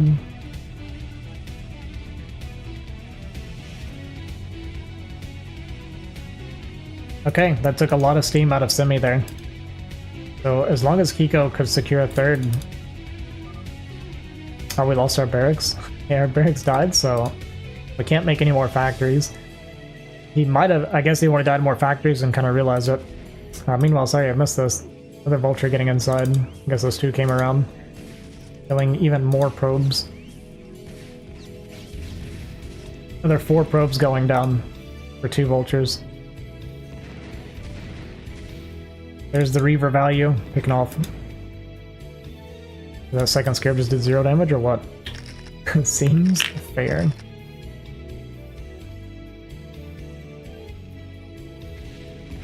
CC is going to get cancelled. Only issue we're having with Kiko right now is these two Reavers. I mean, Simi's Reaver control getting a lot of value. But his economy is pretty ugly right now. Finally, I feel like we're in position to take our third now for Kiko. Simi's been very good about this all night tonight, just using the Reavers to delay expanding. And just get these like tiny bits of value. We're at 10 kills, 14 kills right now on these two Reaver. Now we're killing mines, it doesn't count. It counts, but it doesn't count.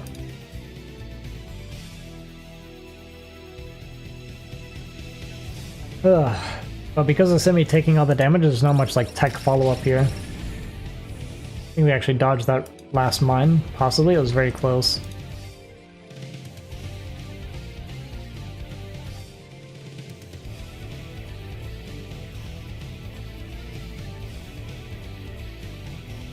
I think we have one Reaver there and two Reavers here. Yeah, that's what we're looking at. So Simi actually running double Reaver harass right now. Does look away from this one though. Loses one of the Reavers because a few more vultures. Looking to come back in here, but Kiko was... Okay, never mind. Kiko did replace his turret like relatively quickly. Academy coming down is very, very late, but it's kind of understandable considering the amount of like harass going on that he's trying to deal with and also doing his own harass. Yeah, Simi's Reaver control is nuts. Sometimes.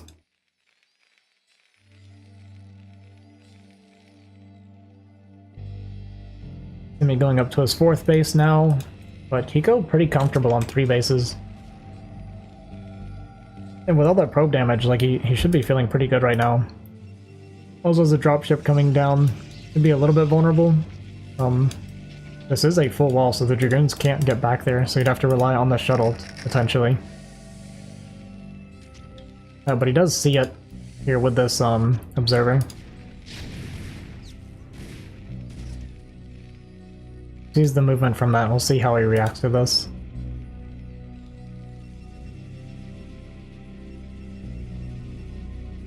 One more shuttle's coming out of Simi.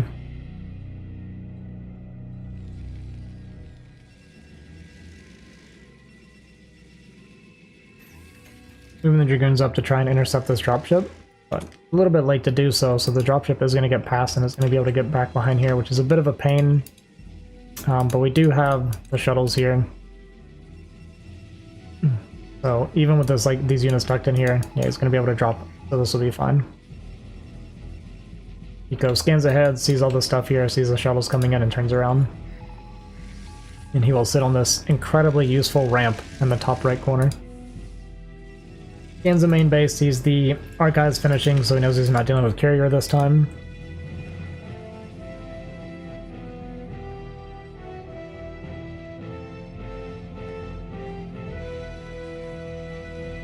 Fourth CC coming down from Kiko.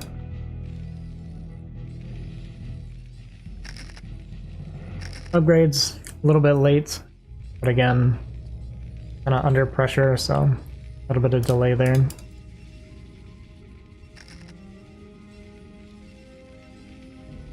Looks like we're going for a 3 shuttle drop here.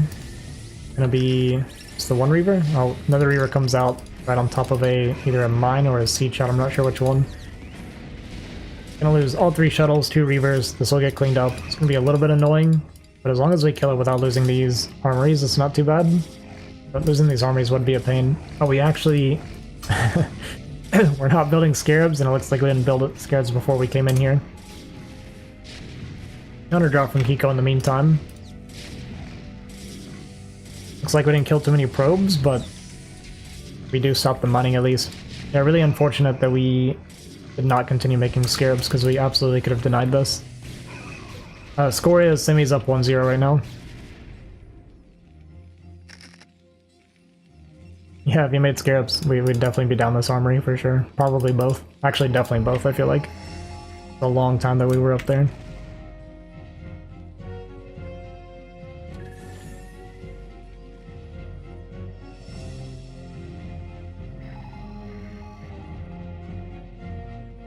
Yeah, it would have been huge. Getting the upgrade reset on the Terran is pretty massive. Bit of a redrop coming here, but there are 2 Dragoons here and a cannon finishing. Dropship's gonna go down. You get basically no damage. Okay. We are lucky that mine only killed 1 probe. That's crazy.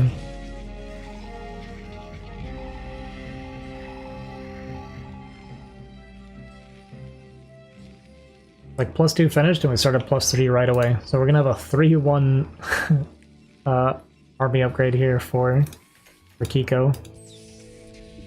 I mean, meanwhile, just the +1 attack, going up to more gateways. We see no Arbiter tech or anything, but he does like to play a lot of shuttles. That being said, I think we only have 1 shuttle on the map right now. Still gonna clear this up, looking for more expansions. So I'm gonna look to take his 5th base here. Going for a bit of a vulture run by, but there's already cannons up everywhere. These are very low, so it's hard to imagine this gets any damage done. So we're just gonna lay mines like between the armies and stuff, and be kind of annoying for Protoss while we push up at the same time, and Semi not looking and bleeding off quite a few units there for free. Yeah, so we weren't actually looking for like probe damage or anything, but these mines behind army can be very, very strong. A lot of time observers get left behind or they're not with like the reinforcing armies, and yeah, you can pick off some free units like that.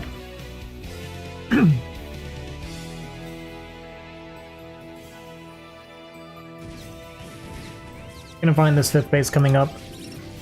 Mines do get a little bit of value here on the Zealots. But Kiko going up to 4 base, and also not really in position to do anything about this. And honestly, like Kiko's supply looking really good. Semi doesn't have a bank yet. We have 3 attack on the way for Kiko, and he's going to be maxed. So there is definitely a very strong chance of Kiko taking this game right now. Semi remaking his shuttles now, but there's not much potential for harass damage. Like maybe shuttle drops here for storm drops and things like that, but Kiko set up pretty decently defensively overall. Handled some of the drop harass earlier really well. And just all that probe damage he did in the beginning with the Vulture counterattack was pretty huge.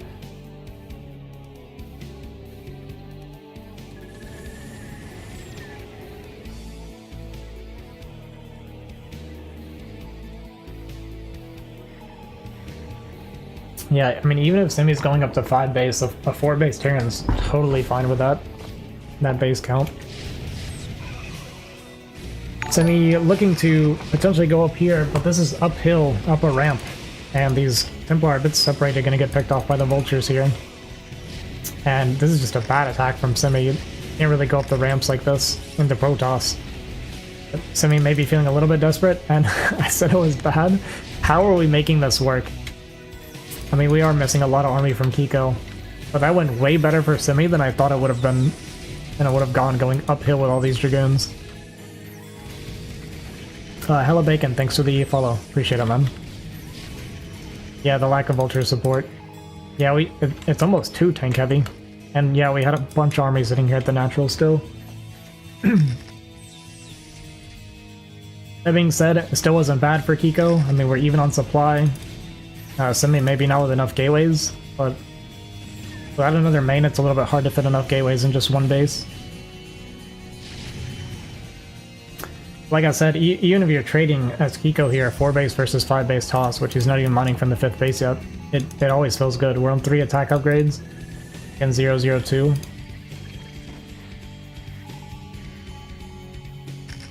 This cannon actually sees the probe transfer, might actually think to swing around with these Vultures, but no, we're going to go uphill and actually pick off these High Templar. It's 2 Templar. 3rd Templar goes down. So we have 1 Templar without enough energy for Storm. Gonna catch this probe. Bunch of cannons coming up here to defend this base now.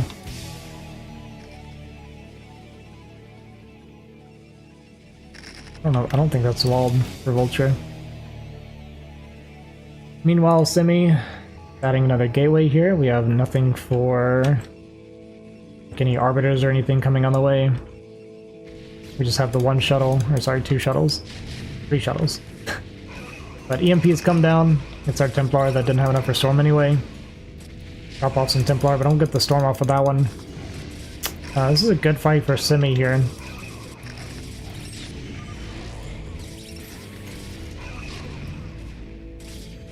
We have more supply as Kiko, but feels like our army's very small. That being said, still clean up the fight. Not a whole lot left over. Yeah, it's almost a little too tank heavy.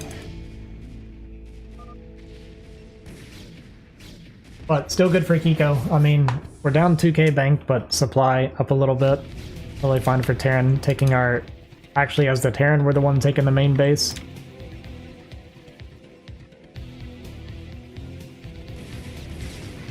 The biggest issue right now is Simi is sort of keeping the army back, but we're not getting any damage done. You catch these vessels, which is really, really nice. Second one is going to get away, though. Walk into some mines. Lead off a few more units. Possibly going to deny this base with maybe a Zealot or something and look for Templar drops, but this is like decently defended right now. Okay, it's Reaver. Okay, so we'll delay that, and we're going to check this, but we won't be able to commit here. In the meantime, we walk into a few more mines, unfortunately, take some more damage. And it looks like our shuttle just flew into the turrets and died.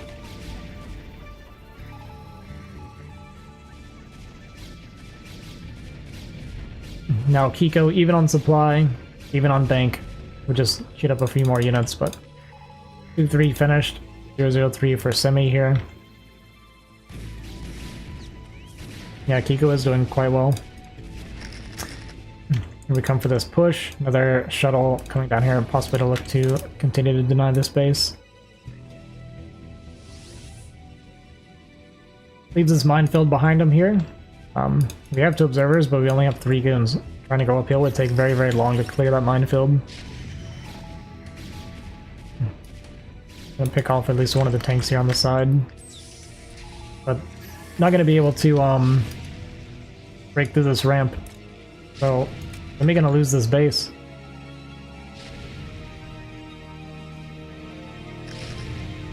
Why no play? I didn't play because I haven't really been able to practice or anything for the last few weeks with Terran. And I saw they needed another caster, so I was like, hey, I'll just do all the T0 stuff today. Been doing BGH for like a week straight. Okay, Simi gonna come down and try to crush this army, but he is gonna lose all of his eco, even if he does clean this up, which it looks like we do have enough to clean it up. But this is great for Kiko right now. Might even try to target the Nexus. Okay. So we clear the entire probe line. Trade against the army is great for Kiko. Never went to rebuild this command center. Our 3rd main and natural are all dried up. So if Kiko doesn't keep pressing the issue and expand, he still could be in a little bit of trouble. Like, if this army gets cleaned up, then suddenly we're kind of in a dangerous spot here. You have really good storm drops. We're actually going to unsiege. Kiko's going to growl, even though he's still, like, kind of okay. This is a few more tanks. Kiko, you're winning. You're winning, Kiko. He is tilting. It's a Kiko thing.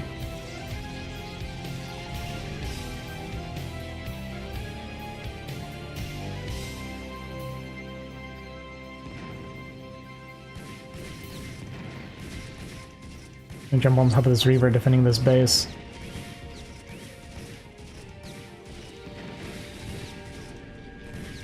And kill the Reaver, kill a couple more probes, stop the mining there.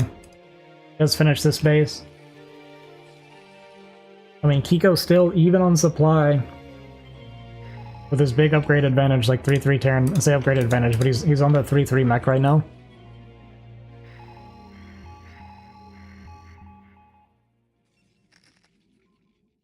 Just don't tilt Kiko. Kiko, you're in a good spot. As long as he continues expanding, we need to get on this base mining really badly. These 2 bases coming up, like Simi is suddenly in a really good spot again. Like, if this goes on for much longer, the mining difference is going to come back to bite Kiko.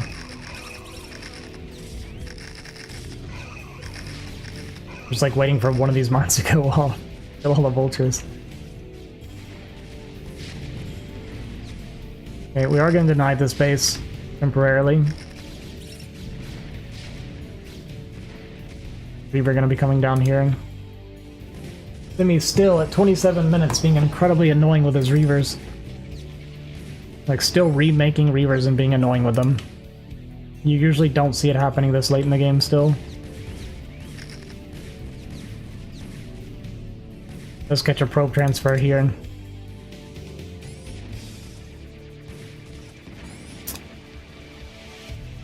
I'd say we could send a few more SCVs here as well. Like, we're not fully mining here, but okay, we're gonna catch that shuttle. I don't know if it had anything in it. Assume that it did though. We just need to clean this up, get back to mining, try and deny this base, which is in position to do so. Problem is, we just have so much army that's not a part of these fights a lot of the time. Like, he's still gonna hold this, but this needs to rejoin now before this all gets here. Like, if that was all coming down, he would actually be in such a good spot. His army is just trading so well right now.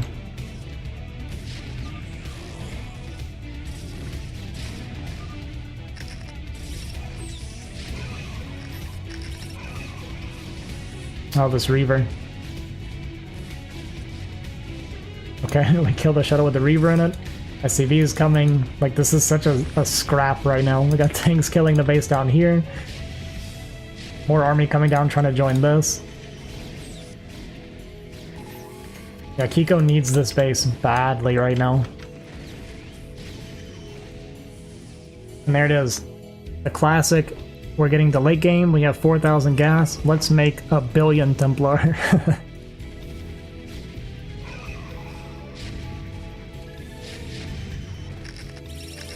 Okay. Okay. Can Kiko regroup? The CC is running away though. Like, we have to get the mining on this base. I mean, with this, if we can just push into this, take this base here.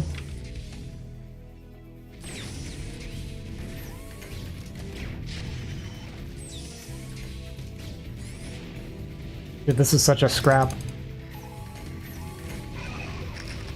And this is one of those armies that you don't want too many tanks against. It's just Zealot, Archon, High Templar. Dude, this is so unbelievably close. Yeah, this army gonna get cleaned up, but there's like nothing coming out of Simi. These two scans don't GG on me, Simi, or Kiko. Where is this command center going?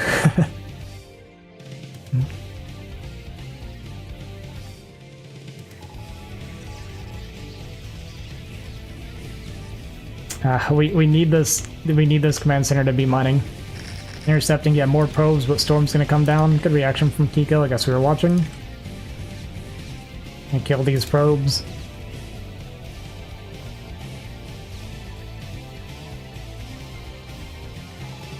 Where did our command center end up at? It's just going all the way back to 12 o'clock.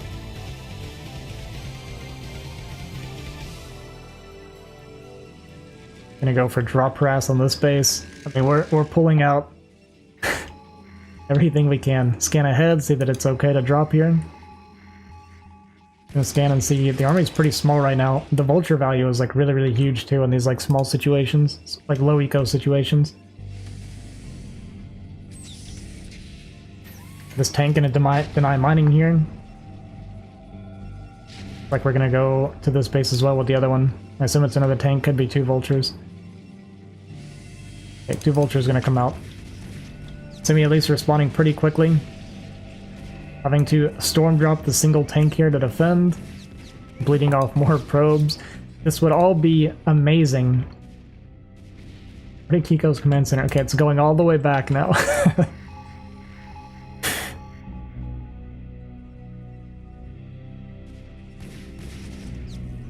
Catching more of the probes, gonna even kill this cannon off here. And there's just this one Archon against 4 Vultures. With Micro, we beat this pretty easily. But we do have the extra army coming in here, so we're just gonna dance around a little bit and kill as many probes as we can. I mean, Simi's down to like... what, 4 probes now? Gonna go down to 3 here. The other one finishes. This is a scrap. We are storm dropping these tanks in the middle here, getting as much value as we can, but we're gonna lose the 2 Templar and the shuttle, and we only killed 1 single tank. Can Kiko get his army down here and secure this base? If we can... yeah, Kiko has plenty, actually. Maybe just massing Archon right now, because it's just the most efficient thing he can do.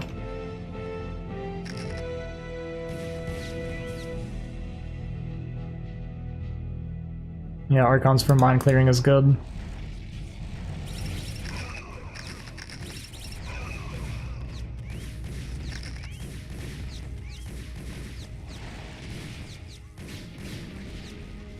I mean, Kiko has enough army, does he? Especially if they have EMPs. I mean, I assume he has EMPs. If he has EMP right here, Simi doesn't have an army at all. He is scanning and looking for the EMPs. Kiko's almost done mining. Simi with these AFK probes is like huge in this situation, but I mean, Simi's supply is really low. He just has like no workers right now. Kiko does have a lot of workers that need somewhere to go to mine. Scan ahead and get these Templar. I mean, 1 fat EMP on this and the game's over. Kiko, it's your chance! Yeah, we weren't looking, so we lose that that observer, or that science vessel there.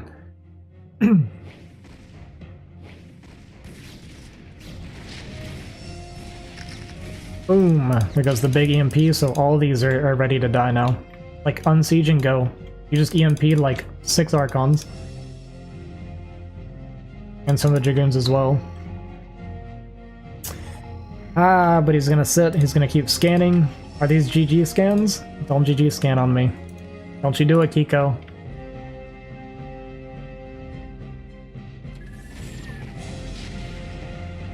Yeah, he doesn't know he's ahead. I'm afraid he's gonna tilt GG here in a second, because I know he's exhausted.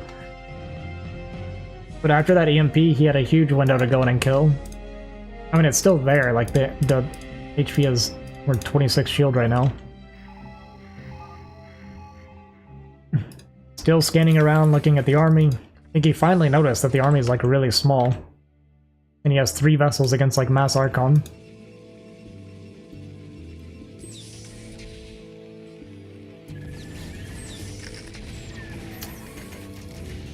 EMP is going to whiff a bit, but that's totally fine. We have plenty of EMPs. I mean, we have a lot of EMPs right now. And E-Matrix if we want that as well.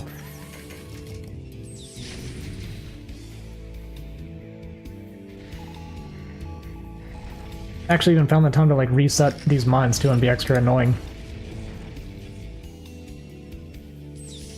Need Protoss brain. True. Yeah, these 3 tanks are huge too.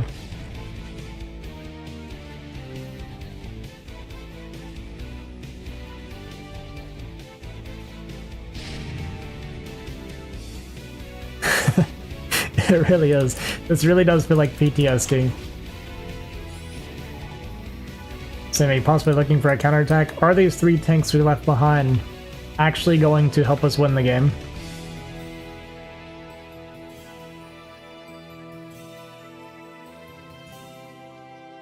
With this base down, Simi's basically not mining at all. Archons have been EMP'd over and over again. 3 tanks here in a mine. We got plenty of units behind to like save this as well if we want it. Simi will clean this up, but it's basically mined out and we're transferring here to this base.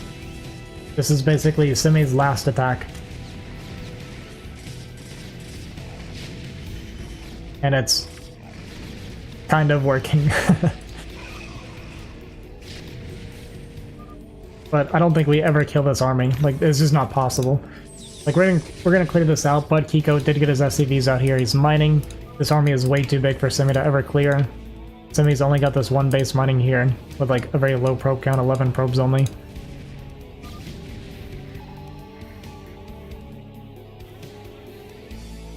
Simi believes. Kiko scanning around, making sure there's no... Just scanning here, just checking the army here. Gonna try and chase down the army and kill it. Potentially. Branching off 2 siege tanks to kill this. Stop the last mining base of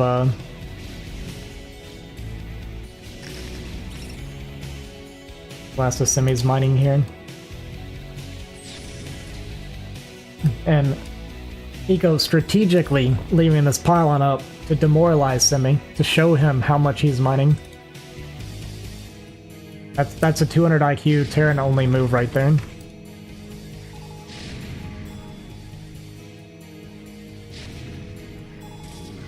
And Simi's gonna get down here and clear this up, but we have a single probe. Got one on gas here, one on gas here. And I think we just made a probe out of this nexus. We're making probes, actually, out of the other nexuses.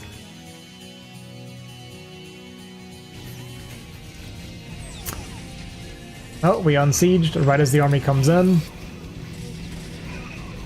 This is kind of a scary army, too. And we have storms. We're gonna get a big storm. Okay, we get the EMP off on the high Templar at least. I mean, Kiko's floating 1,500 minerals. Make a bunch of vultures. This tank line is still too big. We're with only Dragoons left. And Simi with 5 mining probes on minerals right now. I think it is safe to say that Kiko has done it. But my god, this was a battle. It's like Gen syndrome. It does. I just I can imagine, because that's how Gen would be. Like, if you're ever like, Gen, just attack him. You're like, if I attack him, he's gonna counter me with 6 recalls and 10 carriers. Like, Gen, he's on 1 base. GG. Good job, Kiko.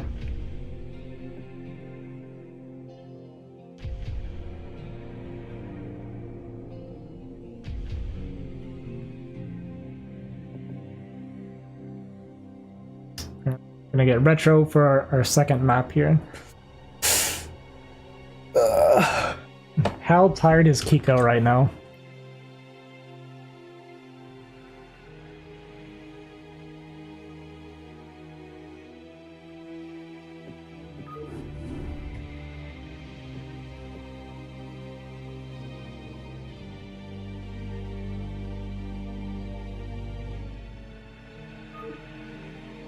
Yeah, it's 1-1 now.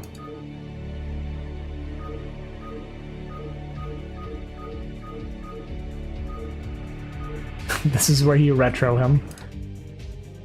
This is gonna be the Reavers on the 3rd base.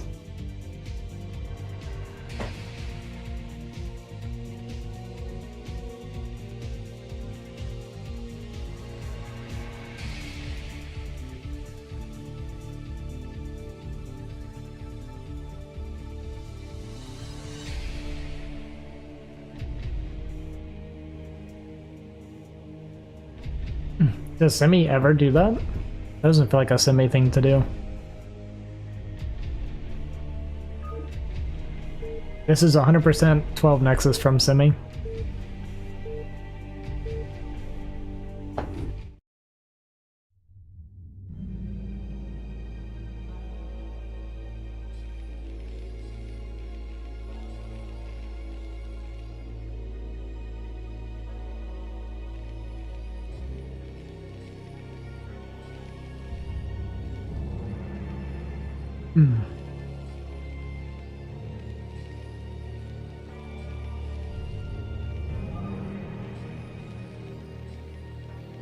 All right.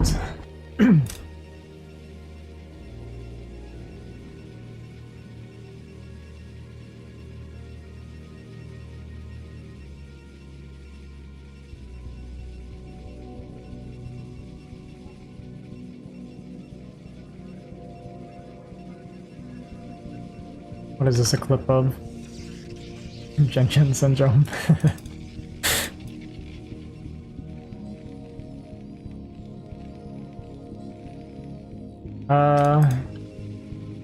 We got the early game. We don't have to talk about it too much. We've already talked about the early games, what they do. And just save my voice a little bit.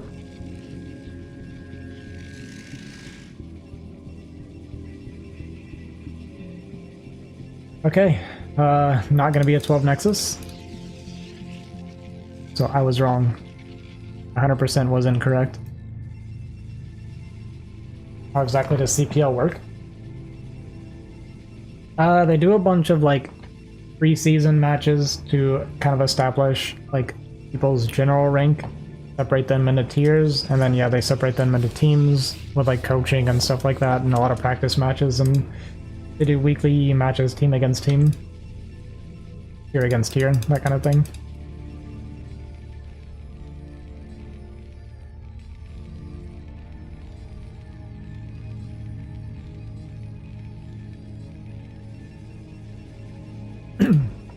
And a death match. This gateway positioning feels like we're going Zealot.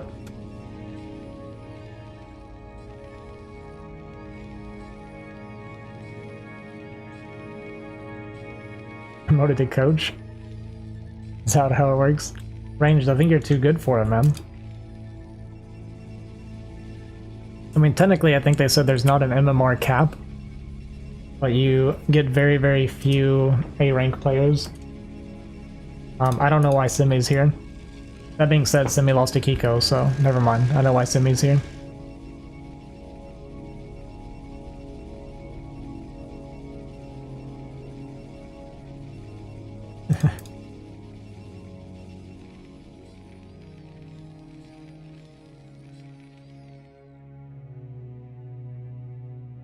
Don't have time to coach yourself, you gotta coach yourself. Don't have time to coach myself though, I gotta coach myself. Yeah, what are you talking about, Ranged? What does that even mean? Standard builds in both last scout, yeah. Could be another long one. We're gonna get a 23 Nexus here.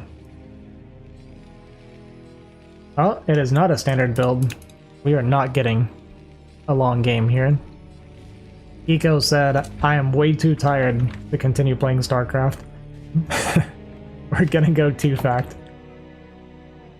And against 23 Nexus, it's kind of the... This is best case scenario, right, for 2-fact? Or is rangeless? I guess against rangeless, 2-fact might be better. But 2-fact against 23 Nexus is pretty much the best you can hope for, I feel like. These 3 Marines trying to make sure the CC doesn't get scouted, trying to hide this as much as possible.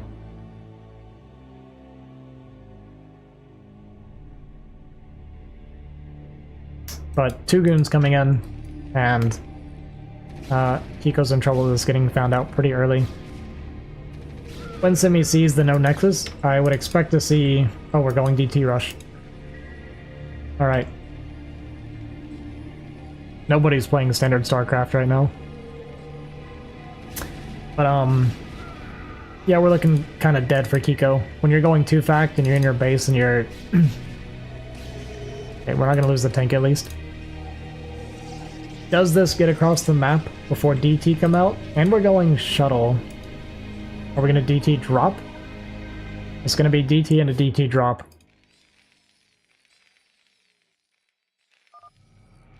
Simi knows what's coming, Kiko knows that he's been found out.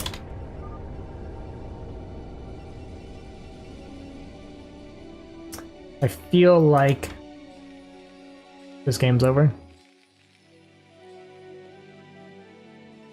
Simi dead, kind of over a pylon.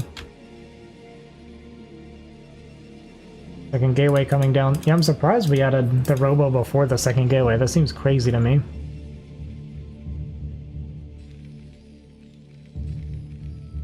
But vultures are going to be behind this with the vulture upgrade, so... I mean, there is potential. Losing my voice, man. How do I make this go away? Okay. Archive's almost done.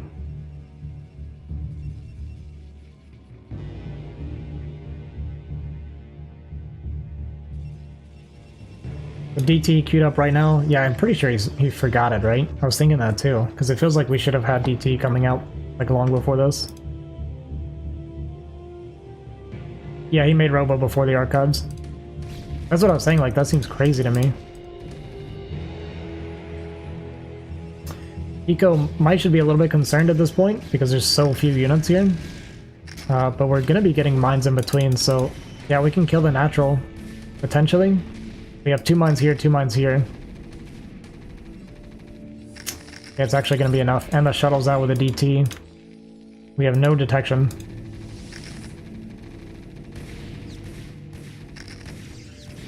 But we're going to... he wants to go... I think he wants to go drop the DT, right? But he's afraid of him coming up the ramp if he doesn't leave the DT on the ramp. And this is going to give Kiko time to prep for the DT drop.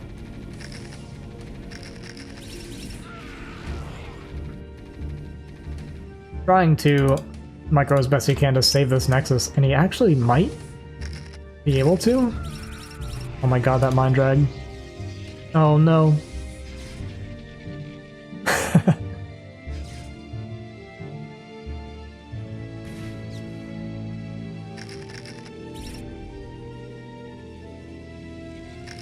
Okay, this Vulture's gonna get in. The SCVs finish off the Nexus while the Vulture distracts him.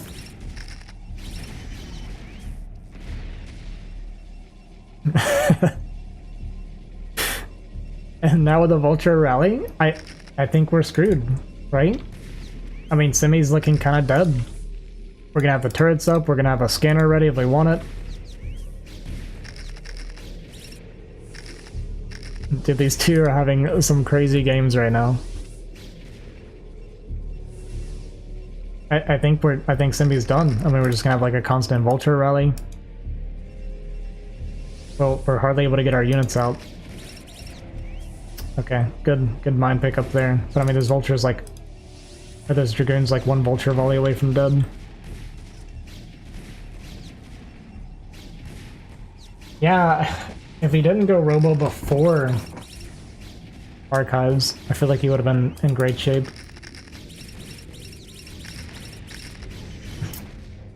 To go Robo before Second Gate and Archives was like wild to me. When he saw that it was 2 fact.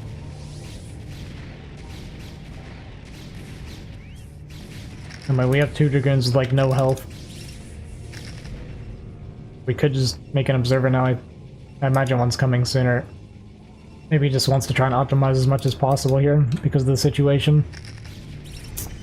Gonna lose a Dragoon, gonna try to wall, but we're not gonna make it. 3 Vultures come in. This feels like a GG timing moment. There's our Observer now, but we have 1 Goon with 11 HP. Can't even fight the Vultures. One of them doesn't even need to shoot. Doesn't matter.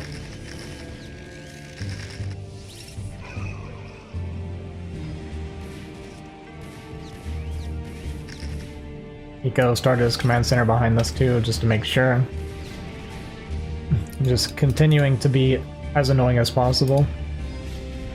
Simi scrambling to get enough units out to to try and stabilize here.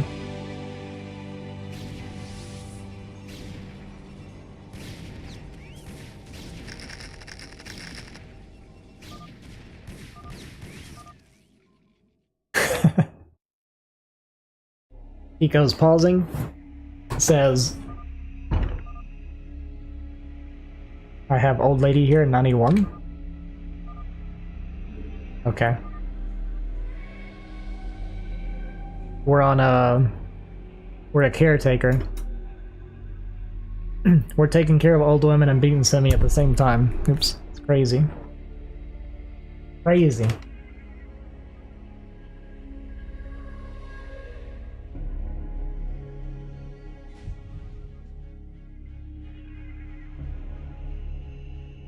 This is why the Fear Kiko game paused for a while. Good grandson and base Tasagi.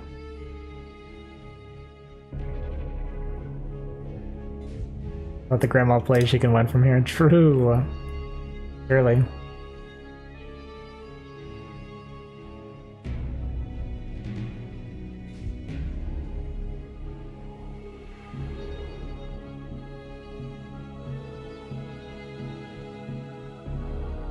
Eco with 1100 gas, by the way.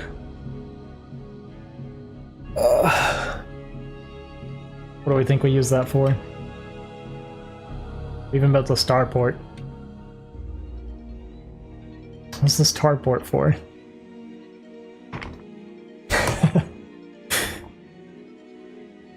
I guess we'll go, I guess for sci-fi?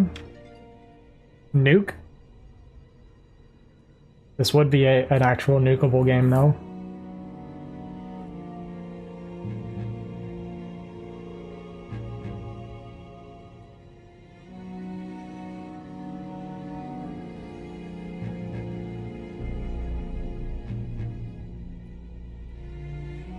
Wait for shuttle. Oh, true. Actually, yeah. You're right. 100%.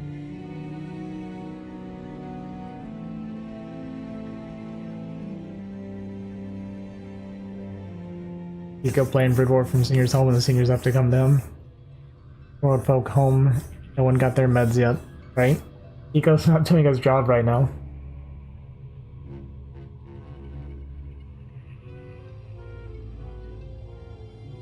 That 90-year-old's beating on his door being like, I need you to take care of me. And he's like, I'm playing StarCraft.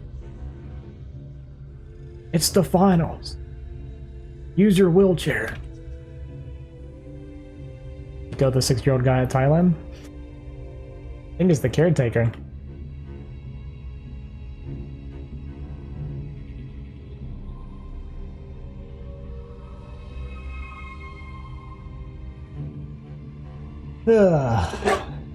I drank like 4 bottles of water today doing this.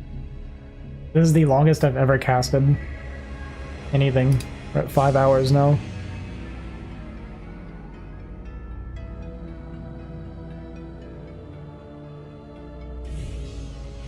Kiko just doesn't get to sleep tonight, by the way.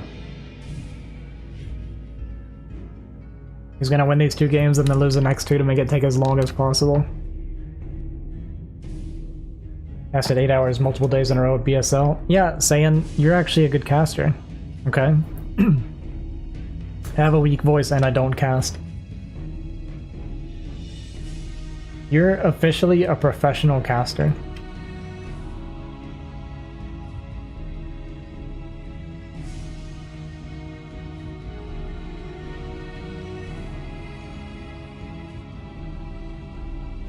You know how much I get paid for casting today? Naka gave me his prime earlier, so probably about $3. Had a huge mistake, I drank so much water. Yeah, that's actually one of the reasons I stopped. 250? I wish I got 250 out of it. I actually get 220, I think. But then there's like a little bit of ad revenue, so I just scaled up like way more than I actually would have got, but makes me feel better. Drank so much water, peed like 12 times. Then I stopped drinking water and I heard my voice. One feels sorry for me? Wait, sorry for what?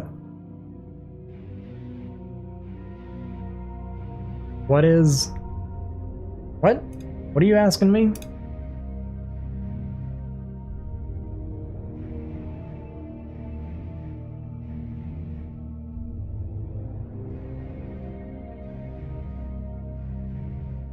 I think the key is to drink in tiny sips. Yeah, I think that actually does make sense. Dude, I love eggnog. I'm such a sucker for eggnog. I need to get some more, actually.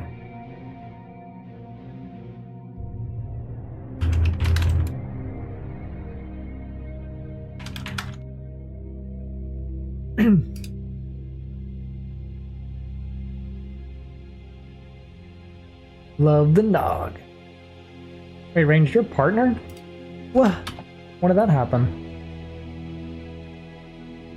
What does my name mean? It's a dragon from Persian mythology. Your wife makes homemade raw milk, raw eggs, cream eggs. Dude, that sounds so good. We've tried making our own eggnog, or my mother has, but it didn't come out okay. Is there a pause rule?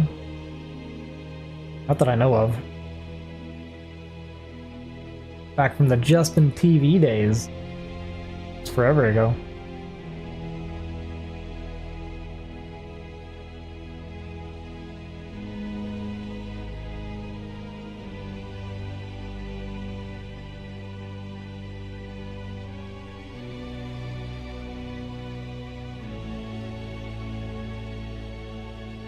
Looks like the other tiers are still going too, at least.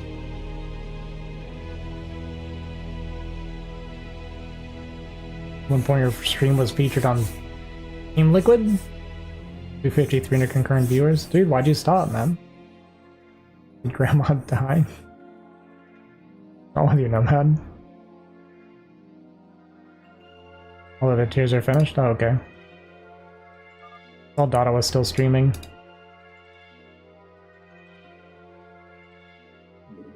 Okay. Give me GG's.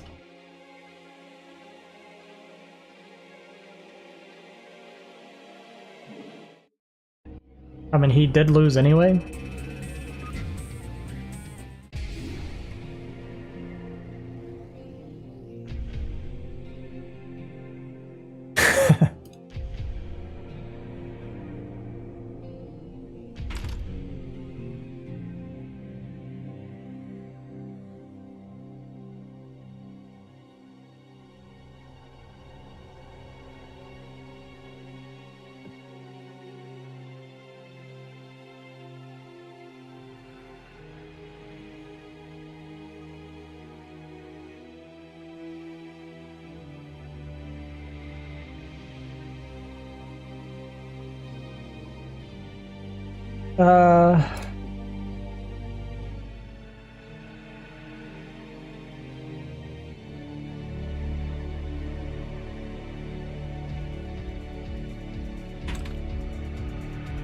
Okay, so apparently Simi did not see the second factory. Like he didn't realize he was being two-facted.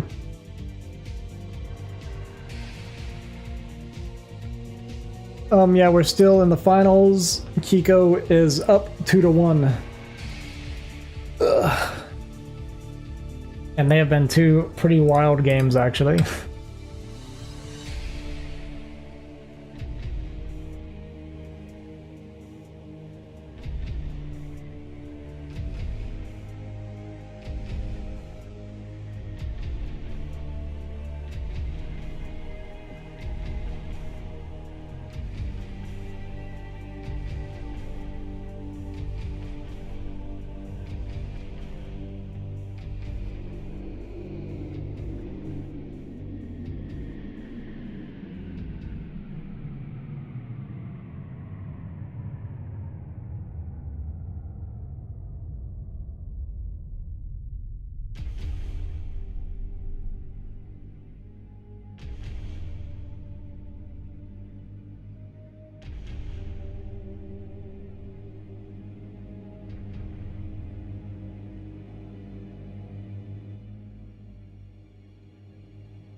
Time for the 12 Nexus. I really thought he would last game. He did so much of it earlier.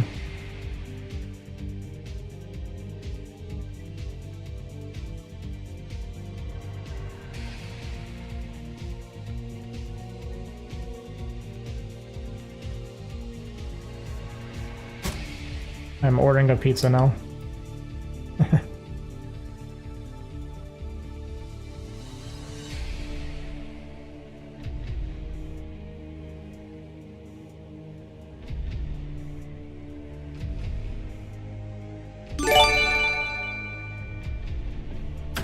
Is that Dada? Yo, Dada, thanks for the raid, man. I appreciate it.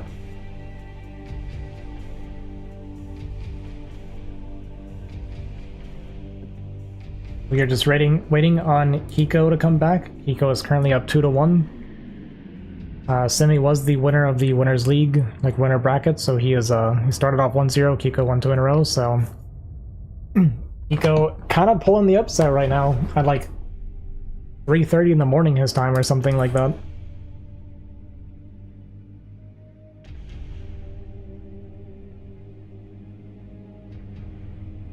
How many times do I eat a day? Wow, now that you mention it, this is gonna be the first thing I eat today. I usually eat like a maximum of twice, but quite often I eat 1 time a day.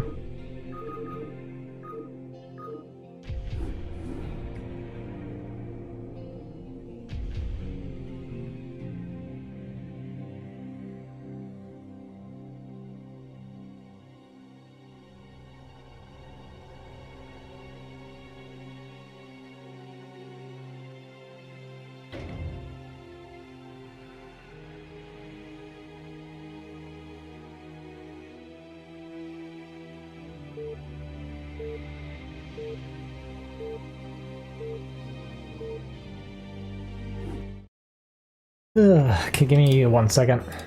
Couldn't miss anything. Just getting my pizza ordered here.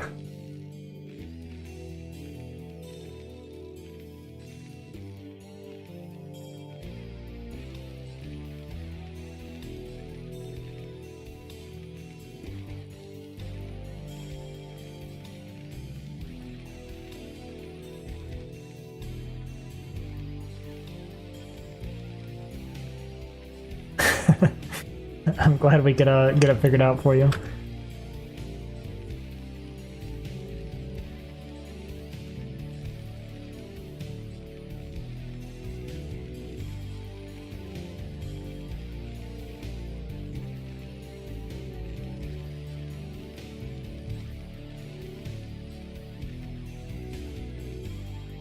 Wrong card. What? I didn't save my card. Alright, hang on. Yeah, we got the Ford pylons. This is already looking like zealot pressure. So we're gonna be seeing here. So no 12 Nexus is actually gonna be zealot pressure.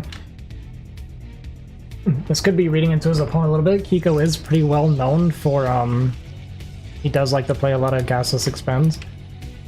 That being said, it doesn't look like, well, I mean, it could be what we get, sorry. It's gonna be a Ford barrack, so this is almost definitely a gasless expand. Simi gonna be checking middle, maybe for a BBS. Or we're just gonna end scout. So kind of suddenly decided to end scout. And it's gonna be close spawns. Ford gateway against a gasless expand, so this is a very good start for Simi. Yeah, cross to scout it, yeah. No, that makes sense.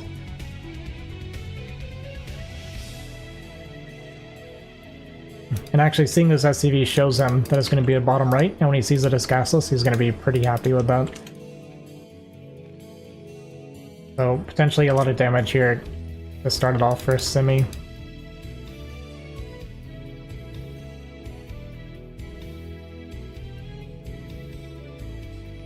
Range should start up right away, and he may look to try and start the bunker as soon as he can. We're actually leaving the SCV here to block. But we need to get this bunker down, like, ASAP. But he doesn't realize that he is in danger. Thinking that he's got time, not knowing this is like a Ford gateway. It's very rare on a map like this, like on Vermeer. Bunker's gonna start right as the Zealot shows up. We only have a single Marine, so this is gonna be a bit of a nightmare for Kiko. Now we start the extra Marine, but it's gonna be so long before we ever get tanks out to deal with like the goons and stuff that'll be coming. This will be 2, maybe 3 zealots, and then a dragoon behind that. I mean, this bunker is like never gonna come up. We got pretty good zealot SCV pool there. We do pick off the probe. We're gonna be running around a little bit with this. But the multitasking here is very hard for Kiko. As the Terran player, you're having to micro on 2 fronts, and let's be honest, with Protoss, you only really need to micro on 1 front. The Zealot will take care of itself. 3rd Zealot coming in, Dragoon range and Dragoon behind this. The game's just over. Yeah, this felt like a little bit of a counter build to Kiko. Semi, maybe 200 IQ. We pick a Vermeer, a Terran map. Kiko is known to do gasless expand, and then we forward gateway. What a punish. What a mind game. Oh. 1 HP. I mean, it doesn't matter anyway, but we're dead either way. But that's just why. Extra insult there. GG. So that ties it up 2-2. Yeah, that was rough.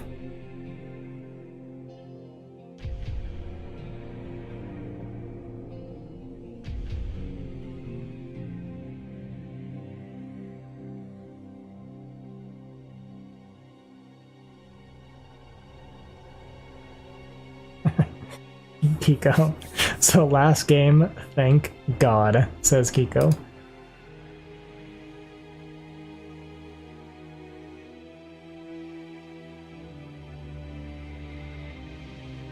The name's Egg.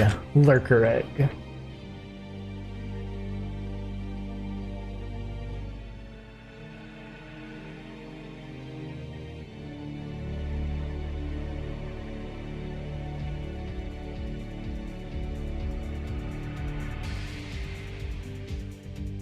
Imagine picking Tempest. Like, of course he has to play Invader, but I've actually heard that Invader is not bad for Terran TVP. Yeah, it's almost 4 AM for Kiko.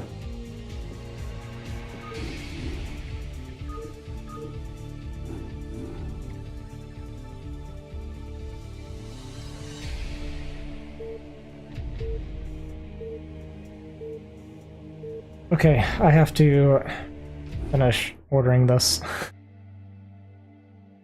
Give me a second here.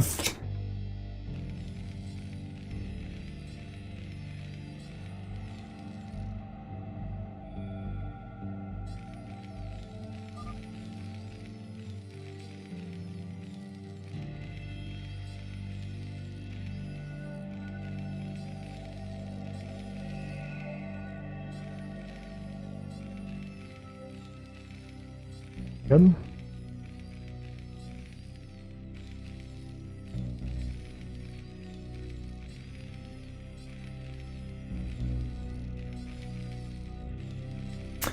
Okay.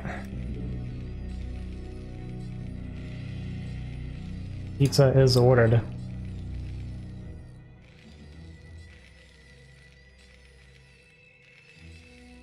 Yeah, Kiko playing at 4 AM is like really, really rough for him.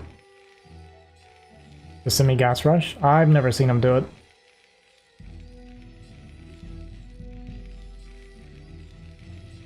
Looks like Semi doesn't want to play, sorry, I'm missing some like nonsense here. So Semi once again going for a very forward gateway this time.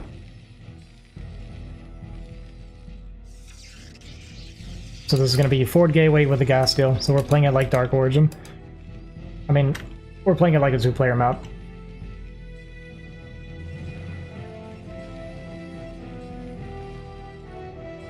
Does Kiko cut this SCV? Actually, does he even need to? I know he started another one. Yeah, we'd have to cut if we wanted to stop the gas deal, but I guess he doesn't care. I mean, Kiko plays so much gasless expend, but he should know that we're... He doesn't even see it. Yeah.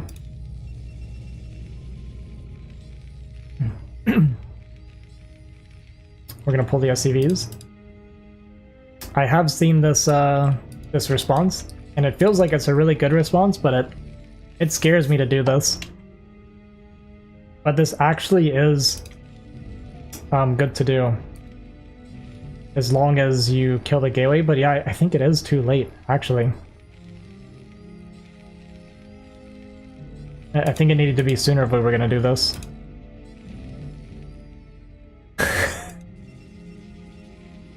So he pulling 4 probes to protect this gateway that finishes the Zealot anyway. I mean, Kiko just lost. The game's over.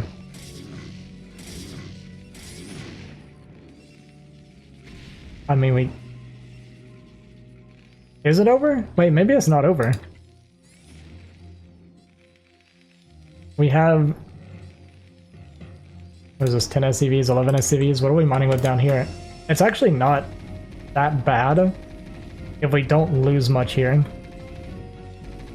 But already we're messing up with our Marines.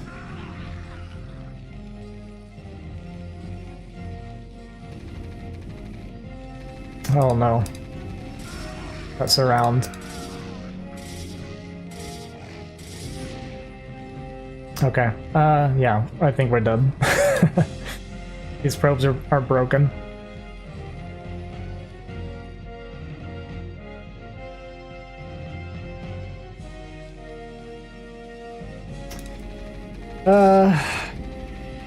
You hate to see it end like this. Another Marine's gonna go down? Maybe? Maybe not. Run for your life, dude. Oh no, we walked into it! No! If we didn't walk into it, it was okay. Okay, what are we looking at here? Worker-wise, still... I guess it's even on workers now. Which is still kind of okay. We don't have any more Zealots coming, it's just gonna be the Dragoon. The question really is, what is the mental edge for Semi right now?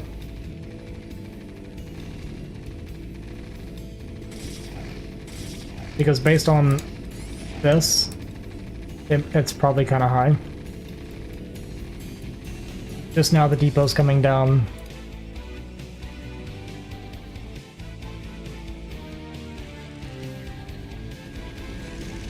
We're at 4 Marines. I mean, if we get a bunker up, I don't know. Is this even playable?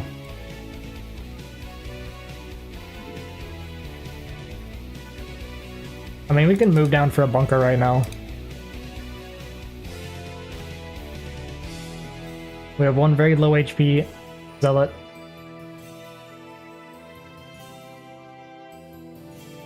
We're gonna chase it. Even killing this pylon would be like really, really nice. And supply blocking Semi. It's gonna be DT! Why is Semi fully representing Protoss tonight? Does he normally play like this? Oh my god.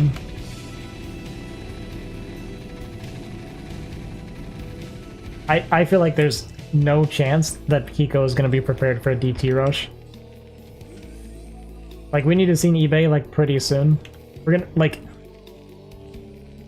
He's... Oh wait, this wasn't eBay first! That's not a factory! Wait, we're not gonna die? Does Kiko have Star Sense? We're just prepping for everything. I thought this was a factory, and I was like, oh, we're 2-facting. Can we even kill DTs, though, before they run by? That is an honest, legitimate question.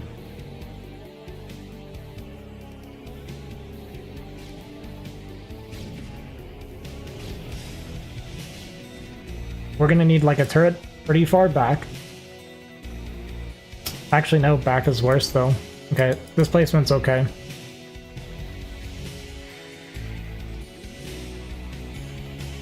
I mean, we still have a bit of time to get some more units out, like... We may have a tank before the DT get here, right? Now here's the thing, Semi's gonna right-click this turret.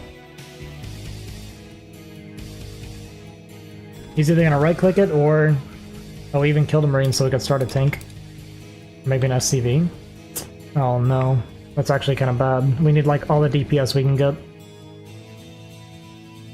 So either the Zealots are meant to Okay, we didn't look, so we didn't see that. Either the Zealots are just going to tank it, so they can walk by, or we're going to right-click the turret.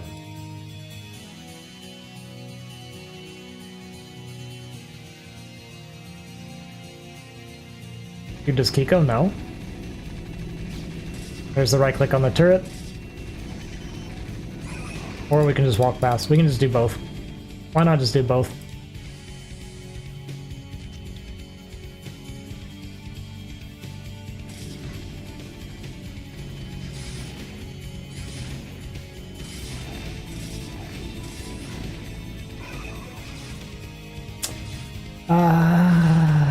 This is a I don't want to play StarCraft anymore moment for Kiko.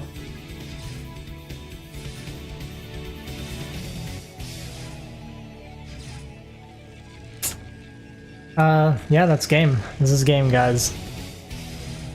Simi resorted to full Protoss mode. After losing those 2 games to Kiko, everybody just wants to go home. Simi pulls the inner Protoss out and takes the win. Am I proud of my fellow Protoss player? Not really. Maybe ashamed. Slightly ashamed, but he got the job done.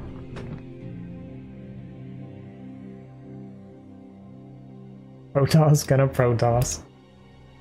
Yeah, no problem, Dot. I kind of had fun. I mean, 5.5 hours is like really long for me, but I'm happy I did it. I had some fun.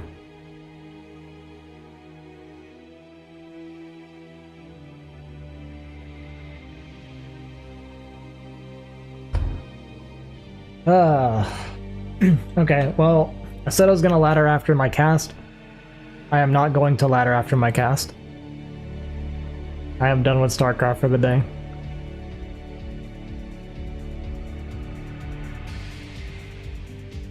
Since we have a lot of people here, should actually raid somebody. But I appreciate you guys watching. I do hope you guys enjoyed. The finals were actually pretty exciting. Kiko may have lost, but I am actually proud of Kiko right now. Considering he's playing like in the middle of the night like this, and he actually took a couple games off Simi. One of them being like a full-on macro game. I did not expect Simi to drop like any games, and he got very close to losing even. So good for Kiko, honestly. I will be doing ladder tomorrow myself. It's going to be a Protoss ladder day tomorrow, and probably Protoss until Monday, and then I'm going to do Terran. But I want to step up my Protoss game. I do want to aim for S rank in the near future. But we're going to have to work pretty hard if we're going to get there.